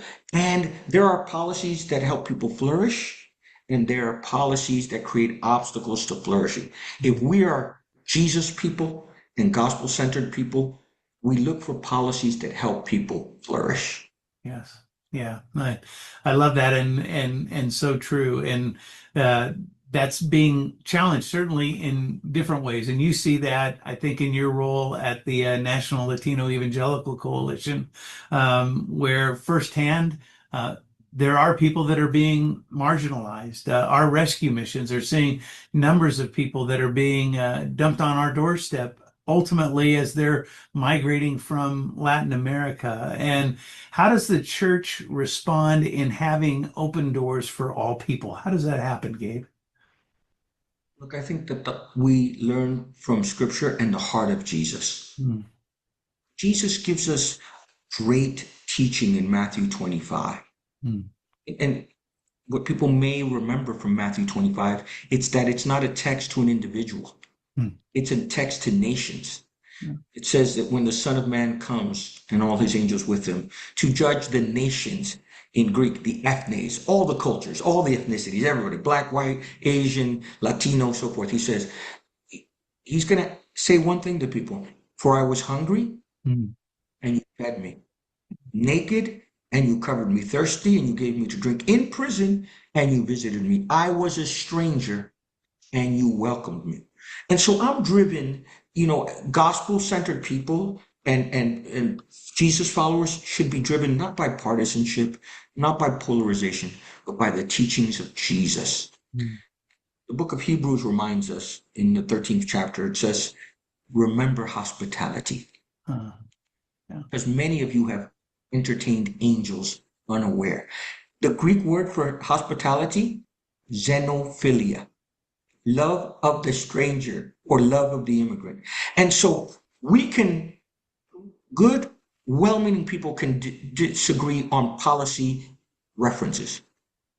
But what we can't disagree on is what Jesus taught us, to love our neighbor as ourselves, to love the widow, the orphan, the stranger. And Proverbs says to speak up and speak for the poor. We may do this in different ways, but we have to be broken with the things that break God's heart, and that's people, whether they're from Latin America or Asia or Africa or citizens.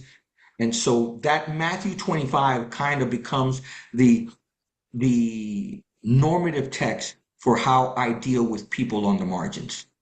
Yeah, I love that. And that's certainly then the call or the mandate or the challenge that Jesus gives to us. And then it becomes a matter of how do we see in the world around us places where we can engage, where we can step in, where we don't step away or necessarily step back in some way. What are some of the ways that you're seeing that welcome and hospitality of the stranger living itself out? Impressed by the generosity of the people of God. Hmm. You might remember that Paul talks about the church in Macedonia. He has that Macedonian vision of a man saying, come to Macedonia and help me. But later on in Paul's missionary journeys, he says, I am astounded by your generosity. Hmm. I'm astounded by how generous people can be. And so I see that in ESL programs in churches, English as second language programs. I see that in citizenship classes that many churches and groups are doing. I see that in soup kitchens. When people are given food or in food pantries, we don't ask them where they were born. You know, we don't have a litmus test to give people the body and the blood of Christ. It's broken for you. This is my body broken for you. This is my blood shed for you. And so I see it in soup kitchens. I see it in food pantries. I see it in English as second language courses. I see it in shelters. I see it in foster care programs on how many U.S. citizen families are adopting immigrant children or refugee children. I see it in programs of refugee replacement. You know, there's Office of Refugee where we're receiving people from Cambodia and people who are fleeing religious and political persecution. And so I see the hands and feet of Christ. Listen, I have people in my church who come from shelters.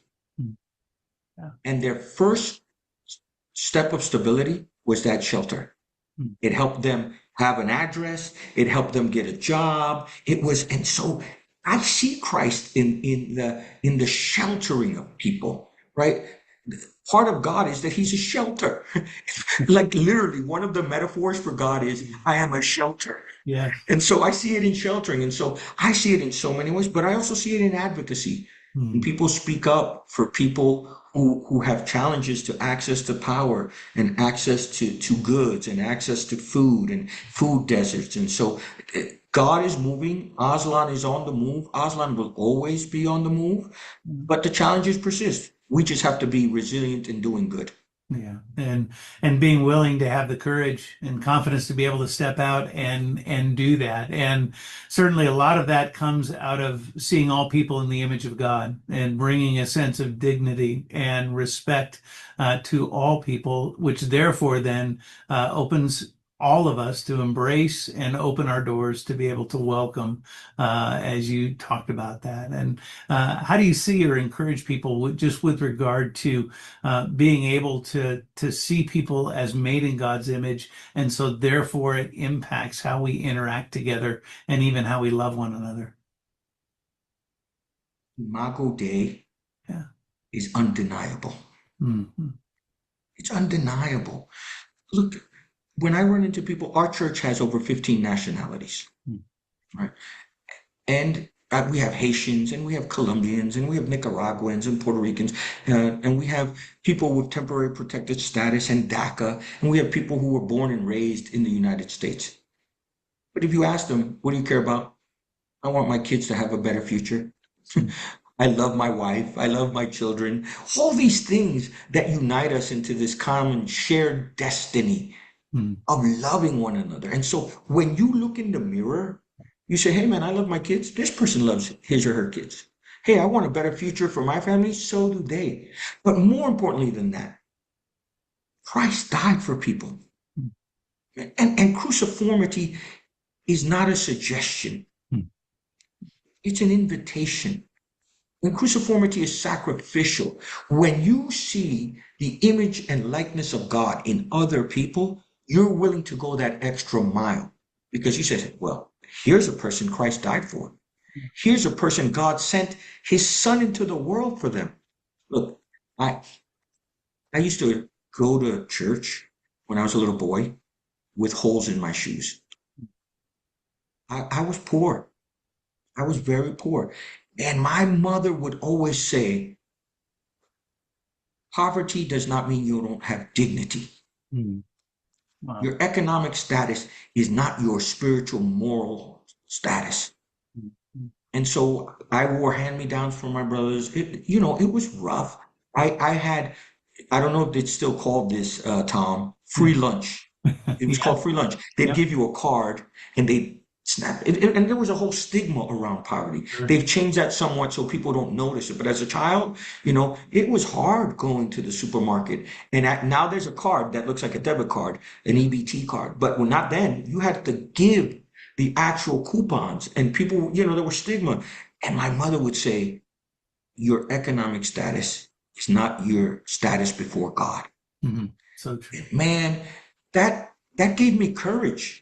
That gave me a sense of, I can stand up straight, even though I had holes in my shoes. And I don't know if you know this trick, Tom.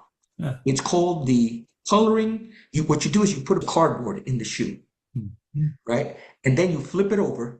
And if the shoe is black on the bottom, you take shoe polish, that color, and you color it. Or if it's brown, right? So you color the cardboard, the color of the shoe. I lived like that.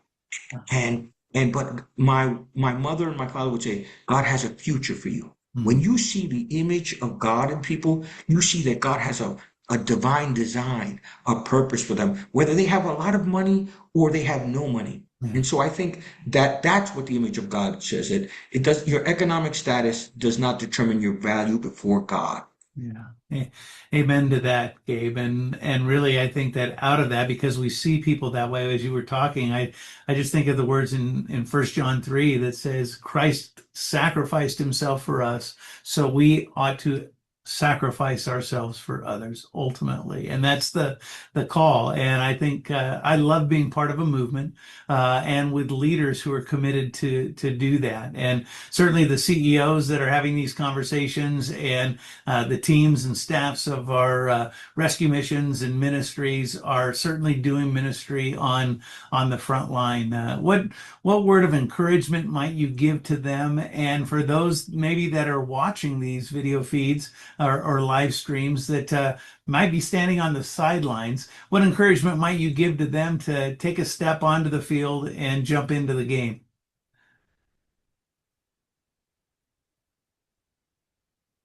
Thank you.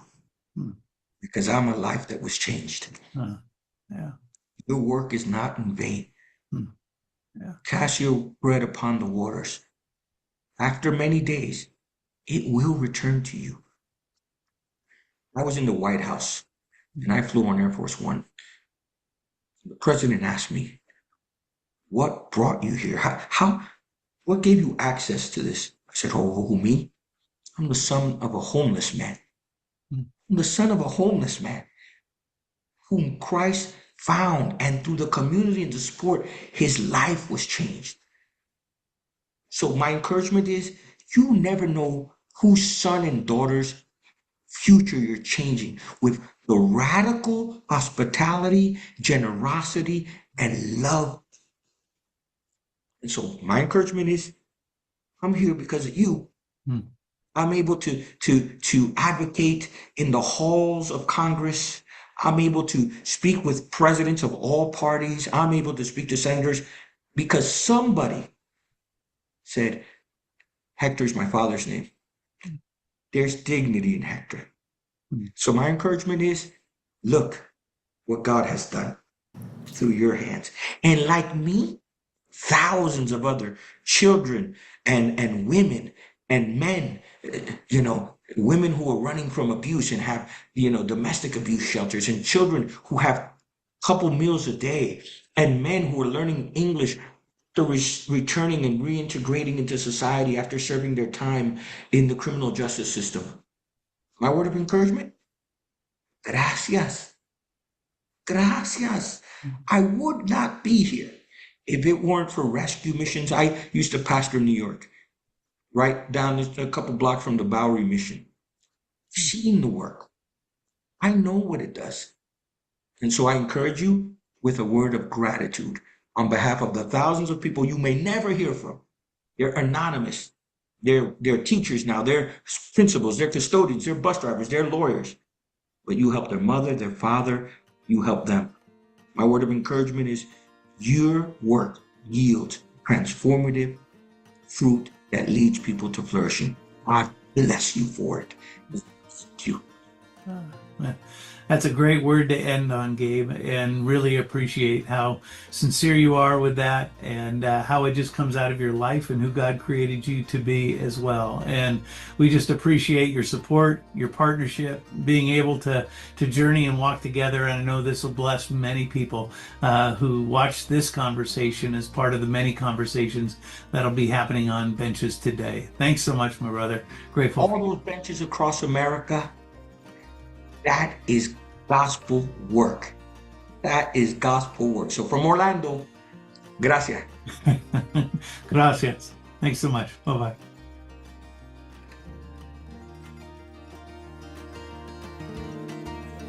Are we up? You're up. All right. Hello, everyone. We're back from the Citygate Live, which is the association we're a part of. Gabe, I think, was one of the speakers at our annual convention down in Phoenix this year. And if he gave even half the message he did at that meeting, you probably just had an experience with God. He's a wonderful guy and has a heart for the homeless, because I do believe he was put in that situation when he was younger. So, yeah, so I have a young lady sitting here with me, and I will let her introduce herself to you, and then we will see what she wanted to come and say. So. All right. Hi, my name's Samantha. I just recently moved back here from Helena. I had to get a fresh start and just get out of town and start over. And I'm really glad I did, because I ended up here. Amen. We're glad you're here too. It's definitely been a blessing in disguise. And good. Yeah. Good. So, you have children? I do. I have 2 little girls. All right. That are a handful and all over the place. Yeah. But how old are they? Calliope is 4 and Braylee is 2. All right. They're both So they are finally a in handful. school. Yeah. Mm-hmm. Yeah. Definitely not used to it. So were you born and raised in this town, or where are you from originally? I was born in Helena, but I was raised out in Whitehall. Oh, okay. At my grandparents' ranch. And then I moved around a few spots and tried to go to different states. Wasn't for me. Too many people. Yeah, I understand that. But yeah, I lived here for about 8 years, moved back to Helena, and now I'm back. Okay. And how long have you been at the mission? I've been here since March. Okay. Okay. It was not the ideal placement. So I had thought at the time, and how I had gotten about here. But CPS was very helpful in getting me into here with my girls. And ever since then, it's just been a bunch of growth. And good. It's, yeah, you guys are great. I do. I love it here. the staff here keep me accountable. It's a good word. Accountable, yes. Yeah, that's a good word. It's and really, life in general, you have to be accountable for your life. You have two small ones that you have to care Yes. for, and you need to be accountable to them and accountable to their well-being. And sometimes that gets lost in the shuffle, depending on where we're at in life. It can get lost pretty easy. So this is a safe place. It is very. Yeah, and we try and meet you where you're at, so to speak, and then help you through the things that are bringing you down or bringing you up. Or so, tell me about the best experience you've had since you've been here. Probably would be just my overall growth as a woman and as a mother. I've dealt with a lot of things that I had just put in a bottle and just shoved it in the back of the closet. Here you guys help us acknowledge that, but also work through it in a positive manner. Amen. And it's just, I've noticed that my parenting skills have gotten so much better. Oh, good. Good. And just, yeah, as a mother, it's really rewarding because you guys care a lot about our kids. You help us with our goals and achieving our goals. And if we start to get off track, you guys are like, whoa. Just take a second. Whoa. Whoa. Just take a second, you know, take a deep breath. Because I think when we first get here, we are so stressed out about everything, about housing, school. And you're like, just take a breath. Let's tackle one thing at a time while also working on healing. And it really is a great experience. And you guys do wonderful things here. Good. Like, Thank you. seriously, the amount of effort that these guys put in, the classes they help bring us, it really is truly a great experience. And I am beyond blessed to be here with my girls and continue to learn and take advice from all these people here. So you're part of the discipleship program? I am not. You're not. So No. you're what we would deem shorter term, so to speak. Yes. You don't have to be here any certain amount of time. You don't have to worry about graduating, but we're still spending the time with you and getting you focused on You what are. you need to do. Yes. That's wonderful. That's a blessing to me, because sometimes I think we put too much stock in one side and don't put enough in the other. And you're living proof that that's not the case. Yeah, and I am surprised like how much work like is put into the shorter term families and stuff, because you guys still want us to succeed and go out and get our own places, and our kids get into school and just grow to be happy and love life and get closer to God. Amen. So, by the way, Winter says hi. Oh, that's my sister. Do you like my sweatshirt? It's hers. It's hers. Yes. All right. She says, God bless you, Samantha. God is good. God is good. Amen. Yes. So you're here for as long as you need to be here. When you feel you're ready to start moving on, what do you foresee your future looks like? Do you see yourself working somewhere? You're working now, though, I think. I am working. Okay. Actually right around the corner. Yeah, So I thought so. yeah. But I do definitely want to come back and volunteer. Oh, thank you for that. These guys have a great youth program run by Athena, and she does an amazing job with all these kids, from summer activities to getting back into school. And you guys really do so much on all these donations. And I just want you guys to know that it is greatly appreciated from my end, you know, and every little bit helps. If you can't donate money, please donate your time, you know. Awesome. Every little bit helps. Awesome. I love the fact that we didn't plan on talking tonight, but you were out there watching what was going on, and I asked if you wanted to talk. And here Yeah. you are sharing more thoroughly and more completely than I ever could. So God bless you. Thank you for being here. Thank Do you have you. anything you want to add? Um, You can talk for just another hour if you want. no, I can't do another hour.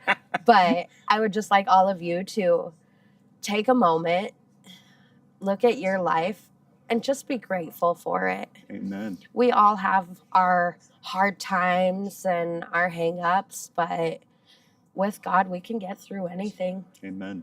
With great people like everybody here, Mhm. I mean, Mhm. when they say it takes a village, this is my village. Amen. And they are amazing. Well, that's awesome. So thank you for I having couldn't me. have said all this better myself, and it comes even better from someone that's living the life right now. And thank you for sharing with me tonight. It was a blessing. I got goosebumps, or God Is bumps. it just because you're cold? I'm No, just kidding. it's not. I'm dressed very warm now. I changed clothes. I got on some heavier stuff, and I'm ready for the duration. So thank you for your time tonight. Thank you. Thank you for sharing. I know it was difficult. It's hard. It really wasn't. Oh, good. Because Good. you guys do such great things. Well, that's wonderful. we really are blessed for you guys, and we appreciate all that you guys do, all that the kitchen staff does, and Even with celery. even with celery, the amount of celery and onions, I won't even go there, Yeah. but it's a lot. Well, that's what's donated some of Yes, the time. yes. Onions, anyways. Celery, we end up having to buy, but but hopefully we can put a curb on that tonight and get some donations of celery Yes. too.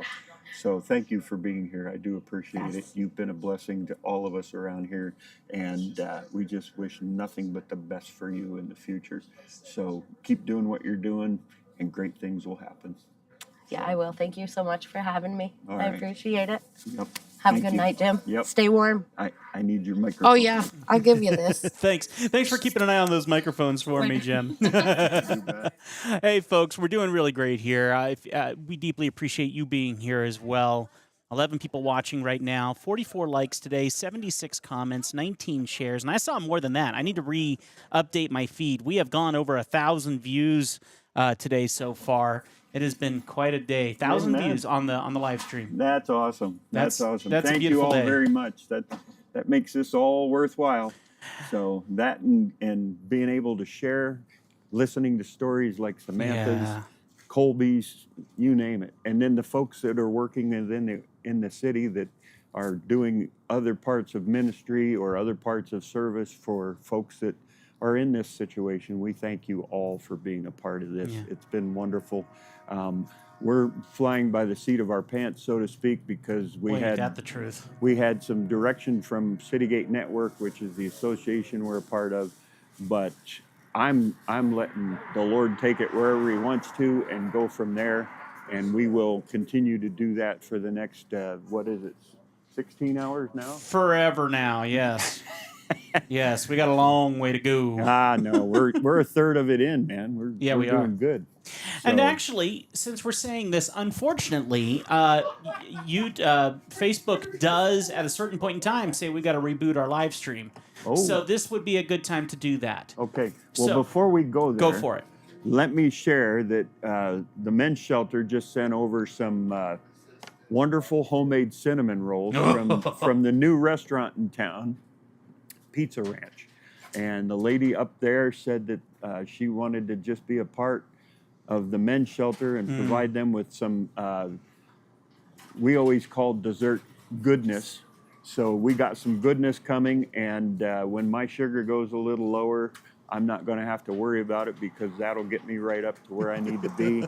I know Tim's looking forward to it as well. So yum, yum. we're going to reboot the Facebook Live here pretty quick. So we'll probably be off the air for just a moment, and then we'll come back on. So take a break, grab a cup of coffee if you're staying up with me. If you're not, have a cup of tea. Sleepy time works really well this hour of the night. So yeah, we appreciate you being here, and we hope that you'll join us sometime in the near future. Like I said, we got about 16, 17 hours to go, and I'm not planning on going to sleep. So, and I think the caffeine's going to make sure of that. That's so, for sure. Yeah. So we thank you for being here. God bless you. Okay, folks, we are going to shut down the stream as Jim is saying, but what you need to be aware of is once it is shut down, you will just need to refresh your Facebook browser and come back to our page, the Great Falls Rescue Mission page. As soon as we are live again, you will see that we will be live, and you can click on that, and we'll be back in for another 5 to 8 hours. We have to do this. We have to reset every, I think, 8 hours for our live stream for Facebook to still accept it. So we will be right back in half a second.